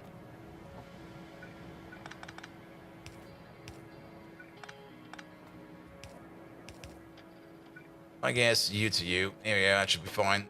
Ah, we also have the ash out there. The only reason Bolt gets money from you? Nice. Alright, coal gas.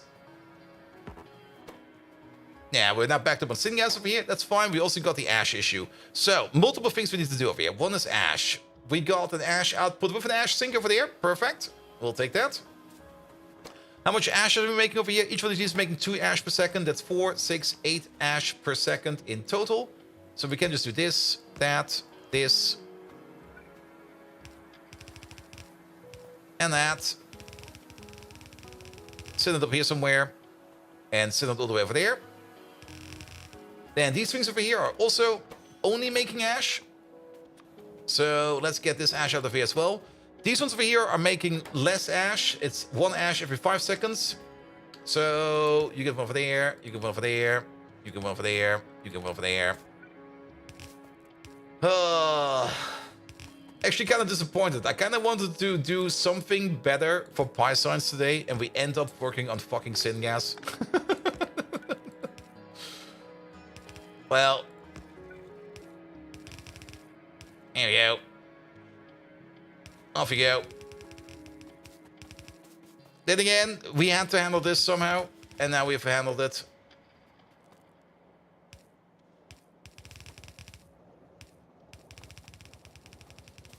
Go all the way over there, and in you go. Alright, you know what this means. All of these, notch over 1.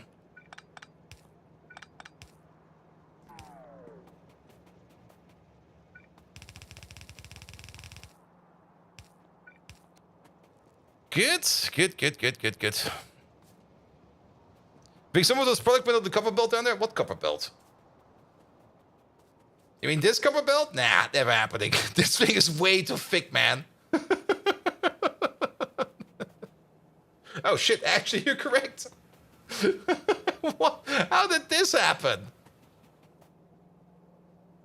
Was there a gap in there? It's this random piece of ash over there.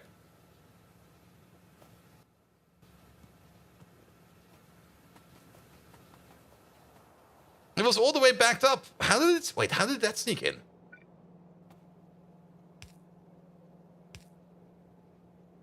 Was that just a random gap open? Because this belt has been fake for a while.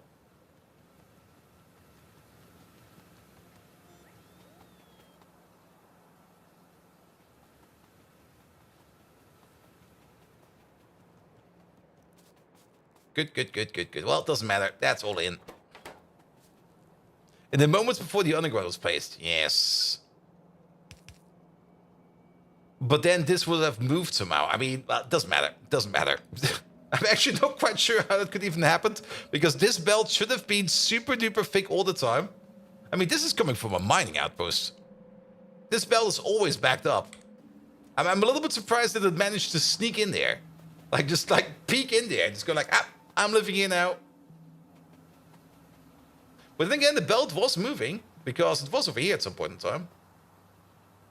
Well, it doesn't matter.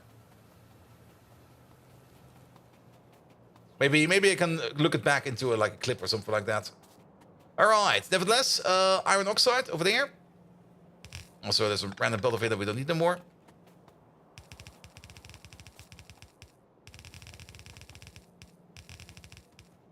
Good. And go around. And around. Iron oxide all the way over there.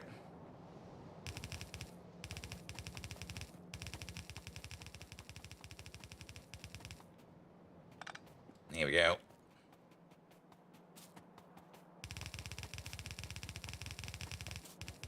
Hell with that train.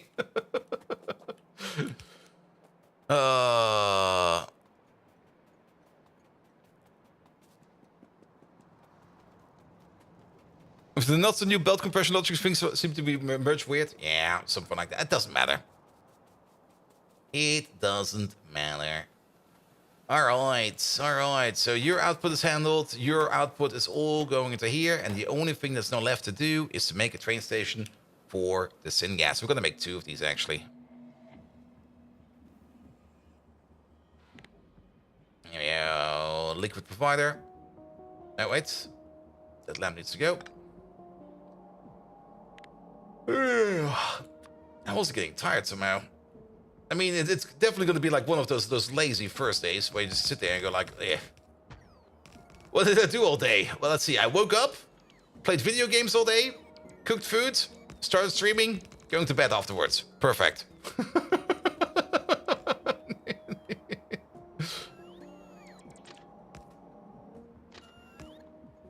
Yeah. Let's put you somewhere over there.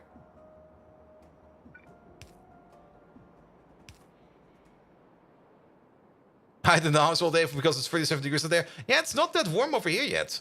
It's been raining all day again. I was like, ugh, why is it raining again?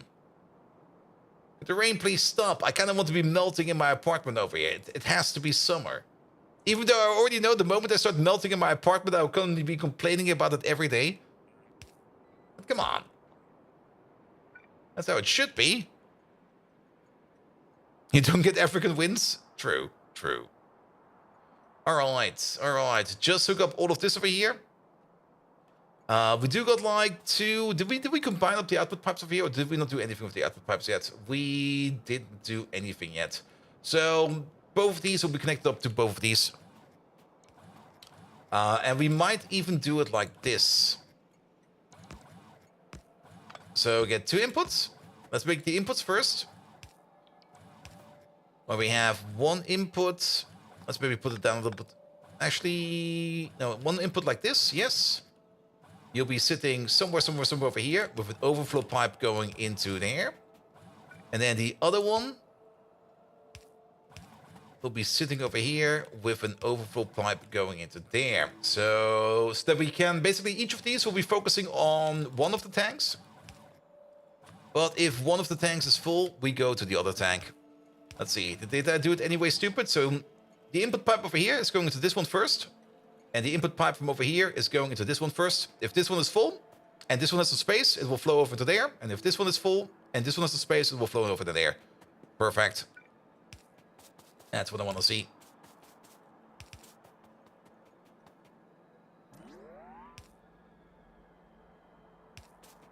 Missing an underground pipe? Yes, at least one. It's a wireless pipe. Come on. Modern times.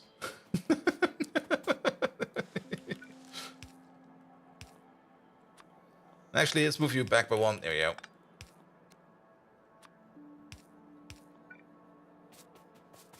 Alright, alright. And then you over there. Ah.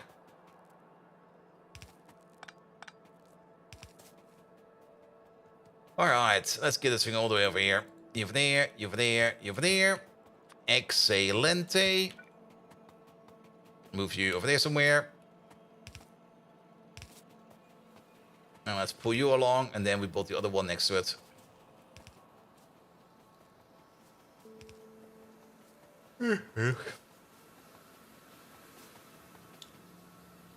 Alright. I guess we can pull it out from over here.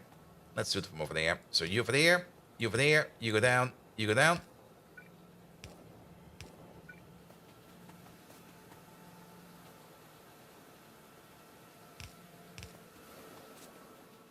And then this is the pipe we need to connect to. Perfect. So you'll be over there, you'll be over there. You are not required. Corner, corner. And then back we go. And I think we are fully connected. Are we missing a corner over here somewhere? No, both are going in. Excellent. So is this now moving accordingly? It's standing still. What the hell? What's going on over there?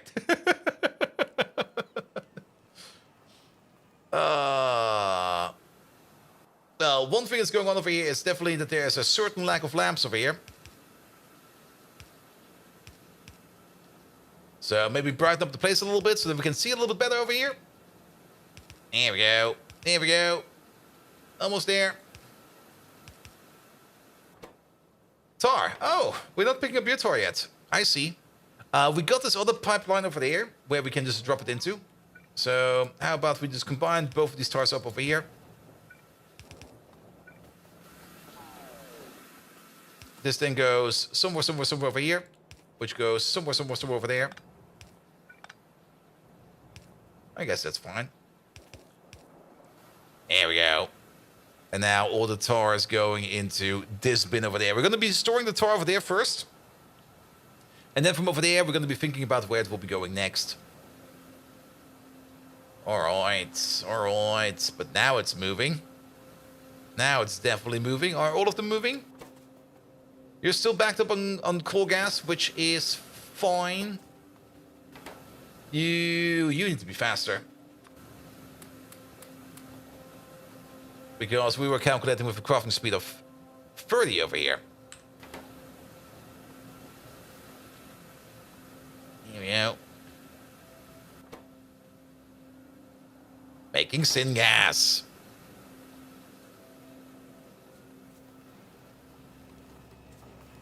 Are these looking? You're still backed up on coal gas. Yeah, we will probably have to blow through these a bit. You're also kind of backed up on iron oxide? No, because you're backed up on coal. Because you're backed up on coal gas as well. It'll probably take a while to balance itself out. And there's also a good chance that we had some kind of miscalculation over here. That's 50 per second, 100 per second, 200, 400 per second in coal gas over here. And then what you're making, that should be another 100. A little bit less than 100. That's 500 coal gas per second coming out over here. At crafting speed 1, by the way. Actually, not really at crafting speed 1. 500 per identical crafting speed over here. Oh, wait. Is that the issue, maybe? Wait a minute. Oh, did I beans it hard? One more time. Calculating time. Full calculation this time around. So, 10, 40 over there. Together is 50. That's 50 per second. 50 in total. Just 50 per craft. They got the same crafting time, so it'll be fine. So that's over here. A total of 50, 100, 200, 400. 400 every 3 seconds at a crafting speed of 1.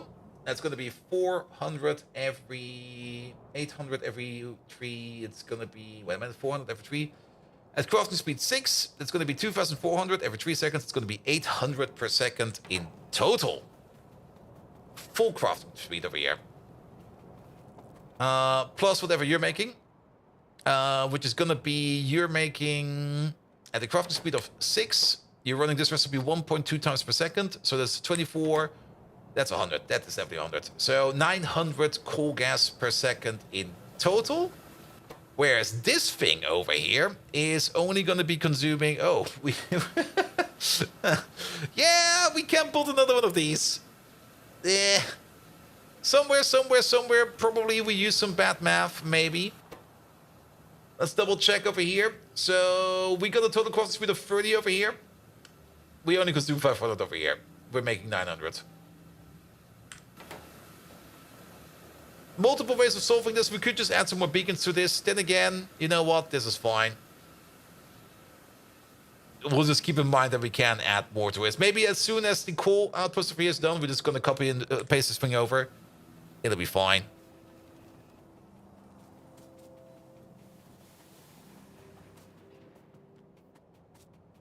Good. And there's so much text in chat right now. The only thing I see is Amazon packages and passwords on it. I had to do the same thing for my GPU I ordered from Amazon. But the guy was, I need a password. And I was like, yes, I got your password. And I showed him the email. And he was like, no. You have to tell me the password. I can't read it. I'm like, all right.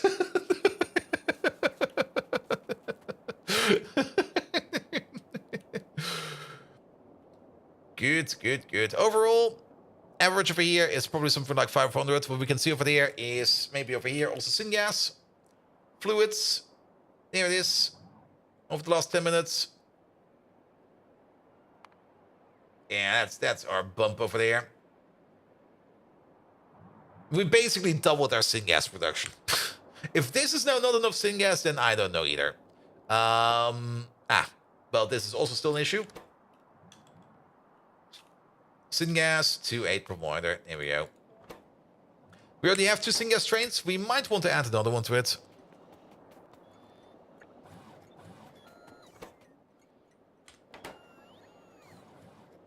Yeah, it's...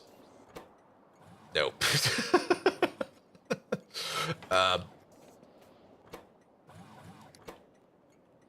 I'm definitely getting tired, it seems.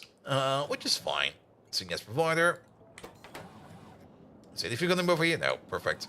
Copy paste it over. Now it's correct. Alright, at least it's filling up. We got more syngas. Good. Leave it at that. Phosphoric acid. How is it going over here?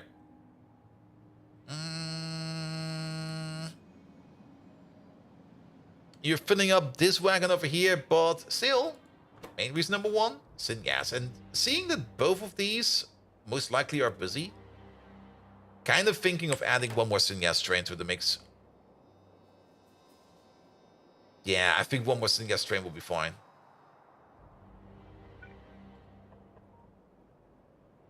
And if not, then we'll do something about it. Good. Alright.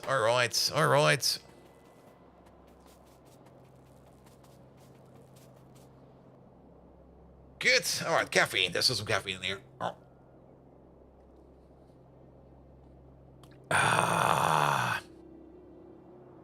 Yeah, caffeine is required right now. I guess that goulash is still affecting me.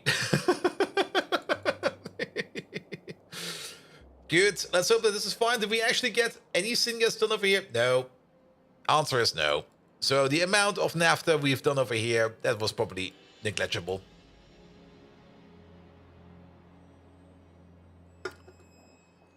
How's the rest looking over here? We're pretty full on residual mixture. we are pretty full on fuel oil. Kerosene is slowly filling up. The whole thing over here will shut down if kerosene is at its maximum capacity, but that does not seem to be the case right now. Power is doing fine. Power overall is doing very fine. So I think we're good over here. Now, with the phosphoric acid, hopefully getting now more syngas, we get more phosphoric acid done. Phosphoric acid is also very important because it's also a prime ingredient over here in red circuits. Quick peek at red circuits over here. It doesn't really seem we have made any red circuits in quite some time. We still got 15,000 in the train over here. But let's have a quick peek at that. What we're missing again is mostly what you're making, and you're yet again missing what is coming from over here, which is you. You're missing over here is not etching solution nor deeper rain. You're missing whatever is coming from this belt. You're missing wafers. I think that's fine. Though, just to be sure, let's double check up on the wafer production, which is happening. Where is it happening again? I thought it was, there it is. Which is happening over here. Wafer production over here is currently not doing anything because you are lacking whatever is on this belt, which is coming from down here, which is coming from down here, which is probably our silicon production over here. I guess it is. It is this silicon production over here. And you're missing trichlorsilan. Trichlorsilan over here is missing the other chlorosilan. And you over there, you are missing... You're missing coal dust. You're straight up missing coal dust. Okay. Also, you're going to a coal dust requester. That's Coal Power Island.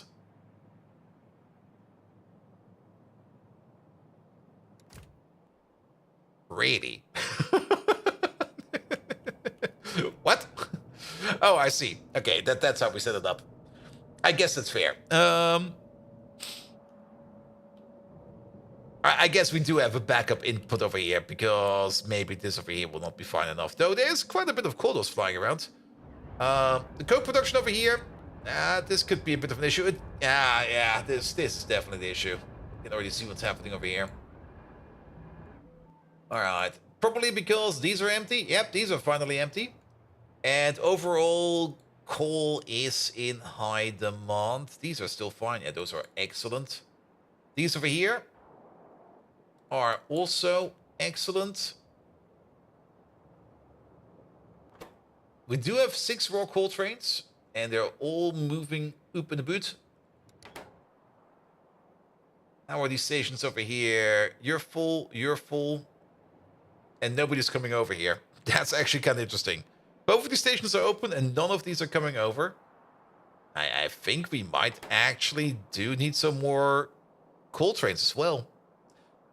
I can already tell you that we need at least 1 more coal train. So let's hope that maybe by adding 1 more coal train, things over here will be a little bit easier. So maybe instead of doing this, this is definitely going to be a syngas train actually, because this we can't just magically transform this train over here from syngas to coal, because it's got the wrong cargo wagons attached. Inactivity, off you go. You'll be fine. Destination full. I don't think we need the syngas train. Get the fuck out of here. Remove you. Not you. You.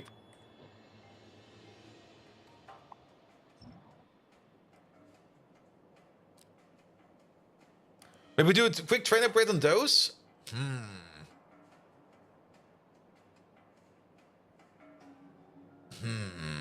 I mean, it makes kind of sense for the coal trains. And the coal trains are probably also going to be the only trains out there that are always going to be transporting raw coal.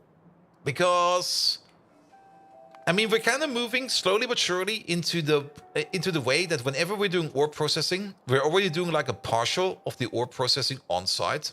Same we're doing over here with the aluminum now.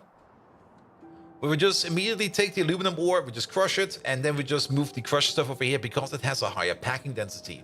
For that stuff, it's great.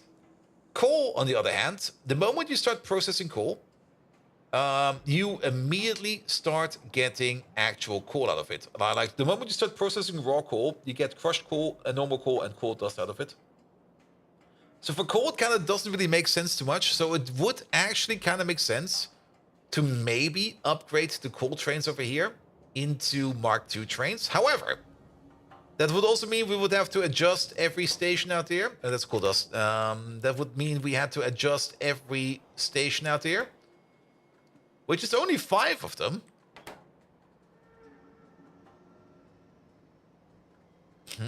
And the adjustment should actually not be too hard. I see maybe a way how we could just inject an adjustment over here.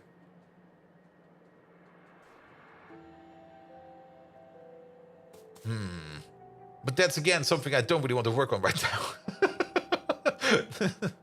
Also, I have the feeling that all of these are coming over to see me. Yes, they are. Oh boy. Okay, you know what? Let's fly back to the mall real quick.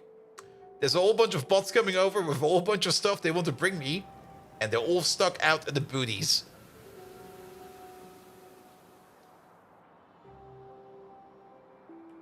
Alright, alright. Nah, you know what? We should be focusing on PyScience again. I mean, syngas was definitely an issue. We're gonna leave it like this right now. I will be hooking up the tar outpost over there, or the tar maker over there, to the actual tar production line afterwards. It's not really that important right now because we're not really making that much tar over there. And there's going to be a tar sink over there as well soon, but I just don't want to work on the tar sink right now. Instead, we should be working over here on the tributyl phosphate. This thing over here is going to be important, which also kind of reminds me, that's the whole reason why we're working on phosphoric acid, because we need phosphoric acid for this thing. So we were working on PyScience 3. Okay, now I'm way more happy. Now I'm way more happy. We still need to make the pyridine. The pyridine is still needs to be done. And the pyridine over here, that is... What is this build, actually? Oh, that's the accrual build.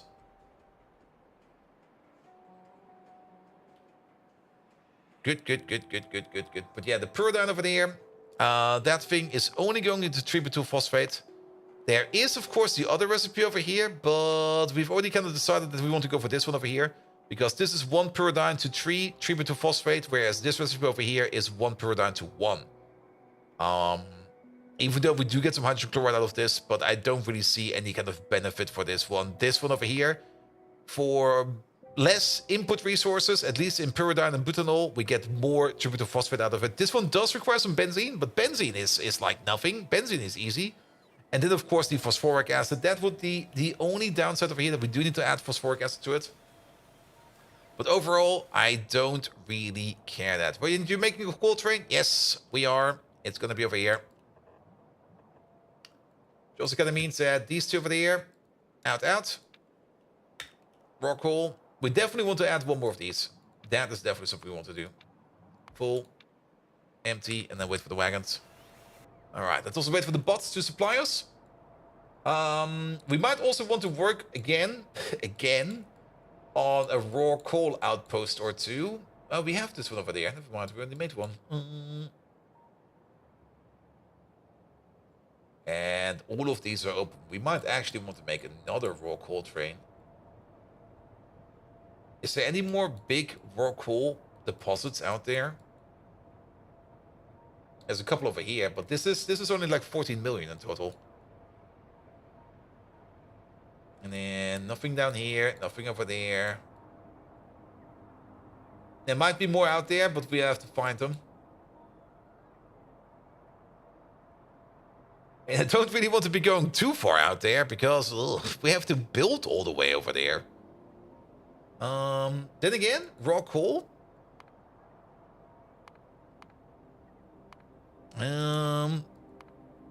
This is like the most stupid way to get there. There we go. We can get raw coal from bio oil. Very true. There's also a biomass recipe, but it's kind of terrible. Navens over here can be turned into raw coal. And if you kind of think about it, we already know that they are backed up over here. And they need an optional output. And is this prop moddable? Oh, it is. So that would be a way to do it. Foggies into raw coal is also a thing one can do, which is also proc moddable. And then, of course, the core reserve. And then there's also the way of... Okay, we can't do this one yet. And then there's bio oil and raw coal. Keep in mind, you got 2 recipes for bio oil in raw coal. You got one that's 200 bio oil into 20 raw coal. And then there's 100 into 15. This one is definitely, if you just want raw coal, this one is far superior. But for raw coal, that's going down the whole path of the dried biomass, going into the silicon carbide and the quartz tubes. The quartz tubes just need to be topped up. And silicon carbide, well, at some point in time, I mean, silicon carbide is a thing that we might want to centralize at some point in time. Actually, it's not really in that many things. But is the green SiC in more things? It's in advanced casting. It's kind of boring. I was kind of thinking that silicon carbide is maybe in more things out there. But it's definitely required for the MOSFETs. It's required for solar, but I don't really care about solar. And the other big requirement is diamond wire, which is part of... What is that part of? Mono polycrystalline silicon plate. I think this is for the better wafer recipe. If it's for the better wafer recipe, then it definitely makes sense to at least maybe make somewhere a build for silicon carbide. But diamond wire is also eating up quite a bit of diamonds. It's making my head spin today. Usually I'm not really being that affected by Pyanodon head spins, but today, for some reason, yes. Well then.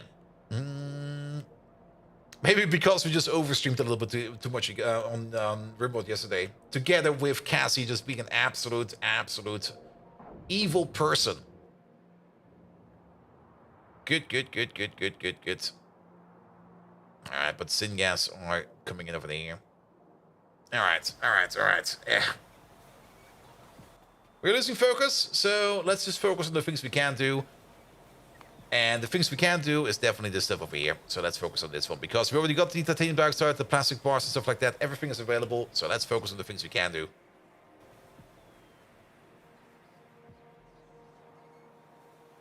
There we go. So let's pick up some of these. Let's maybe also go down the whole path. We also do need then some fluid-fed bed reactors. So we can start working on these as well. Where are these? They're probably right under my nose, as they always are.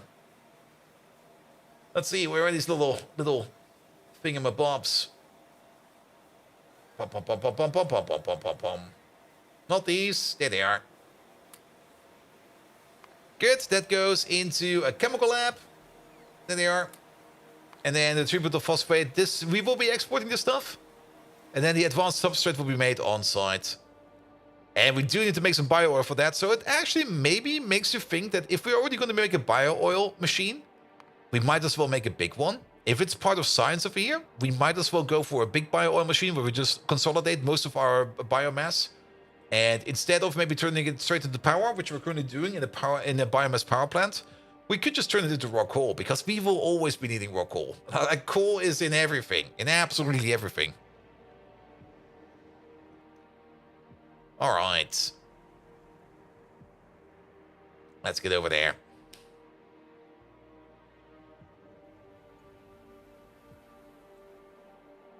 Let's also have a quick look at the boron build over there. Or the magnets. Magnets, we made some more magnets, that's great. Boron is still being made, excellent.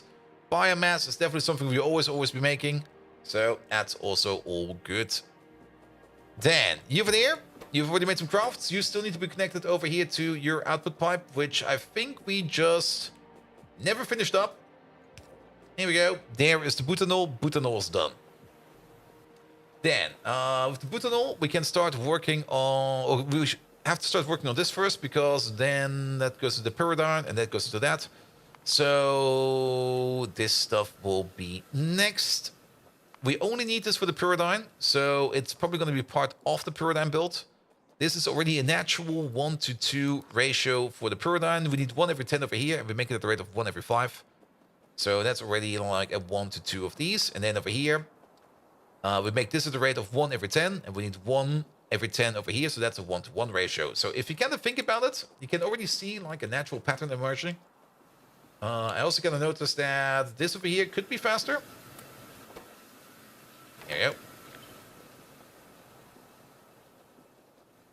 So let's put you over there for a second. There we go. And then pom pom pom pom pom pom pom pom pom. Every little step over here. I think the first step was this one over there. Where we start with you. Where we start making. Where is it? Where is it?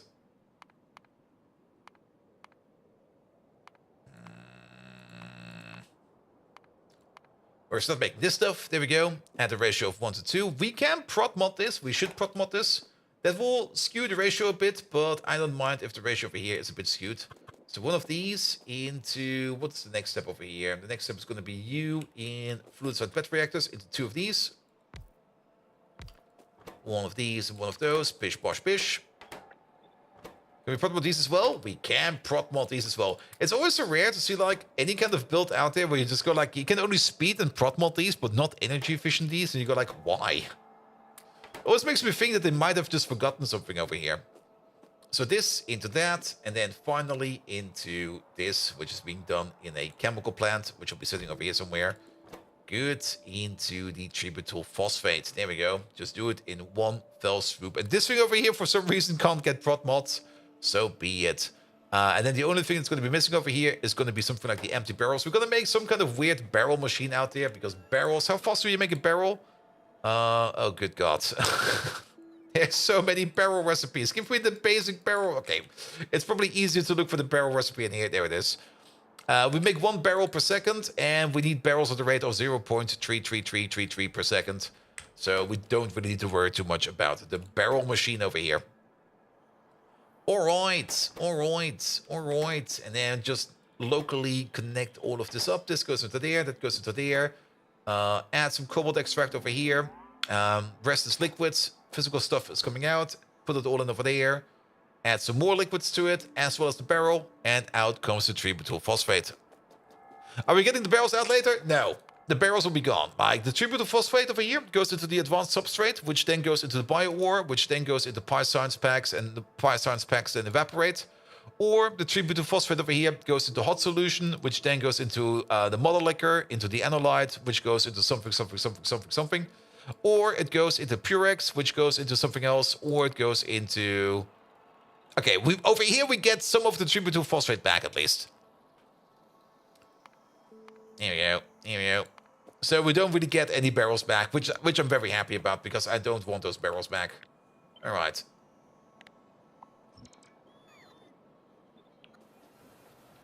Kind of like how it's like a little bit off like this, but that's fine. And how many of these do we want?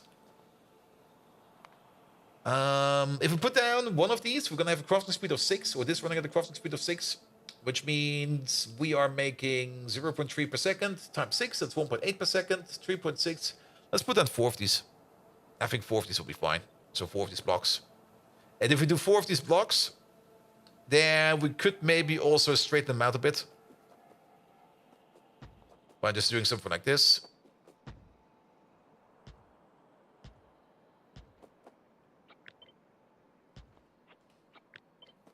Doing something like this. Yeah, you get the drill.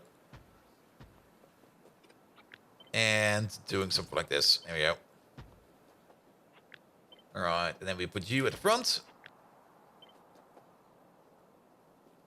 You in the middle. And you at the end. And then we just shuffle you together a little bit. 1, 2, 3, 4, 5. And then you over there. You also need to be further apart. 1, 2, 3, 4, 5. Take the entire thing. Place over there. There you go. That's your solution. This is what we want to make. All right. That seems fair. We already got some train stations over here prepared. Do we already have the ethanol coming in? What is this one? This over here is the propene. Propene is coming in.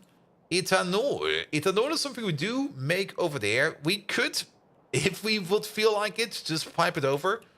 But I'll just do a train station over here for ethanol. We already got some train stations prepared over here. So let's start with you, Ian Clark. No, you're going to be the ethanol 28 requester, please. Thank you very much. Put you over there. And then you like this, you like that. Rotate you around. Take these two. Put them over there. Rotate. That was the worst way to rotate that one. Rotate, rotate. You over there, you over there, you over there. And then just get it all together. That's the ethanol done. Just add titanium dioxide and plastic to it. And we're gonna be fine. Now, this stuff over here, we don't need to export it, so we don't need to worry about it. So you get an output over here, you get an output over there, you get an output over here, you get an output over here. Ah, that's gonna suck a bit, because these buildings over here are notorious in their inputs and outputs. Let's maybe solve the fluid puzzle over here first, before we try to connect these over here. Oh, fuck. Okay, let's do it maybe like this. And maybe like that. So we got the ammonia like this. We got the alkaline like this. And we got the hot air like this. Sure. Or we do the hot air like this. The alkaline like this. And then the ammonia like this. And then we got a little bit of space left over here for input and output from these things over there. Yes. I think that sounds better. So we can do this, that, and this. You over there. You over there. I fucked that over. And you over there. Copy paste you over once. Copy paste you over twice. Then they're all connected. Oh, thank you, bots. That also kind of means that we're gonna have an input over here and an input over there. And we're gonna have one output over there. That's for you. And then we can do an... That's not enough space, is it? If we do it the other way around, we have a little bit more space to play around with, because then we can do an input over here and an input over there.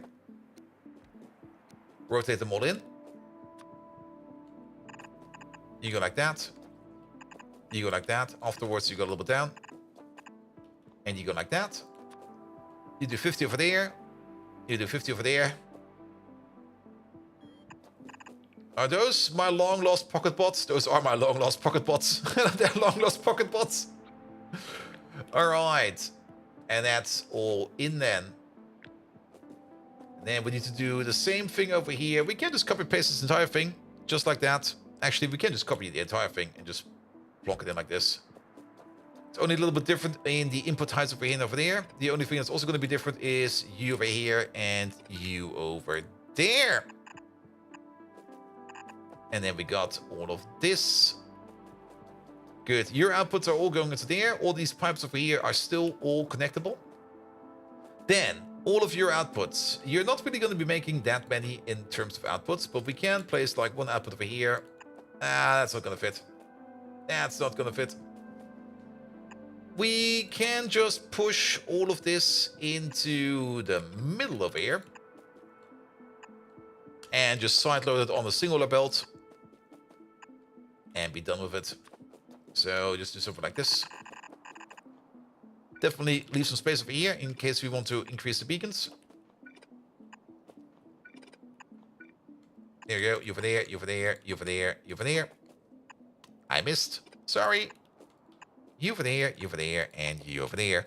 Good. And then all of this can go into there. We might even use long inserters over here, or maybe we just split it. I think we're just going to split it. I kind of like the idea of splitting it and splitting it again with loaders. It's just so much easier. And then you also don't need to worry too much about, what should we call it again? About inserters missing power and stuff like that. You over there, you over there, you over there, and you over there. In. Done. Are you tired as hell? Only slept for like 3 hours last night? Yeah, mate, get some rest. And keep in mind, tomorrow's Friday, so it's already the weekend. Absolutely. Alright, the barrel machine will probably be sitting right over there. We do need to import steel for that. That's going to be slightly annoying.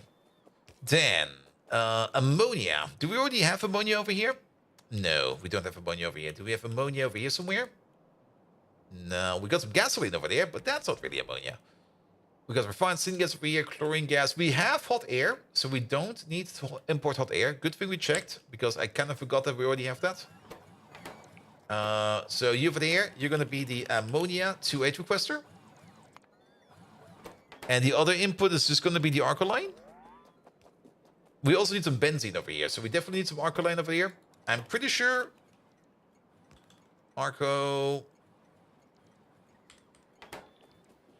Arcoline. That's the stuff that we make all the way over here. There it is. Are we not exporting you? What are we doing with you? You're going down, you're going down, you're going down. Oh, is this just going straight into production? It's going straight into production. Not even through a station?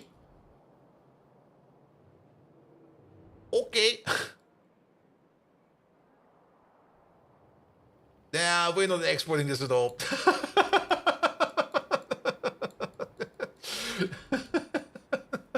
Thank you, Past Me. You could have set us up already. Oh. It is your lessons for tomorrow's were cancelled? Ah, I see somebody else also wanted to enjoy their long weekend. Perfect. Alright, so Alkaline will technically be coming over here, but we can maybe already set you up for benzene. Then again, we do need another train station over here somewhere.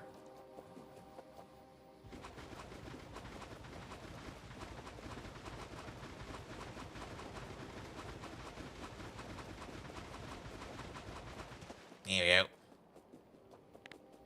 Because we need one over here for benzene. Good, good, good, good, good, good. Alright, you go all the way over there. Put you over there. Is this all within range? It is mostly within range.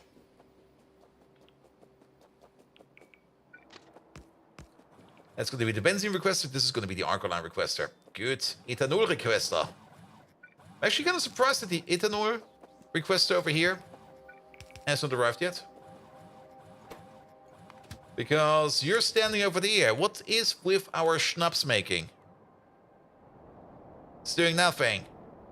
Schnapps, come on. What's going on over here? You're not doing any schnapps because you're missing foggies. Not foggies, you're missing potatoes. Ah. I'm an idiot. No. Ah. I think a bot can come over there and fix that, and it will flip it. Then again, we're right next to it. Fly over. Actually, we don't need to fly over. We can just put a pole over there via remote.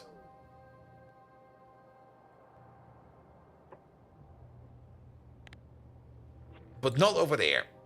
Place it over there. Yeah, let's fix it. Then we might be getting some schnapps again. Alright, in the meantime, we're gonna need plastic.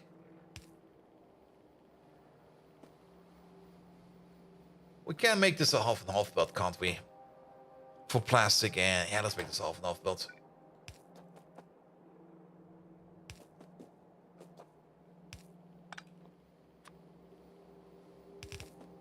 Yeah. There we go. Wait, you're the wrong way. There we go. And then flip you in there, flip you in there. We need plastic and titanium dioxide. They are both right next to each other. So let's grab you over there. Off you go.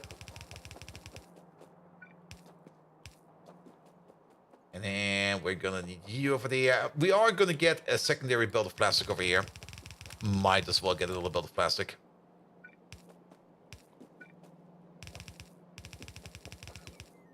Good. You go like this. Actually, go a little bit further out. And then go like this. I already beansed it. There you go. Half and half belt, half and half belt. One over there, one over there.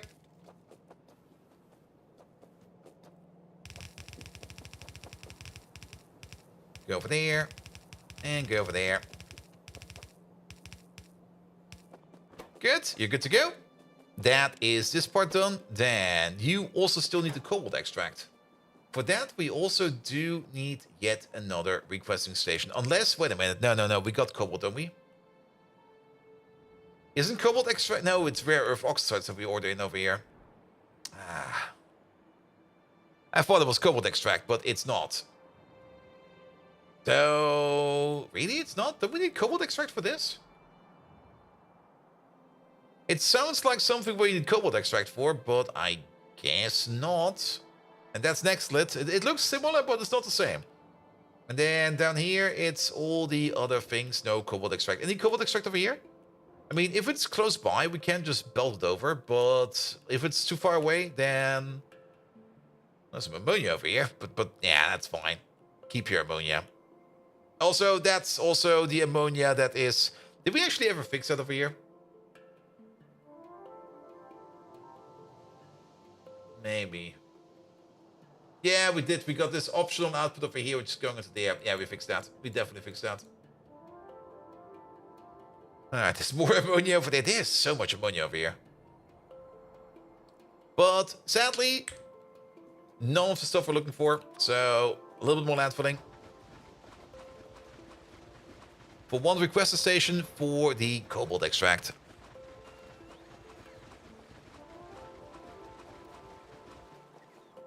There we go. Cobalt extract. Let's put you right over there.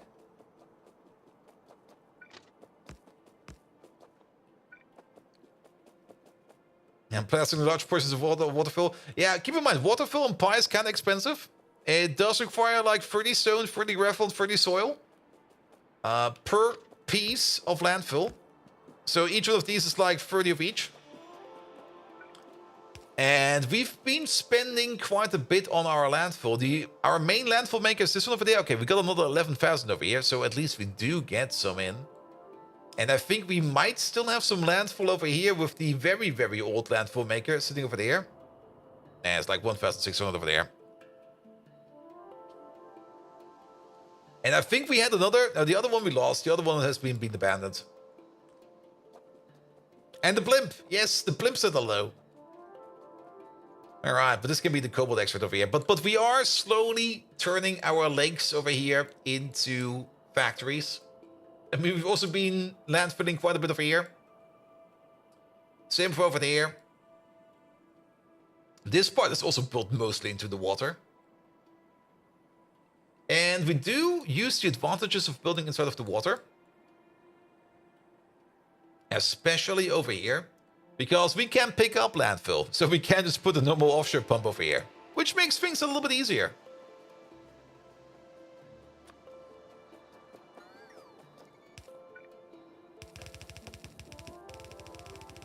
Alright, we most likely want to have an underground over here somewhere. That's going to be fine. Up you go. Okay, that's very close. That's actually too close. I hate that.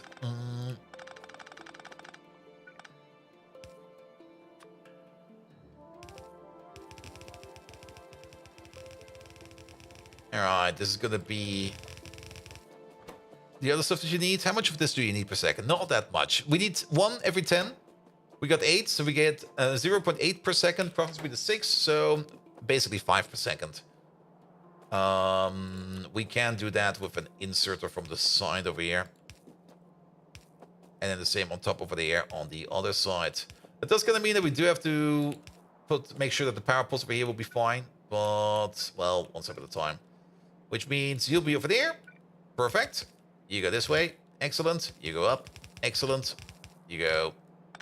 Yeah, that's fine, actually. That's perfect. You go over. You go in. Good, good, good, good, good, good, good. Pom, pom, pom, pom, pom, pom. And then just hook up the liquids, and you're gonna be fine. How's the schnapps maker doing? Schnapps maker is making schnapps. Excellent. The schnapps output station is... Where's the schnapps output? Is the schnapps output all the way over here? There it is. Schnapps output. Ah, this thing is pretty empty. Unless... No, he's still over there. That's gonna take a while before this one is full again, but you have to start somewhere. You always have to start somewhere. And putting the power poles over here is not gonna be Good. Let's place him over here. Not over there. And actually, if you think about it, we should place him more over here. Mostly because we do also need to power up our inserters that will be standing around. I'm a flanker. Hello there. Guys, we're getting flanked. Did you not watch your sides, man? I'm a flanker. Welcome, welcome, welcome. Welcome to this fairly lazy national holiday here in Germany stream on the first day, where I'm just kind of not really doing the things I need to do, but I'm kind of getting distracted again by everything else I need to do. But nevertheless, Megatron, it's a national holiday today. We're getting flanked by I'm a Flanker. Could you give I'm a Flanker a flanking raid message? Something like that. Give him a shout out. Also, I'm getting kind of tired. It's one of those national holidays today where the only thing I did was like sleep in, play video games all day, eat too much food, be tired all day, and can go to bed early. Like one of those days.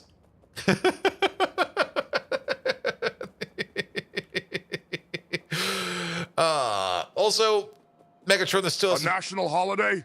A day as irrelevant as a disarmed laser beak.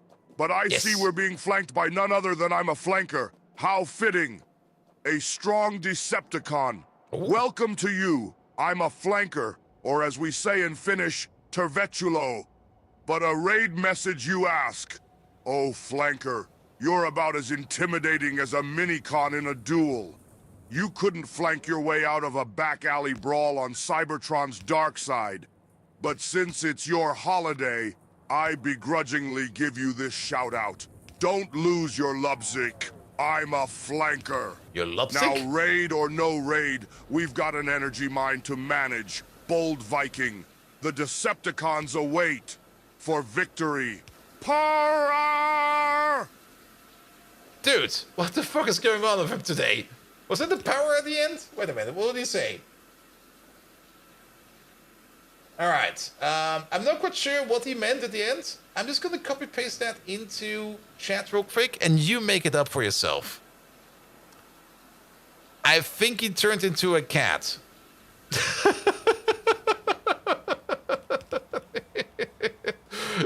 I'm pretty sure he turned into a cat.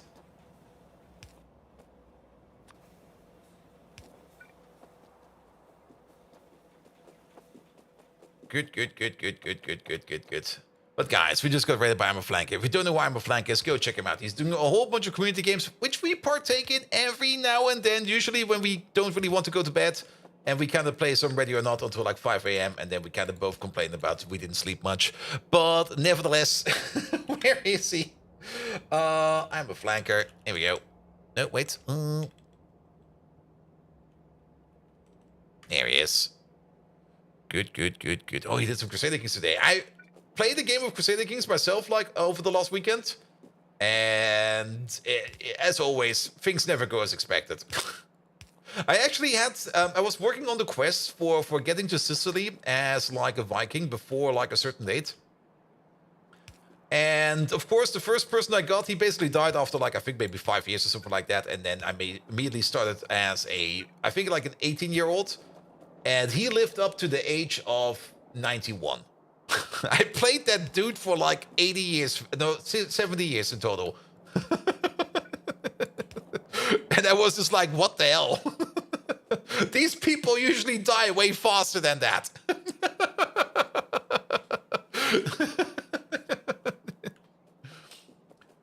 All right.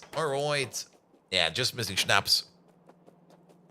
And then, of course, at some point, he then passed on. And then I was very happy that his original heir already died of old age. And I could at least continue as his son, who was like 18 years old or something like that. Impressive given all the plagues? Well, one of the reasons why I was like dodging all the plagues with my Viking leader was like whenever there was a plague in my region or near my region, I would just go on a raid and just walk away. Just go somewhere else. Just be like, oh, there's a plague going on. Time to raid maybe Africa or something like that. Good, good, good, good, good, good, good, good. It's time to move on to somewhere else. All right. But yeah, we're definitely not going to be overstreaming as much as we did as yesterday, but at least we will be doing a little bit more. I do want to at least get the tributyl phosphate in, because at least that should be coming. All right, what with the ammonia over here? Did we not set up the ammonia over here? No, we did. But, oh, you are broken again, aren't you? Yeah. I need to check up on the station. This station over here has a weird extra input, and sometimes this happens, where there's just too much ammonia over here. But that's not that important right now. And Simrock, time for you to the bed to be awake for the Friday Factorio back tomorrow? Yes, I'm also looking forward to that one. But yes, I'm also not going to be doing much more, but definitely the tributyl phosphate, because I do want that tributyl phosphate today. So, if you're going to be the ammonia, then very much important. Let's connect this thing over there. But Flanker, let's see. You're probably still doing the multiplayer with the Crusader Kings. Yes. And all the other things. Never mind. I'm already starting to ramble because it's getting late.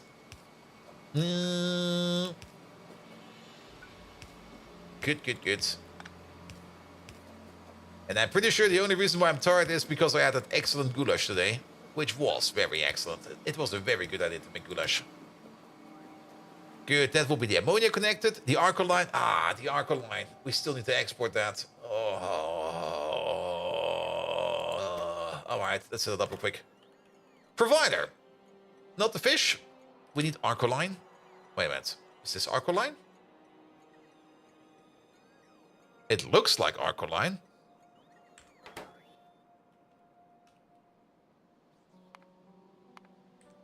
Is it Acroline? It's Acroline, not Arcoline.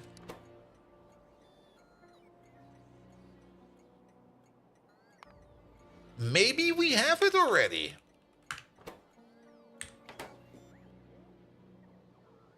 Did I miss that over there? We're making the stuff over here. Wait a minute. There. Okay, Past Me was not an asshole. Past Me already prepared the station for it. Thank you, Past Me. You did good. But it's Sunday tomorrow, since today was Saturday. It felt like Saturday all day today. Like, I woke up and I was absolutely sure it was Saturday. And then after a while, I was like, oh no, it's Thursday. I got to stream today. We have to play some Pie today. Alright. Schweistergeist. And it's yesterday you thought it was Friday? Yeah. It's all those day offs, man. Cobalt, extract. It should be a 2.8 requester. And then we rename you over here, Tanasos, as the Cobalt Extract 1.4 requester. There we go. Double the station, double the fun. Make sure that we have you over there for Cobalt Extract. Cobalt. There it is. I see the issue. There you go. Alright, that's coming in as well. For the Arcoline, we only need to add the train. And then this over here is going to be Benzene. Morgoth. Benzene 2.8 requester, please. Thank you very much. He's coming right over. Perfect. And then hook up you as well. Then, of course, the one thing that's going to be missing over here, which is probably going to be the one thing that is going to be the most annoying, is going to be the phosphoric acid. We still need some phosphoric... we're still going to need some phosphoric acid for the last part of the project. There we go. This over here is the benzene, which is going in all the way at the end.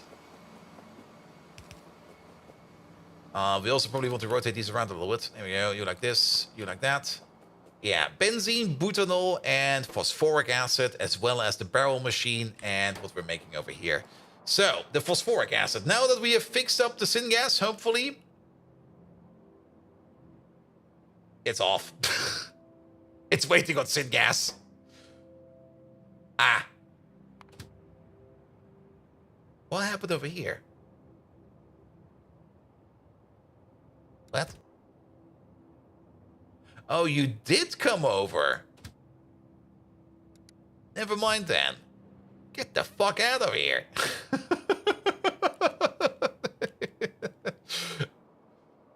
Yeah, that's not good. Also, we're missing a bit of a radar over here. Yeah, place it right over there. Well then, nothing too serious, but let's hope that this didn't set us back too much.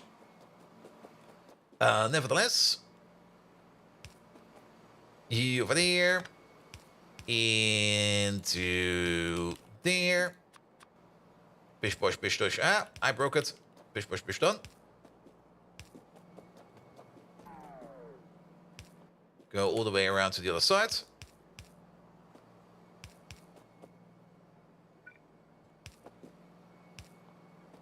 That's in, that's done. If we put in you over there as well, benzene is already coming in.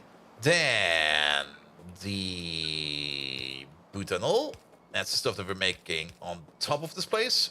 Let's actually put you over there. You go all the way like, I guess like this is fine. You go in over there, you go in over there. That is fine as well. Pom, pom, pom, pom, pom. That's because Sony State of Play is going to start, and you will not be there when it ends. I see. I don't even know what Sony State of Play is, but I guess it's an update for latest Sony products. So have fun with that. Dude, the butanol is being done over there. It's full of butanol. But Nagapito, thank you so much for stopping by. Have an amazing rest of the evening. See you around.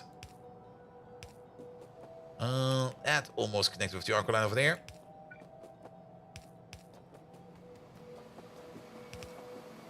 Going this over there. Then again, if it's Sony State of Play, there's probably going to be a whole bunch of bitching about Helldivers again.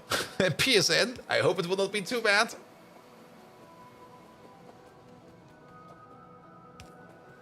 That's the butanol in. Didn't Bot say we would have a 24-hour stream today? It's been a while since we've done a 24-hour stream. But then again, I don't really want to do one. Alright, and then last but not least,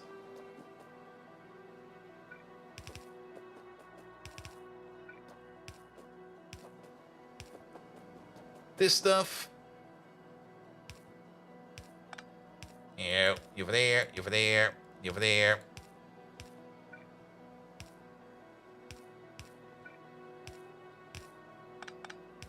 Alright, that is the phosphoric acid connected. Did we get our schnapps yet? No. Schnapps is only moving. But we did get our cobalt extract. But he was wrapping up for the comments, but I guess all it takes is rate someone. I mean, to be perfectly honest, if you manage to get like a rate in like every 10 minutes or something like that, I will probably be going through the night. But that would require the coordinated power of a lot of people. Alright. And then the Arcoline. You there. You're already ready to go. Acroline, not Arcoline, Acroline.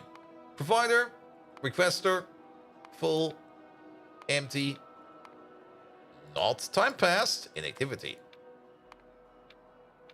Off you go.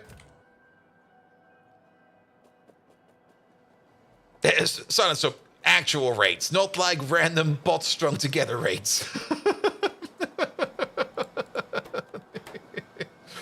All right, how is the schnapps build over there? Oh, there is a schnapps delivery coming in right now. Perfect. And since it's being made over there, there's a high chance that it will be going over here first, but we have to watch it. I do kind of want to prioritize it by hand. And what do you even imply? I mean, you can easily set up like fake streams with some bots and rate them over every 5 minutes. That's definitely someone can do. It's not too hard to set up, actually. All right. The Arco line is over here. Going this way.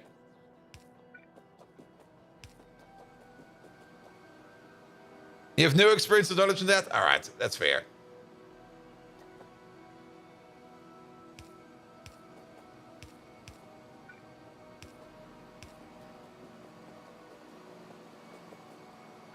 Here we go. You over there. You over there. You over there. You over there. That's the alkaline done. So just waiting on schnapps. Okay, he's still coming over. That's fine. And then the other thing we're missing over here is the phosphoric acid. For that, we need one more liquid station. And this hot air pipe over here is probably built in the worst place ever. Is it though? Ah, it is. That's like the worst place ever. We need a little bit more landfill over here. Yeah. So we have to get rid of that pipe over there real quick. One more train station over here for our phosphoric acid. Let's also pick up you real quick. Yeah.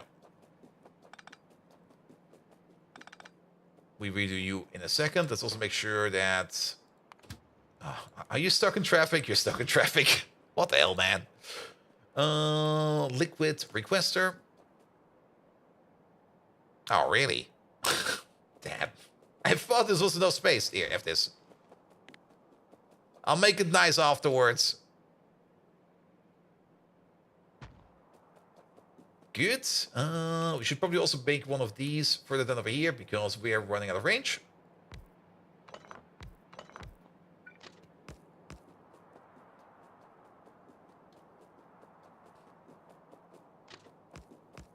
All right, Schnapps train. Just arrived. He's full. And of course, he's going somewhere entirely different. So good thing we checked. You have to be going over here. Good. Schnapps train is coming in. And then you over there, you're not going to be the Coupon Enterprise. You are going to be the phosphoric acid. Oh god, which one of these is it? What? Why do these look the same everywhere? I'm pretty sure it's this one because we only got one of the phosphorus acid requester. So it should be you.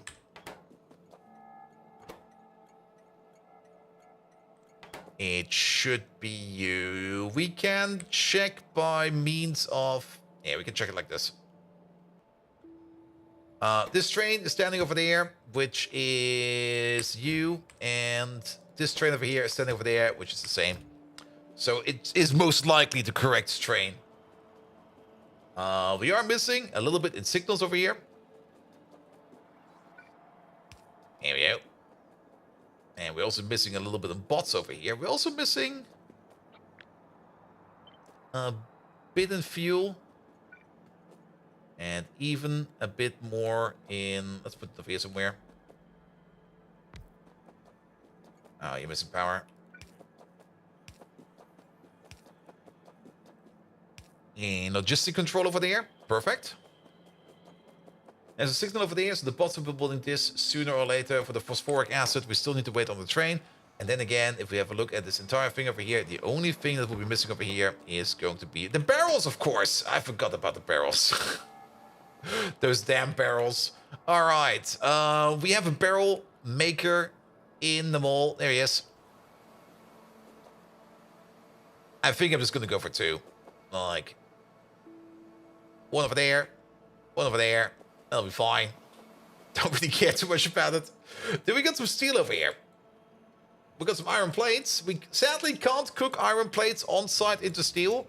That's not how steel works in Pyanodons. I guess we do have to order in the steel train because there's steel is, it's kind of interesting. Steel is one of those things in Pyanodons which you don't really need that much of. Like steel is one of those things that you can just go like, yeah, steel exists. You're probably going to need it more for alloys than for actual components. Also, we still need to fix up the hot air pipe.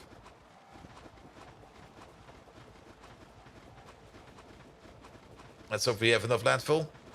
We might not have enough. It feels like we don't have enough.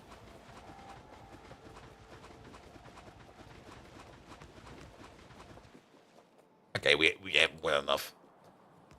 Good, and one more request over here for random bits of steel.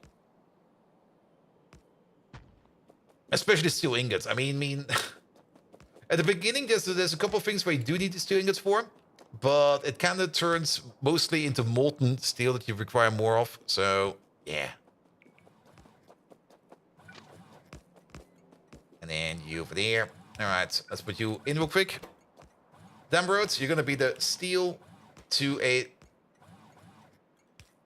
The steel to 8 requests. We only got 3 of these. Now we got 4.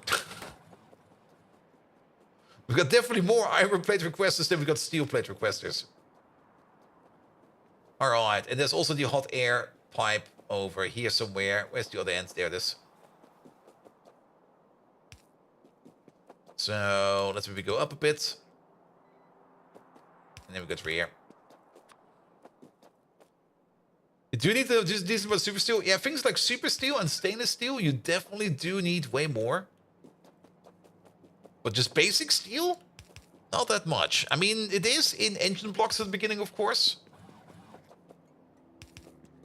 Oh, the hot air pipe is over here.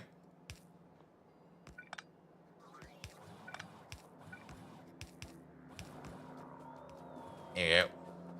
Alright, hot air pipe is back. And stainless steel and super steel, you definitely do need quite a bit of. Also for different crafts, but ooh. Why are you not working? Because that's why.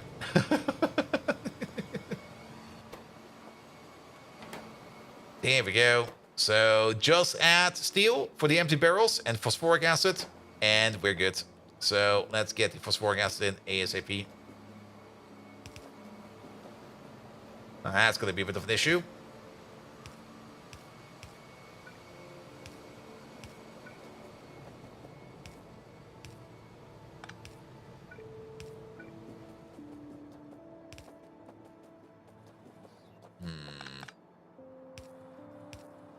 Don't like that. One further down. Do it like this, please. There we go. That's all over the place. There we go. You over there. You over there. Almost. You over there. Bish, bosh, bish, bosh, bish. You're still standing at the requester. I would love to get some phosphoric acid in. But you're yet again waiting on syngas. At least these are moving around. But I guess because they were kind of stuck down there, they're probably trying to go to other syngas requesters first. It's kind of annoying. And also, of course, we're requesting the syngas over here. We're making it... Well, we're making it over here. There's a bit of a distance between it. But then again, if we're only waiting on things like the phosphoric acid, well, we already know that we're going to get that sooner or later. Is there a gap over there? It's not over here. Oop, there. No, there's no gap. Oh, it's been delivered. And probably a couple of traffic jumps away, yes. But then again, I did put in some effort here and there to put in some double track. So it should be mostly fine. We also got some double track over here. We were slowly improving our track over here to be more and more double track. Especially in parts where we kind of notice there's more and more traffic. Like whenever I notice there's like something like a big traffic jam or things are just kind of slow because there's too many trains going around. That's usually where I then start putting in double track. Which last was over here because we do see that there's quite a bit of traffic going along over here. I do like how these trains over here try to zigzag across already preemptively. Alright. But we can at least get the steel in. In some cases, it makes more sense to make syngas on site. Yeah, it was probably the better solution to do syngas on site. You're most likely correct about that. But I just really didn't want to deal with syngas. And usually, you know how it is. If you don't want to deal with something, you probably end up making like the worst decision that you can make. Which I pretty much ended up doing. By just making it somewhere remotely, somewhere entirely else. because I just didn't want to deal with it.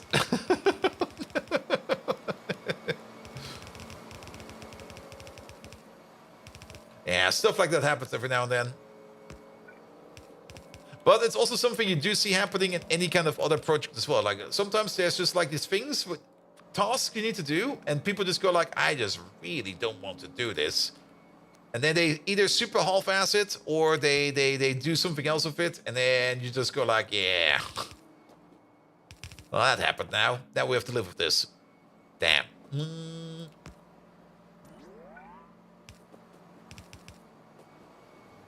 Alright, you get some more of these.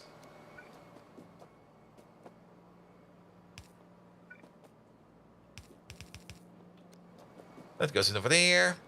Wait, that was already going in, and you're going in, and then the only thing we're missing over here is an out, and some power over there. Perfect. Barrel machines are ready to go. Why aren't we using the Oculuses to bring in supplies? Because we don't have to, we have not made them yet. We have them researched. We can't technically make them. They're over here. There they are. Actually, the Oculus, we already had the Oculuses for ages. And we only recently automated or fully automated good alien samples and cDNA and stuff like that. But I never really got into the oculi. I was just like, they're a thing. We can't do them. Same is also true for the aerial caravan. Those are also things. They seem to be pretty decent as well.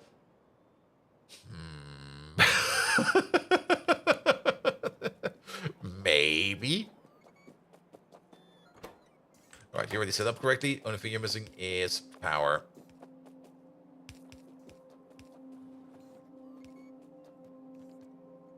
Alright, he's giving over. I mean, the Oculus are pretty nice. They're pretty good at bringing over lots of stuff as well. Very, very, very true. Well, I just didn't really get into them. We might make them later. You never know. We might just go around and go like, okay, let's make some Oculus. But at this moment in time, I was more like, yeah, Oculus are a thing. Meh. And then just shrug it away.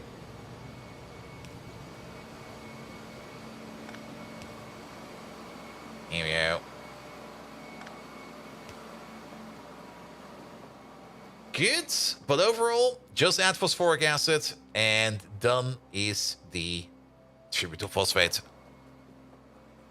You only need like 20 total to keep you supplied. True, but then again, most of the things are coming in via construction bot, and most of the time we do kind of end up at the mall every now and then everybody will bring us stuff over there. I mean, the Oculus are fine, I guess. I mean, they got infinite range, and they will just fly to you from like super far away, which is nice. Which is really, really nice.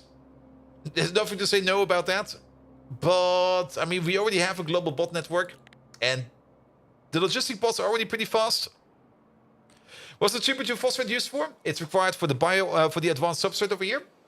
Which will be the next thing we're going to be making. And advanced substrate is part of the bio ore. These parts over here we already have done. And then once we have the bio ore, the only thing we're missing is the negasium. And for the negasium, the things that are critical over here that are missing is only the nanocrystalline cellulose, which is cellulose cooked in filtration media, boric acid, and pressurized steam. So that's pretty straightforward. And the Critrin adrenal cortex over here, for this thing over here, we're just going to make like a localized Critrin build, a very small one. Because we only need, like, how much negasium do we need? We need, like, 1 negasium every... Okay, that's actually kind of fast. 1 negasium every 15 seconds to make 3 PyScience. But yeah, we don't really need that much of it. And we also don't really want to make too many Critrin, because Critrin at this moment in time will cost us science packs to make, and I don't really want to spend my science packs into making Critrin, because we do get the better Critrin recipe very soon after in PyScience 2. It's in there somewhere. Here we go. And you don't have a global bot network? That kind of removes the need. True. Very true. Good. But yeah, the tributyl phosphate is mostly going into PyScience. So it was a big part of PyScience. And everything else over here in PyScience 3 we've already done. The only thing missing is the Negasium and the bio-ore. Now for the bio-ore, there's another part over here, which is of course the part of the processed ash, which is not ash in terms of what you have like lying around. No, processed ash over here is part of aluminum-enriched, niobium-enriched, and zinc-enriched biomass. But for these over here, we're also going to make like a small build, so we need to get in some grot. We need to get in some war beans. We need to get in some zinc, some key calc. We just make these biomasses over here. Turn them into the enriched, wash them into the washed ashes, cook them into sulfuric acid, combine them up with the tubular phosphate, the bio-oil, and the slaked lime, turn it into advanced substrate, combine it up with the crysylic, the Z3 reagent, and the vanilla acetate, turn it into the bio-ore, and then once we are at the bio-ore stage, we can just import it or use it for the PyScience packs over here. And the Negasium over here, yeah, we have blood, we have stainless, we have navens, we've got key calc, we've got cotton guts, we've got good alien samples, laboratory equipment, nanocrystalline is not too hard to make, and critrin we just have to do, because for the critrin we need to do the critrin recipe, which is this one over here, and critrin require caged Afurians, and the Afurians at this moment in time require us to make the to make Afurian cups. We need to put in automation science packs, logic science packs, and chemical science packs, which is not really what I want to do, but that's the way we have to do it right now. But soon after, we get the option to just put in meat, Afurian eggs, and water to get more Afurian cups out of it. And that's production science. Really? Did they move this one? I thought for sure it was PyScience 2 before. Wasn't it always in production science? That's gonna suck. And can't you bioprint the cortex? Maybe we can actually. Right? Let's have another look at that one. We can bioprint it, but that is PyScience 4. That's a little bit deeper down. Yeah, no. Yeah, using nuclear samples as well. That's the other reason. Caged Afurians over here require chemical science, which requires nuclear samples. We don't really want to make too many of these. We don't really want to go this caged Afurian recipe for too long. And the only way to make Afurians, unless there is another recipe for us to make Afurians in a different way, like this way over here, where we can just creature print them. Utility science. Pom pom pom, pom pom pom. And then this over here. That would actually be the other way of doing it. I haven't really thought about that yet. If you think about it, it's way cheaper to make the Afurians that we need to feed the Critrin by just running the recipe for the new Afurians, isn't it? What's the recipe for the initial Afurian? This one over here. It does take 350 seconds, that's fine. But that's only biosamples, cDNA, good alien samples, lizard DNA, Afurian codex, a bit of blood, and artificial blood. This is way cheaper. This is way cheaper. It does take longer, 350 seconds, but then again, that doesn't really matter. We just automate this. Lizard DNA samples. Oh. Wait a minute. It might not be cheaper. This is more expensive.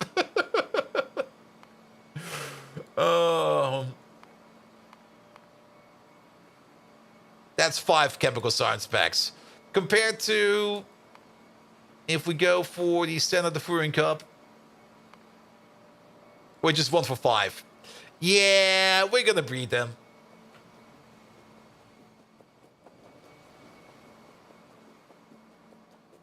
Good. Alright. The barrels are also in. The only thing that's missing is the phosphoric. Wait. The phosphoric acid. It is the correct acid. Will it be possible to cheese a train in here? We could cheese a train in here. Here, you. Get over here. At least we'll finish it off at making some of these over here. Alright, and then we need output for you.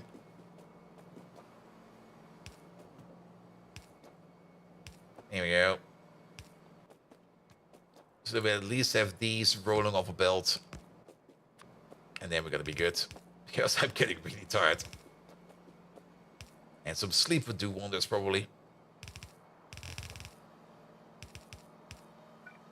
There we go. Yeah, just do this like this. We're not gonna connect to any station yet. And we're just gonna focus real quick on this phosphoric train. There he is. Yeah.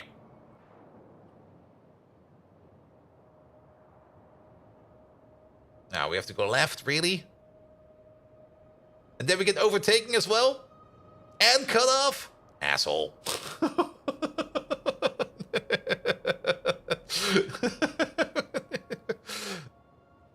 Here we go. Good, good, good, good, good, good, good. Oh. Come back, train. Alright, yeah, we're not going to be filling up entirely, but we're going to be filling up partially. That'll be good enough. Oh. Need more faster trains? The trains are fast enough, actually. And the braking speed is helping quite a bit, actually, as well. Alright, then set the limit again. And then you go to a requester. You are not going to the request... Oh, you're going over there. Yeah, don't go over there. What is over there? We kind of want to check what's over there. Go over here, because you want to go over there. What's eating phosphoric acid over here? Here, you. Oh, it's the graphene sheets. Yeah, those do eat quite a bit. Have we been using up graphene sheets that much? I guess we have. Who's eating these?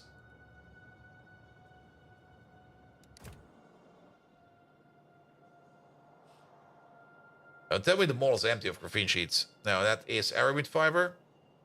Not this one, not that one. Oh, this doesn't look like graphene sheets. Wait, what? It's over there. It's over here. Okay, we do got 2 requesters of graphene sheets. Who's the other one? Graphene sheets. Requester. This lad. Which is that going into great alien samples? That is going into great alien samples. Here we go. Alright, alright.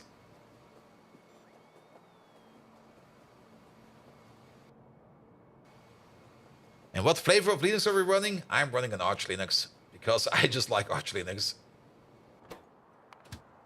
Good. Okay, he's still so far away. Come on, move over here.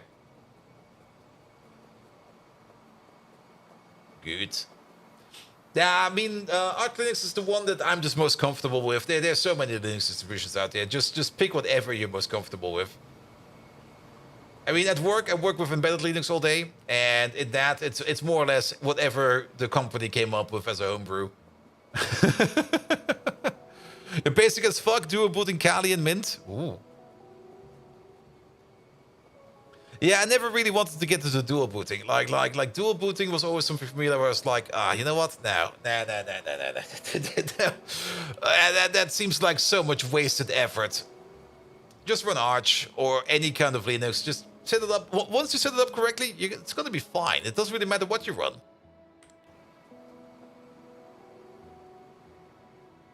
I mean, it installs automatically with partition? Yeah. Yeah, sadly, you can't do that with Arch. With Arch, you have to map your old partitions. You have to set up everything. I mean, the partition setup for Arch took me like an hour or something like that to come up with a good plan. Because I'm, of course, not running the default layout. My whole system is full encrypted, just in case. You never know why, but having a fully encrypted system is always nice to have. And encrypting the bootloader was probably by far the most fun, because if you don't do that correctly, well, you're gonna have a whole bunch of rebooting you need to do. Looked at Arch and decided to ease yourself into it. Arch is definitely the one distribution that has the biggest documentation there. And I like the wiki of Arch is pretty extensive. And you will probably find whatever information you need in there. And you can fully customize your Arch however you want to feel. But then again, you can fully customize any kind of system out there. There are, of course, other distributions out there, things like Ubuntu and stuff like that, that more or less, they do allow customization to whatever degree you want to.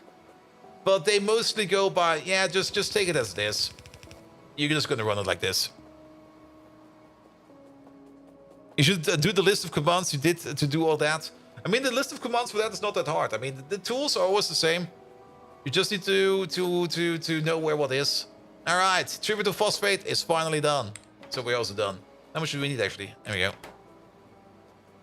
It's nice until you accidentally do, oops, I didn't mean to run that command to looks. Oh, yes. I mean, that's why you do need to pay some attention, at least, when you set up your partitions and stuff like that. And then also make sure that you know what you need to do if you fuck it up and you need to recover from that. Or if you need to, if you have some kind of issue during bootstrapping and setting up, and you need to remount everything by hand, that you do kind of somehow remember in which partition order you need to remount everything and where what is, because if you're not doing that correctly, you might have to start over from scratch.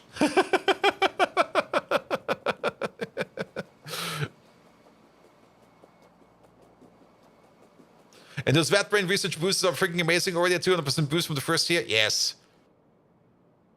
Never underestimate the Vatbrains. Good, but tribute to phosphate is done, and it's way past midnight, so we are good over here as well. So it's time for us to take our leave. Off we go. All right. That's not twitch.tv. That is, what the hell? Good. Oh, I see also over there. Special events. Oh, PlayStation State of Play. Okay. Now, I kind of want to rate... Where's Mike? Why is Mike not live? Mike, go start your stream up. I want to rate you. CD is always fun to rate. She's taking a look at what PlayStation is giving in, but I like Aussie Nuts even more. So we're rating Aussie Nuts. Good.